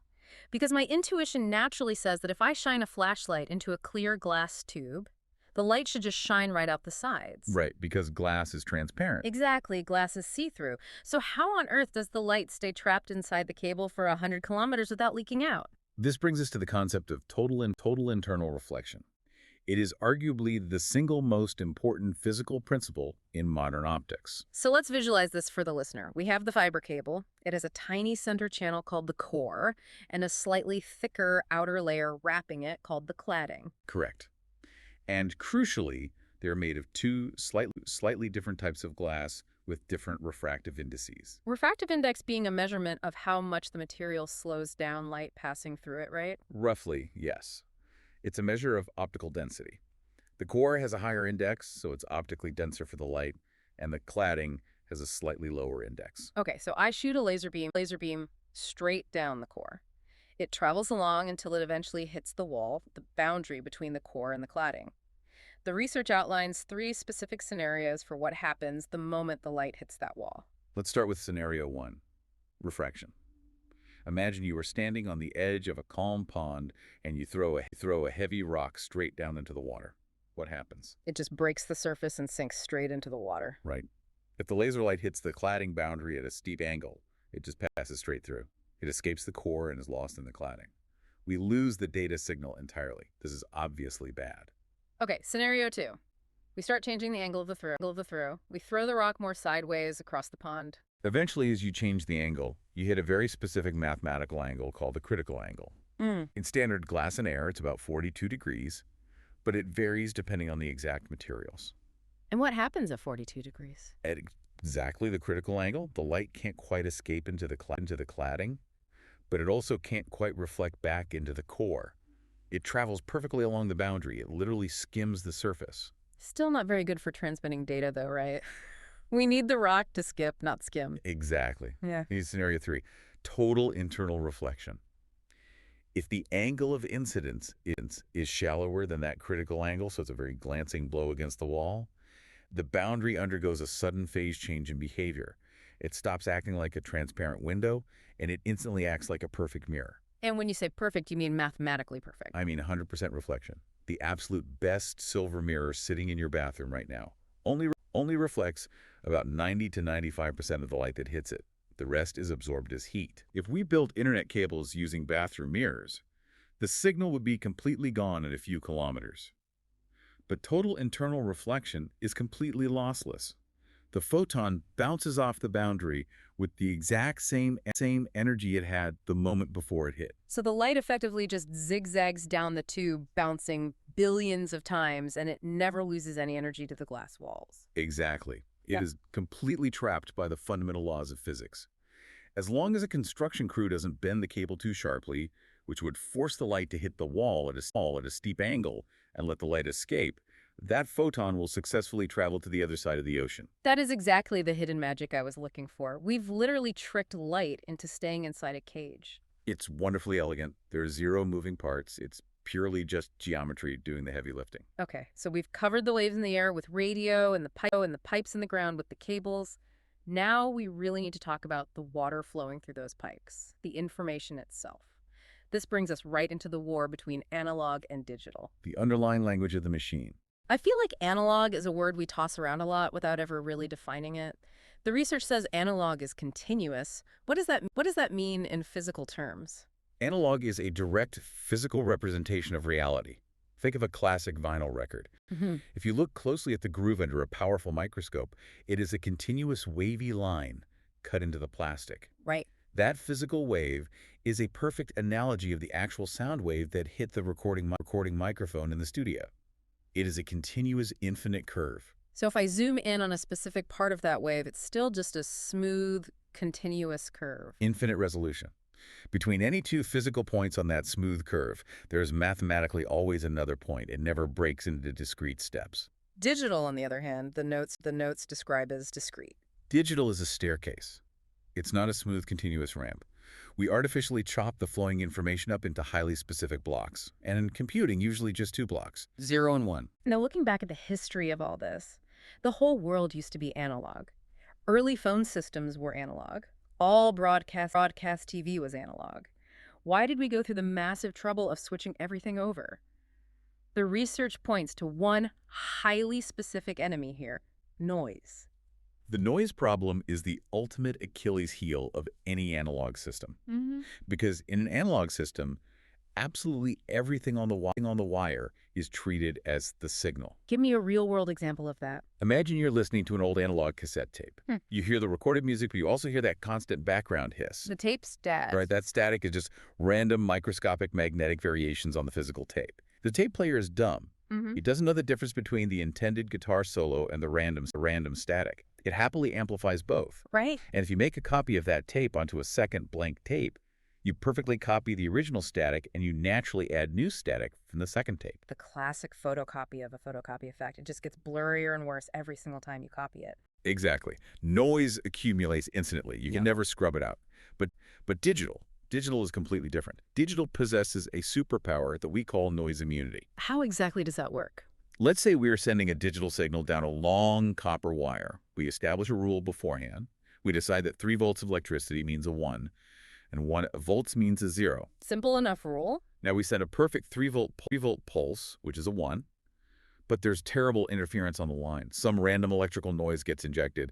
The signal physically arrives at the far end of the cable, not as a crisp 3 volts, but as, say, 2.8 volts. So the signal is corrupted. In an analog world, yes, entirely corrupted. But a digital receiver looks at that messy 2.8 volts, and it just asks a very simple logical question. Is this incoming voltage closer to our rule for 3, or is it closer to 0? It just rounds it up. It says, okay, that's definitely a 1. It completely ignores the 0.2 volts of random noise. It reconstructs a brand new, perfect 3-volt signal inside the machine.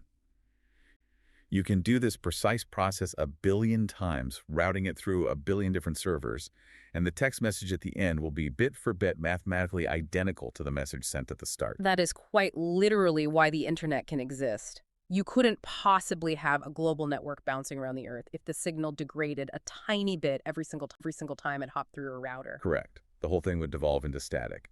But to get that magical immunity, we have to pay a serious price up front. We have to convert our beautiful, smooth, continuous analog reality into these rigid, blocky digital numbers. Right, and this is the sampling and quantization process outlined in the notes. I want to spend a minute specifically on sampling because the underlying math here is fascinating.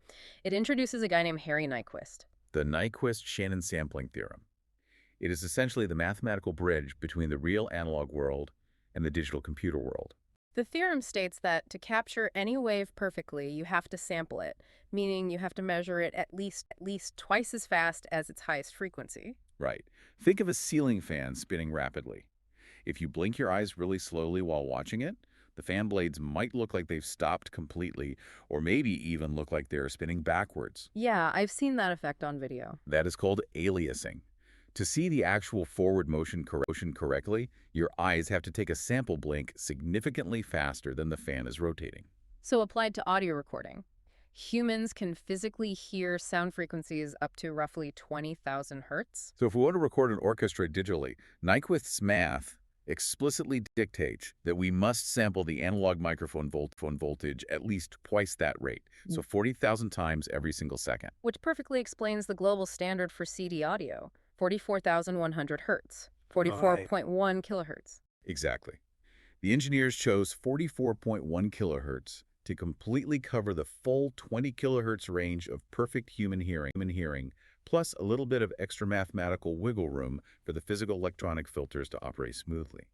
That 44.1 number wasn't just pulled out of thin air, it was strictly dictated by the theorem. So that is step 1, sampling, which is essentially slicing up time into chunks. Step 2 is quantization, slicing up the actual value. We have to measure the physical height of the sound wave at every single one of those 44,100 samples and assign it a specific number. But inside a computer, we only have a limited set of discrete numbers to choose from. This is what we call bit depth. Like 8-bit versus 16-bit audio? Right. In an 8-bit digital system like old Nintendo video game audio, you only have 256 possible volume levels from silent to maximum.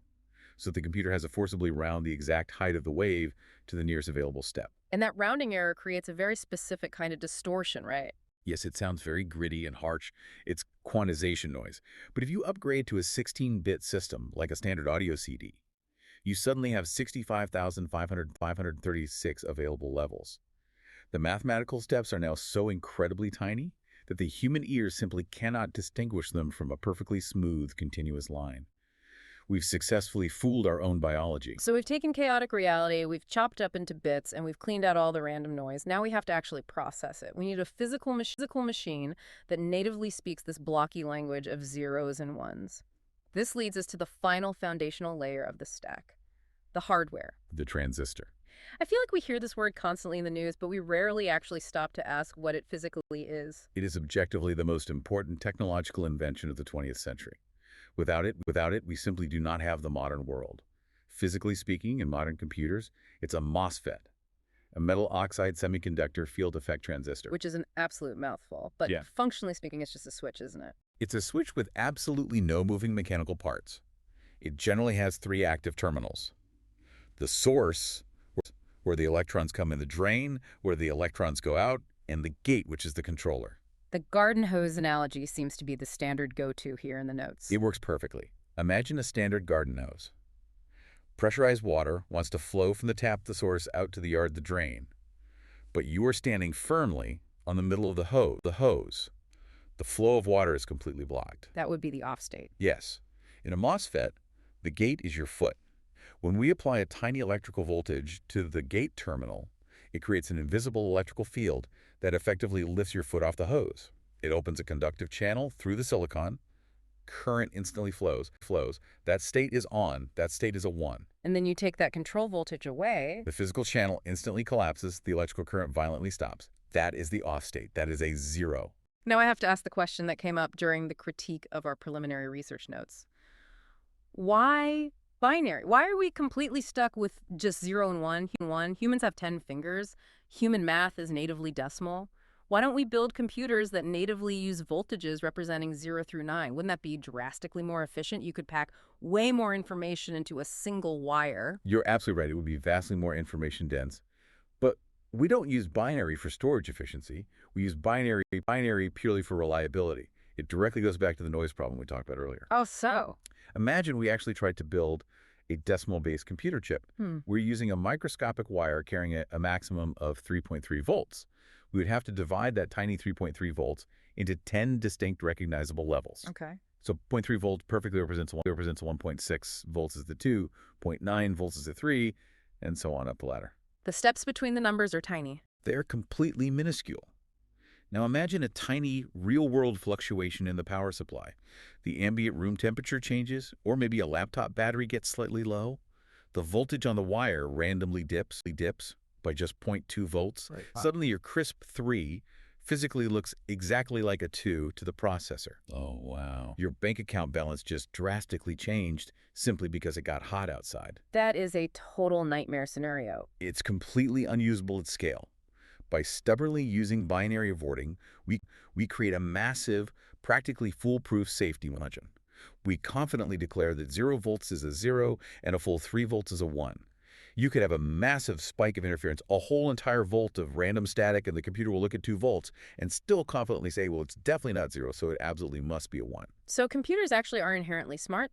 They're just incredibly paranoid about making mathematical mistakes. They are aggressively robust by design. And because the physical switch itself is so structurally simple, just purely on or purely off, we can manufacture them to be incredibly, incredibly small. And when we say small, we mean nanometer small now. Yes, the absolute bleeding-edge current generation of processing chips uses transistors with physical features as small as 3 nanometers across. The research pointed out that a standard rhinovirus, the virus that causes the common cold, is roughly 30 nanometers across. So we are mass manufacturing billions of functional electronic switches that are literally one-tenth the physical size of a virus. And we're packing roughly 25 billion of them onto a single flat slice of silicon that is about the size of your thumbnail. That specific scale is just, it really breaks my brain a little bit to try and visualize. And we use these billions of interconnected switches to build computer memory. Yes, we arrange these tiny transistors into highly complex architectural patterns to safely store all those Ds and the 1s. The notes strongly distinguish between SRAM, DRAM, and flash memory. I really want to touch on DRAM first because that's the literal RAM we always talk about buying for our computers. The research calls it the leaky bucket design. Right. DRAM, or dynamic RAM, is incredibly cheap to make and very dense.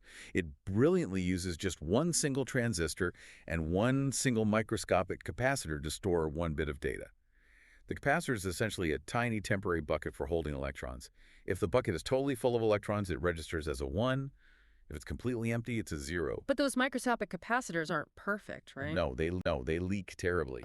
The trapped electrons slowly drain out through the silicon. If you just fill it and leave it alone, your saved 1 will spontaneously turn into a 0 in just a tiny fraction of a second. So the computer hardware has to constantly babysit the memory. It has to aggressively refresh the memory, literally thousands of times every single second. The memory controller rapidly reads every single bucket, sees that it's half full, and violently tops it back up to full. That's precisely why it's called dynamic memory. It has to be constantly electrically active just to remember anything at all. And that's exactly why when I pull the physical power plug on my desktop PC, I instantly lose every single unsaved document in my RAM.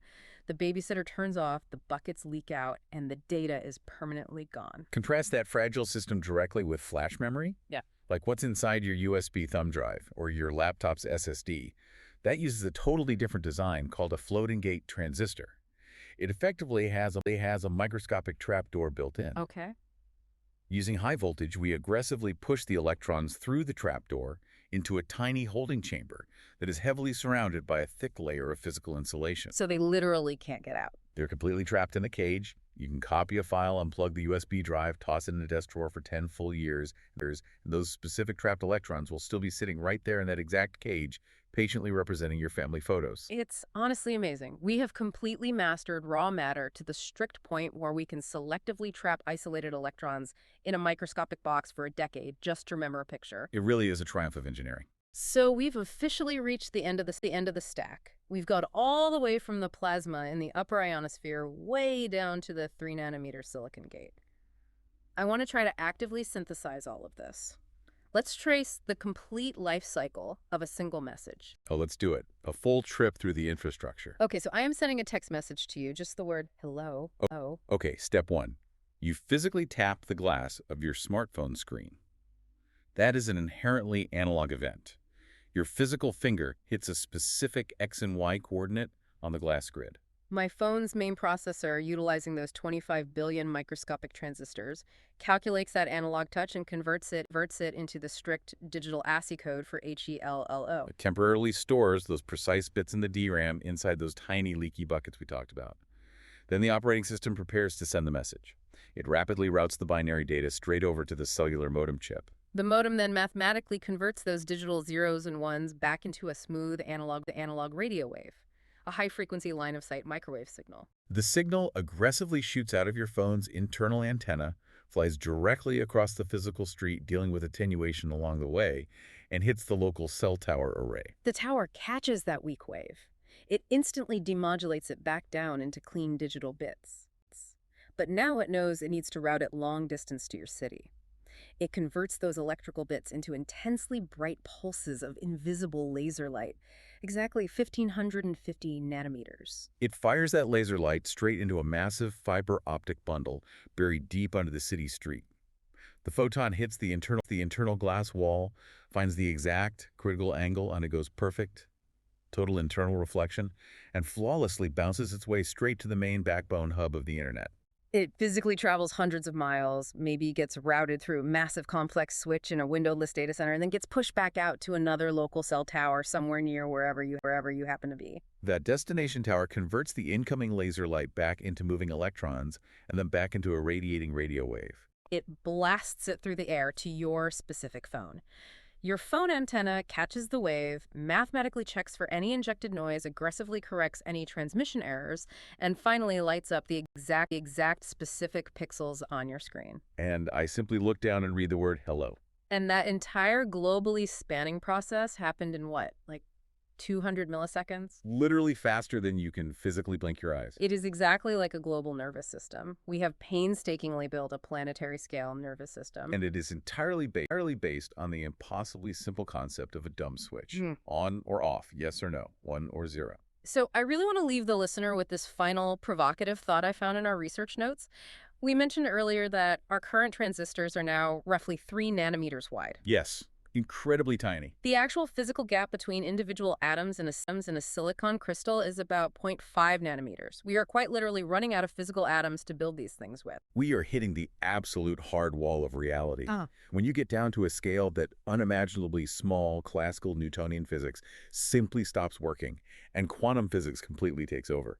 Electrons start doing impossible things. They start to, quote, tunnel. They can literally teleport across a physically closed microscopic switch. So the off switch literally isn't off anymore. Exactly. The leaky bucket basically becomes a complete sieve. We physically cannot shrink standard silicon transistors much further without the data corrupting itself instantly. Moore's law is rapidly hitting the ultimate atomic limit. So the final question really is what comes next. If we physically can't make the silicon pipes any smaller, and we mathematically can't make the photons travel any faster than the speed of light, where does the information age actually go from here? That right there is the literal trillion-dollar question in Silicon Valley. Are we looking at massive breakthroughs in quantum computing? Are we looking at strange biological computing? Or maybe optical computing, where the processor chip itself fundamentally calculates using beams of light instead of slow-moving electricity? We really just don't know yet. But for now, the next time you glance down and see that little 4G or 5G icon sitting up in the corner of your phone, just maybe take a quick second to respect the absolute mountain of complex physics keeping it there. Like we said at the beginning, it's not magic. Yeah. Honestly, it's significantly better than magic. Absolutely. Thanks for diving deep into the stack with us today. Always my pleasure. We will see you on the next deep dive. You know, I was just sitting on the train this morning, just doing the usual commute. Right. And I'm streaming this 4K video. I'm answering a bunch of emails and tracking my location on a map all at the exact same time. Yeah, just a normal Tuesday. Exactly, just a normal Tuesday. Yeah. But I had this weird moment where I actually stopped and looked at the phone in my hand, and I just thought, this shouldn't work. It really shouldn't. I mean, the sheer number of things that have to go perfectly right just for this little plastic rectangle to function Yeah. at all, it's basically statistical insanity. It is. We call it technology, so we feel comfortable with it, but at this point, it's closer to alchemy.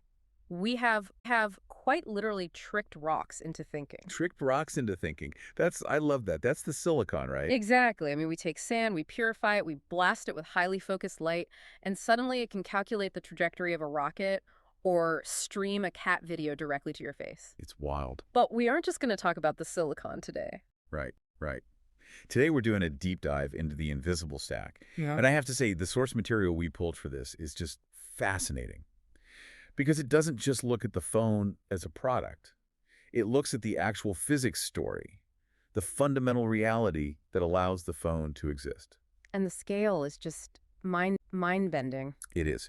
We are going to take you from the microscopic size of a virus, which is basically the size of a modern transistor, all the way to the massive cables lying at the bottom of the Atlantic Ocean. So our mission today is to unpack all that invisible infrastructure that you use every single day.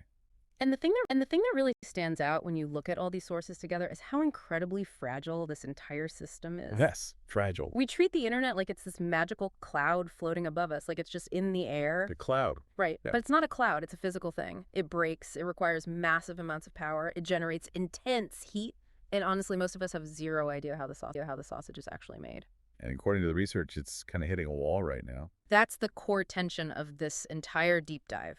We've had this amazing free ride for about 60 years, riding on the back of Moore's Law.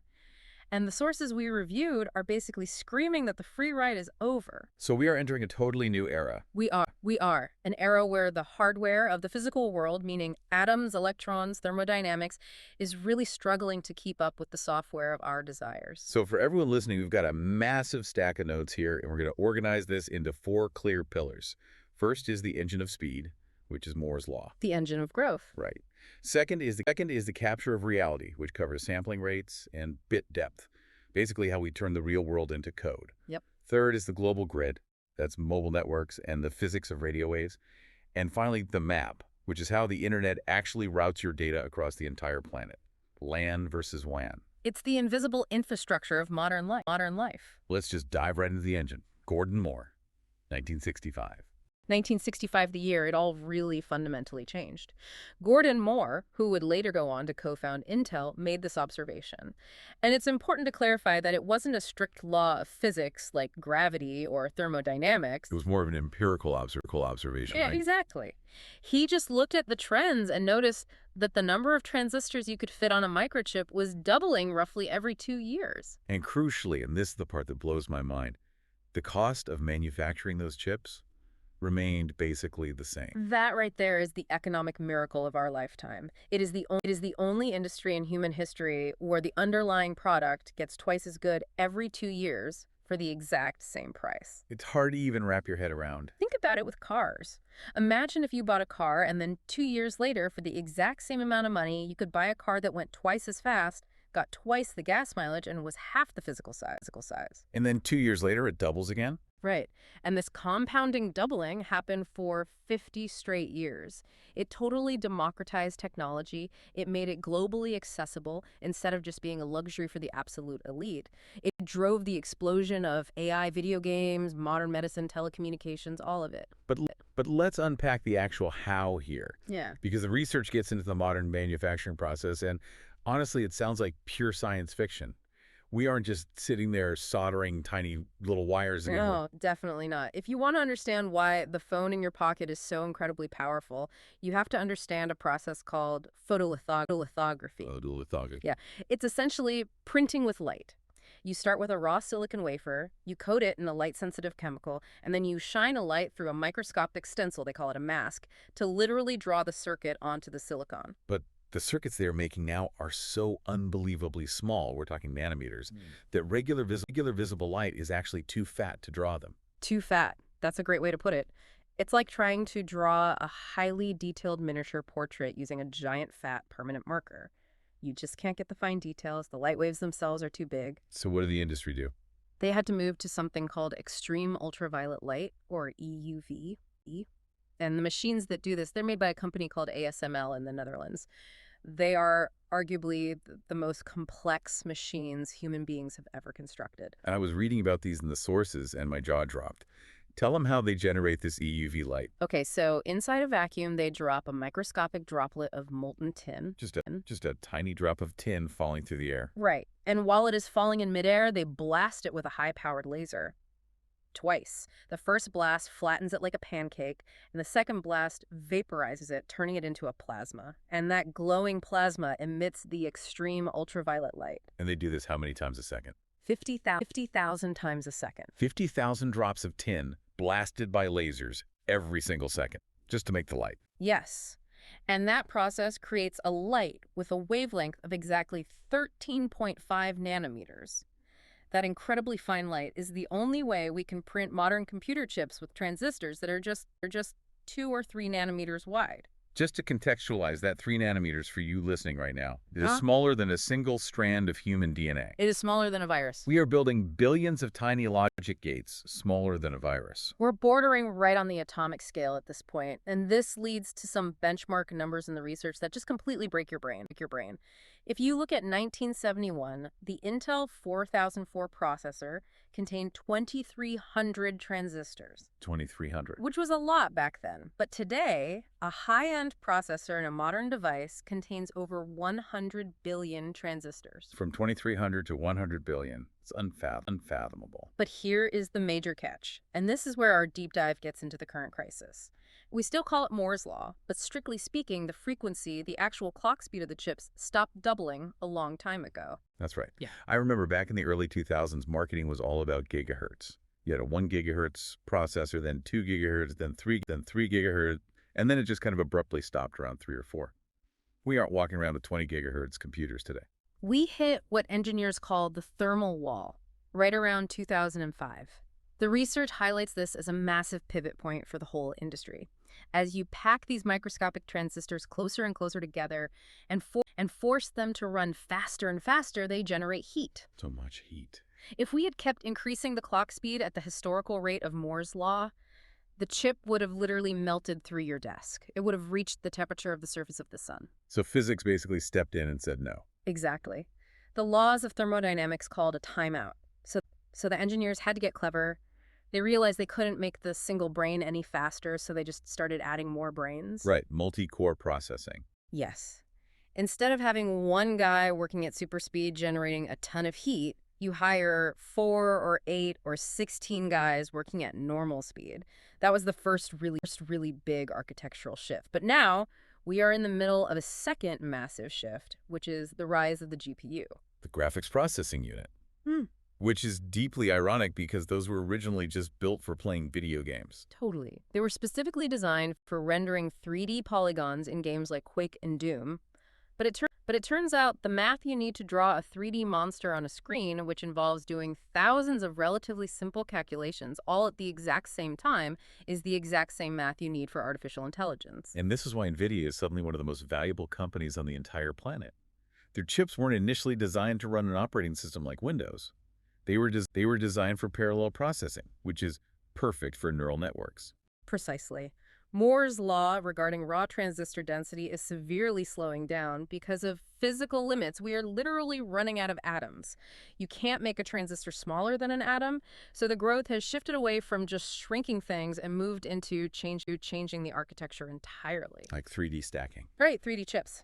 Specialized AI cores. We are building massive skyscrapers on the chip instead of just sprawling single-story suburbs. And the economics of this transition are wild. We mentioned earlier that the cost of the individual chip stays relatively low, but the cost of the factory, the fab that makes them, has just exploded. It's a phenomenon known as Rock's Law. It's a paradox where the price of the final chip stays flat, but the cost of the equipment required to manufacture that chip doubles every 4 years. A modern leading-edge fab costs upwards of $20 billion just to build. $20 billion for one factory. That is the GDP of a small country. It creates a nearly insurmountable barrier to entry. That's why there are only 2 or 3 companies in the entire world that can actually manufacture the most advanced chips. You have TSMC in Taiwan, Samsung in Korea, and Intel trying desperately to catch up. Which turns the global supply chain into a massive geopolitical choke point. And staying perfectly impartial here, both left and right-wing political analysts agree this is a major vulnerability.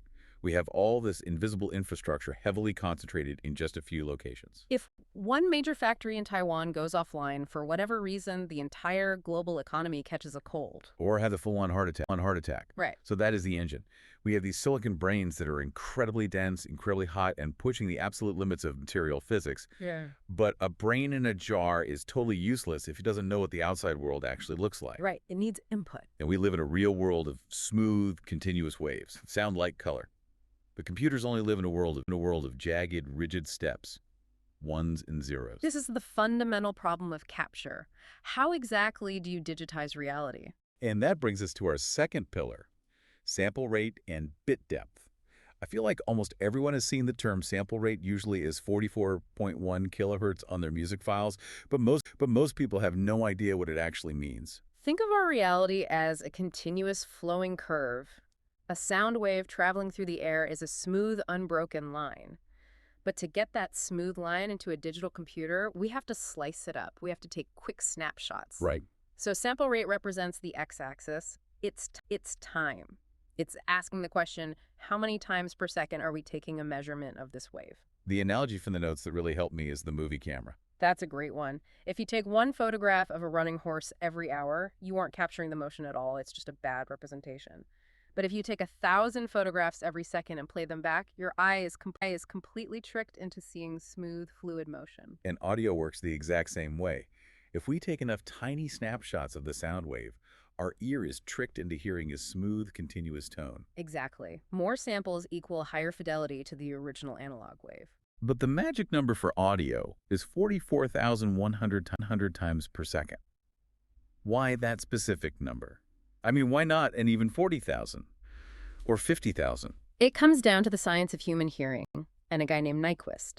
The Nyquist theorem is a mathematical rule that states if you want to perfectly reproduce a specific sound frequency, you have to sample it at a rate that is at least double its maximum speed. Okay, so double the highest frequency. Right. And human biology dictates that our hearing tops out at roughly 20,000 hertz. That's that extremely high-pitched whine that usually only teenagers can hear. By the dog whistle frequency. Yeah. So to accurately capture that 20,000 hertz sound, the math says we need to sample at least 40,000 times per second. But the standard is 44.1. What about the extra 4,100? That acts as a buffer zone. It allows engineers to use roll-off filters so the high frequencies don't distort and break the audio equipment. So 44.1 kilohertz became the absolute gold standard for CDs because it perfectly covers everything a human being can physically hear, plus a safety net. And we can contrast that with standard telephony. A traditional phone call only uses about 8,000 hertz for its sample rate. Which makes sense, right? 8,000 is plenty to understand the words someone is saying, but it's terrible if you want to listen to a symphony. Exactly. But here is a really big caveat that the research highlights. Sample rate is only half of the story. That just handles the timing of the snapshots. We also need to measure the actual volume or the intensity of that wave at each snapshot. Right, so if sample rate is the x-axis, this is the y-axis. This is bit depth. And I think this is where digital audio gets wildly misunderstood by people. So if sample rate is how often we look at the wave pick depth, is how accurate our ruler is when we measure how tall it is. That is a perfect analogy, the accuracy of the ruler. Imagine you are measuring the height of an ocean wave. If you have a really basic ruler that only has 2 markings on it, high and low, that would be 1-bit audio. It would just sound like horrific static because you are rounding off the subtle curve of the wave significantly. You're basically turning a smooth curve into a blocky square. Exactly. Now, standard CD audio uses a 16-bit ruler. That means your ruler has 65,536 individual little markings on it. Every single time you take a snapshot, you assign the volume to one of those 65,000 discrete levels. Which sounds like a massive amount of detail. It really is. It gives you a dynamic range of about 96 decibels. That means the difference between the absolute quietest sound you can record and And the loudest sound before distortion is massive. The noise floor, that underlying background hiss, is pushed down so low that human ears literally can't perceive it. But when you look at the professional audio world, like the audio they use when recording big Hollywood movies, they don't use 16-bit, they use 24-bit. 24-bit is a whole different beast. It gives you over 16 million unique levels of loudness on your ruler. 16 million versus 65,000. That is an enormous exponential jump. It is. Now, for just casually listening to a song, you as a consumer probably can't hear the difference between 16 and 24-bit. But for the people editing the audio, it is absolutely crucial. Because it gives them headroom. Exactly. It allows a sound engineer to record a faint whisper and a massive gunshot in the exact same audio take. And the whisper won't be lost in the static hiss, and the gunshot won't clip and distort the microphone. So when audiophiles talk about high-res audio, what we're really talking about is just a much finer mathematical grid. We have more slices in time with the sample rate, and we have much finer markings on our ruler with the bit depth. Yes, but there's always a physical trade-off, and that trade-off is data size. A raw, uncompressed CD file is huge. It takes up about 10 megabytes of data for every minute of audio. Back in the early days of the internet over dial-up, that was completely impossible to stream. Enter the MP3. The MP3 format is basically the dark art of throwing things away. It uses something called perceptual coding. An MP3 algorithm looks at the raw audio file and says, okay, there's a really loud cymbal crash right here. And human biology means the ear literally cannot hear the quiet bass guitar note playing right after that crash because the ear is temporarily stunned. So the algorithm just deletes the bass note. It just deletes it. It throws the data in the trash. It's tricking the brain by exploiting the biological weaknesses of human hearing. That's lossy compression. Right. It permanently removes the data you probably wouldn't hear anyway to make the file small enough to download. But now today, with 5G networks and fiber optic lines, we are finally moving back to lossless audio. We finally have the bandwidth where we don't have to throw data away anymore. Which honestly is a perfect transition into our third pillar. We've taken all this reality and converted it into massive, high-fidelity digital data. But now we need to actually move it around. And we aren't just sending it through a wire, we are blasting it through the thin air. Let's talk about the mobile network. A global grid. The research on this section really clarifies something that I think confuses almost everybody. The actual difference between low band and high band radio frequencies. Like, why does an AM radio station travel for 50 miles, but my super fast 5G connection completely drops out if I just walk behind a large tree? It all comes down to the physics of the wavelength. Imagine a physical wave out in the ocean. A low-frequency wave is a massive, long, rolling swell. It can effortlessly wrap around islands. It can easily push through narrow gaps in rocks. That is exactly how low-band radio works, like your standard 700 megahertz cell signal. So it travels really far and it punches right through the walls of your house. Exactly. But there's a catch. Because that wave is so incredibly long and slow, it simply can't carry a lot of complex information. Think of it like a very slow conveyor belt.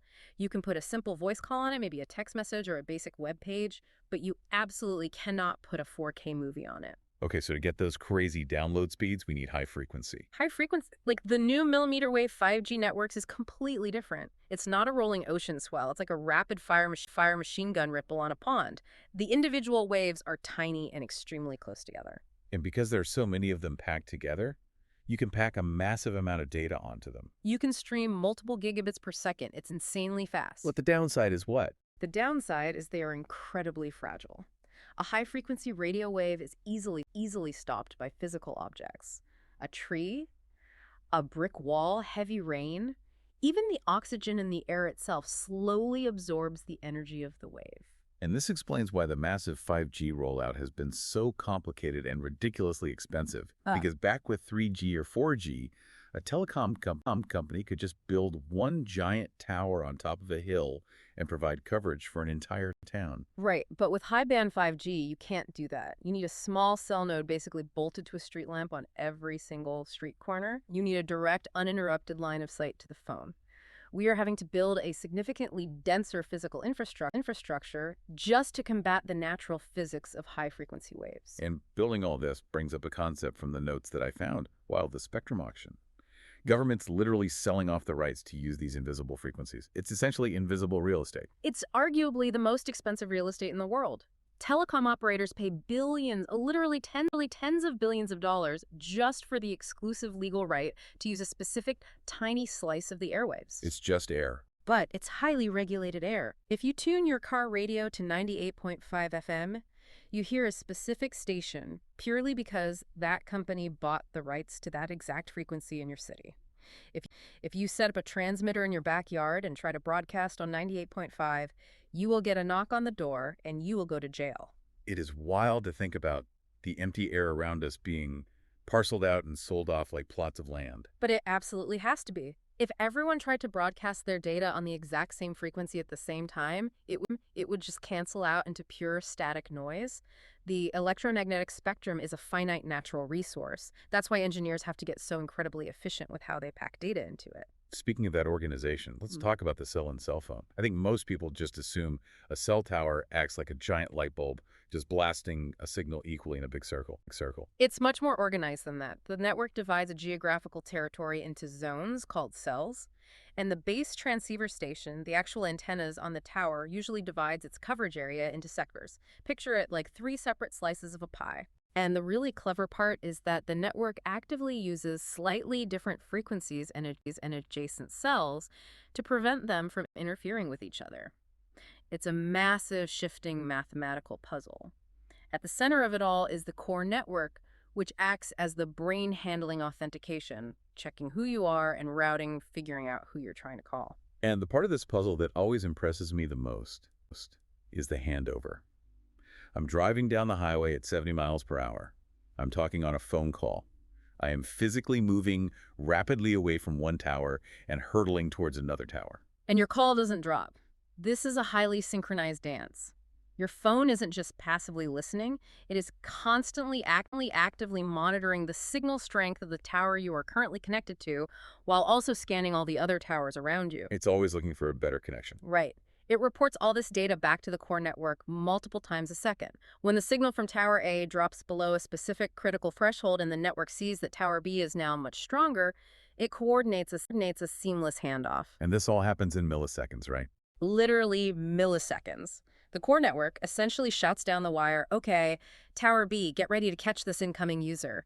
Tower A, let go of them, right in WA, and your entire stream of voice packets is rerouted instantly. You never even hear a blip. Unless of course, the call drops, which happens to all of us. Which happens when that complex negotiation fails, or you drive into a dead zone where there simply is no Tower B to catch you. Or if you leave the country entirely and rely on roaming, where your provider has to negotiate commercial agreements with foreign towers just to let you connect. Now, we've talked about the incredible speed of 5G, but the source material really emphasizes latency as the true game changer here, the actual delay in the signal. Latency is reaction time. It's the gap between cause and effect. On a standard 4G network, the latency might be 50 to maybe 100 milliseconds. Which to a human feels instantaneous. Right. It's perfectly fast enough for us. We don't notice a 50 millisecond delay on a voice call or streaming a video. But for a machine, 100 milliseconds is an absolute eternity. The classic example from the notes is the self-driving car. Exactly. If an autonomous car is moving at highway speeds and a child runs into the road, that car needs to talk to the traffic grid or to the cars around it to coordinate an avoidance maneuver. In that scenario, a 100 millisecond delay in the network is the difference between life and death. The car travels several feet in that tiny fraction of a second. So the goal of 5G isn't really just about letting me download a movie faster. 5G aims for one single millisecond of latency.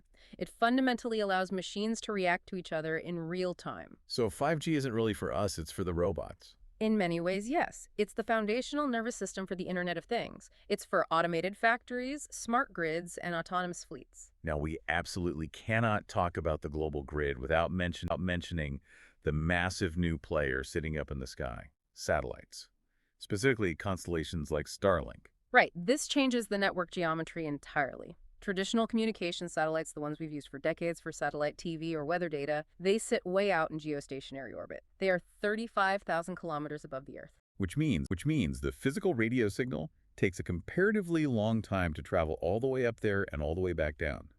High latency. Terrible latency. It takes hundreds of milliseconds. It makes playing a fast-paced online video game or having a snappy Zoom call virtually impossible. The delay makes people talk over each other. But the new low Earth orbit satellites, the LEOs, like Starlink, they're only sitting about 500 kilometers up. That is 70 times closer to the ground than a geostationary satellite. So the latency is drastically reduced. It's almost as good as a physical cable in the ground. It is, but the extreme engineering challenge is that because they are orbiting so close to the Earth, they have to orbit incredibly fast just to stay up there. They are just whizzing across the sky. So a standard satellite dish on your roof won't work because it can't move fast enough to point at them. Right, you don't just point a static dish.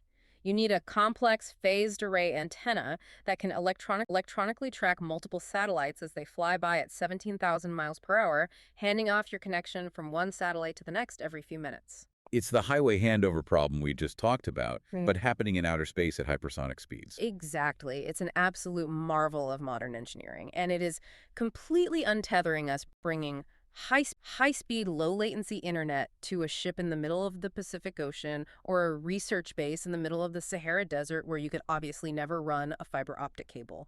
Okay, so we have digitized our reality. We've connected our devices to the radio grid on the ground and in space. But once my data packet leaves the cell tower, where does it actually go? Now we need a map. Right. This brings us to the fourth and final pillar of the deep dive, the map of the internet.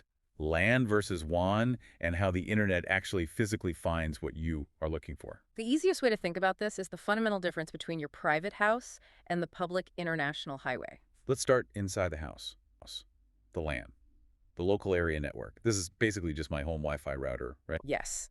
Your home LAN is your own private digital kingdom. Everything inside it operates locally at very high speeds. Your router is the boss, and it hands out a local IP address to every single device in your house. These usually start with 192.168, right? Exactly. Those are private identifying numbers. They literally do not exist on the public internet. So if I try to send a print job to 192.168.1.5 from my laptop inside my house, it goes straight to my printer. But if I type that exact same number into my computer at my house, it goes to my printer, not yours. It's exactly like dialing extension 101 in a giant office building. It only works inside that specific building. So how do we actually get out of the building? How do we transition from the local area network, the LAN, out onto the wide area network, the WAN? Your router sits at the border and performs a very clever magic trick called NAT, network address translation. Right. It takes your private request from your laptop, stamps its own single public IP address on it, and sends it out onto the public internet. When the data comes back, the router checks its internal ledger and says, oh, right, this YouTube video packet was requested by the iPad in the kitchen, not the TV in the living room. And it forwards it to the right place. It's acting like a digital bouncer at the door. It's a firewall. Without NAT, every single smart device in your house, your laptop, your phone, your smart fridge, would be directly exposed to the chaos of the public internet. Hackers could walk right into your network. Now, here's the part of the whole routing process that I think is the biggest missing link for most people. The translation from words to numbers. I open a browser and I type in google.com. How does the global internet know where google.com actually is? Because computers do not speak English. Right. They don't know what a Google is or an Amazon is. They only understand numbers. They only route traffic to IP addresses. The system that bridges that gap is called DNS, the domain name system. A phone book of the internet. It is the ultimate global phone book. When you type google.com and hit enter, your computer secretly sends a rapid background message to a DNS server. Usually this is run by your internet service provider or a massive infrastructure company like Cloudflare. It asks the server, hey, where is google.com located? And the DNS server replies instantly. Google.com is located at 142.250.190.46. And then my computer finally drives the data packets to that specific numerical address. Exactly. And you have to realize this lookup process happens for every single image, every hidden tracking script, every single page you load. It happens thousands and thousands of times a day just for one person. And if that system breaks? If DNS goes down, the internet effectively disappears for the average user. We've actually seen that happen a few times. Massive global outages, simply because one major DNS provider had a software glitch. Right. Right, the websites themselves are still perfectly fine, the physical cables are fine, but the map is gone. You simply can't find anything unless you have the IP addresses memorized. It really exposes how highly centralized some aspects of this supposedly decentralized network actually are. So the request leaves my house, gets the proper numeric address from the DNS server, and then hits the main global backbone. And this is where the physical reality of the internet gets incredibly cool. We always visualize the internet as satellites and wireless signals beaming through the clouds, but the backbone is mostly underwater. It is 99% underwater, submarine cables crossing the oceans. When I first visualized these, I pictured giant metal pipes the size of a subway tunnel. A lot of people do, but the cable itself is remarkably thin. It's usually about the thickness of a standard garden hose. The garden hose, connecting entire continents. Yeah, and inside that garden hose, you have these delicate, hair-thin strands of ultra-pure glass, the fiber optics. The data travels through those glass strands as pulses of light bounding across the ocean floor. And these cables are literally just laying exposed on the bottom of the ocean. For the vast majority of the journey, yes. When they get close to the shore in shallow water, they bury them in trenches to protect them from things like dropping anchors and commercial fishing nets. But out in the deep abyss of the open ocean, they just unspool them off the back of a ship and let them sit directly on the seabed. I read this detail in the notes that actually made me laugh out loud. Sharks used to bite the internet. They did. Back in the early days of fiber optics, sharks were actually chewing on the cables. Scientists think the electromagnetic field generated by the amplifiers on the cable confused the sensors in the shark snouts, making them think the cable was a struggling fish. So how did they fix it? They had to go back and start physically shielding the deep-sea cables with layers of Kevlar and steel mesh just to make them shark-proof. But the bigger threat to the network isn't sharks, it's human error. It's boat anchors. Ships dragging their anchors in shallow water are the absolute #1 cause of internet blackouts globally. A large cargo ship accidentally drags its anchor, snags a cable, snaps it in half, and suddenly an entire country loses 50% of its internet bandwidth in a single second. It happens way more often than you'd think. And then there's the spy angle, Mhm. the geopolitical side of the submarine cables. Well, it's simple logic. If you physically control the cable, you control the flow of information. During the Cold War, the U.S. Navy famously used submarines to physically tap into underwater Soviet communication cables. Right, and staying completely impartial to the politics of it today, there's a massive ongoing struggle between nations over who exactly gets to manufacture and lay these new cables. Is it an American tech giant? Is it a state-backed Chinese telecommunications company? Because whoever builds and maintains the physical infrastructure theoretically holds the keys to silently listen in on the data traffic. It's the modern equivalent of a strategic trade route. Instead of galleons carrying spices and silk, it's garden hoses carrying the world's financial data and military communications. And just like the old trade routes, they require protection. Navies actively patrol the areas where these cables surface. It is considered a Tier 1 critical strategic asset for any modern nation. So let's zoom out and synthesize everything we've covered today. Because when you stack it all together, we have built an almost incomprehensible machine. We start with a microscopic transistor manipulating individual atoms to create digital logic, constantly fighting against immense heat and quantum tunneling. We use mathematical sampling to slice analog reality into billions of discrete bits, fighting to capture the true fidelity of the physical world. We build massive mobile networks to blast that data through the thin air, fighting against the harsh physics of radio waves and environmental interference. And finally, we lay thousands of miles of glass cables under the crushing pressure of the oceans, fighting against the raw geography of the planet itself. It's quite literally a layered miracle. Every time you send an emoji, you are activating billions of dollars of infrastructure across the globe. But let's bring it back to where we started this deep dive, the fragility of the whole system and the rapidly approaching physical limit. Right, the provocative thought we promised. Because Moore's law is undeniably slowing down. We are finally hitting the hard physical limits of silicon and thermodynamics. We simply cannot make these transistors smaller forever. The atoms won't allow it. But our demand as a society, our demand for data is completely exponential. It's a collision course. We want immersive VR. We want AI models that can generate 4K movies on the fly. We want millions of self-driving cars communicating with each other in single milliseconds. We are entering a new kind of resource crisis. It's not a crisis for oil or fresh water, but a global crisis for compute power and physical bandwidth. The software, the limitless bounds of human imagination, is completely outpacing the physical hardware that supports it. And that reality creates a massive fork in the road for humanity. Either we discover a totally new technological paradigm like viable quantum computing or highly advanced biological computing, something radically different than silicon, or we're going to hit a plateau. A hard ceiling. A point where our technology simply stops feeling like infinite magic and starts feeling like a public utility that has completely maxed out its capacity. It really feels like we are standing directly on that inflection point right now. The next 10 years of tech development aren't going to be about just giving us more of the exact same, but slightly faster. Yeah. It's going to have to be fundamentally different. It has to be. And until we figure out what that next paradigm is, we just have to appreciate the current magic.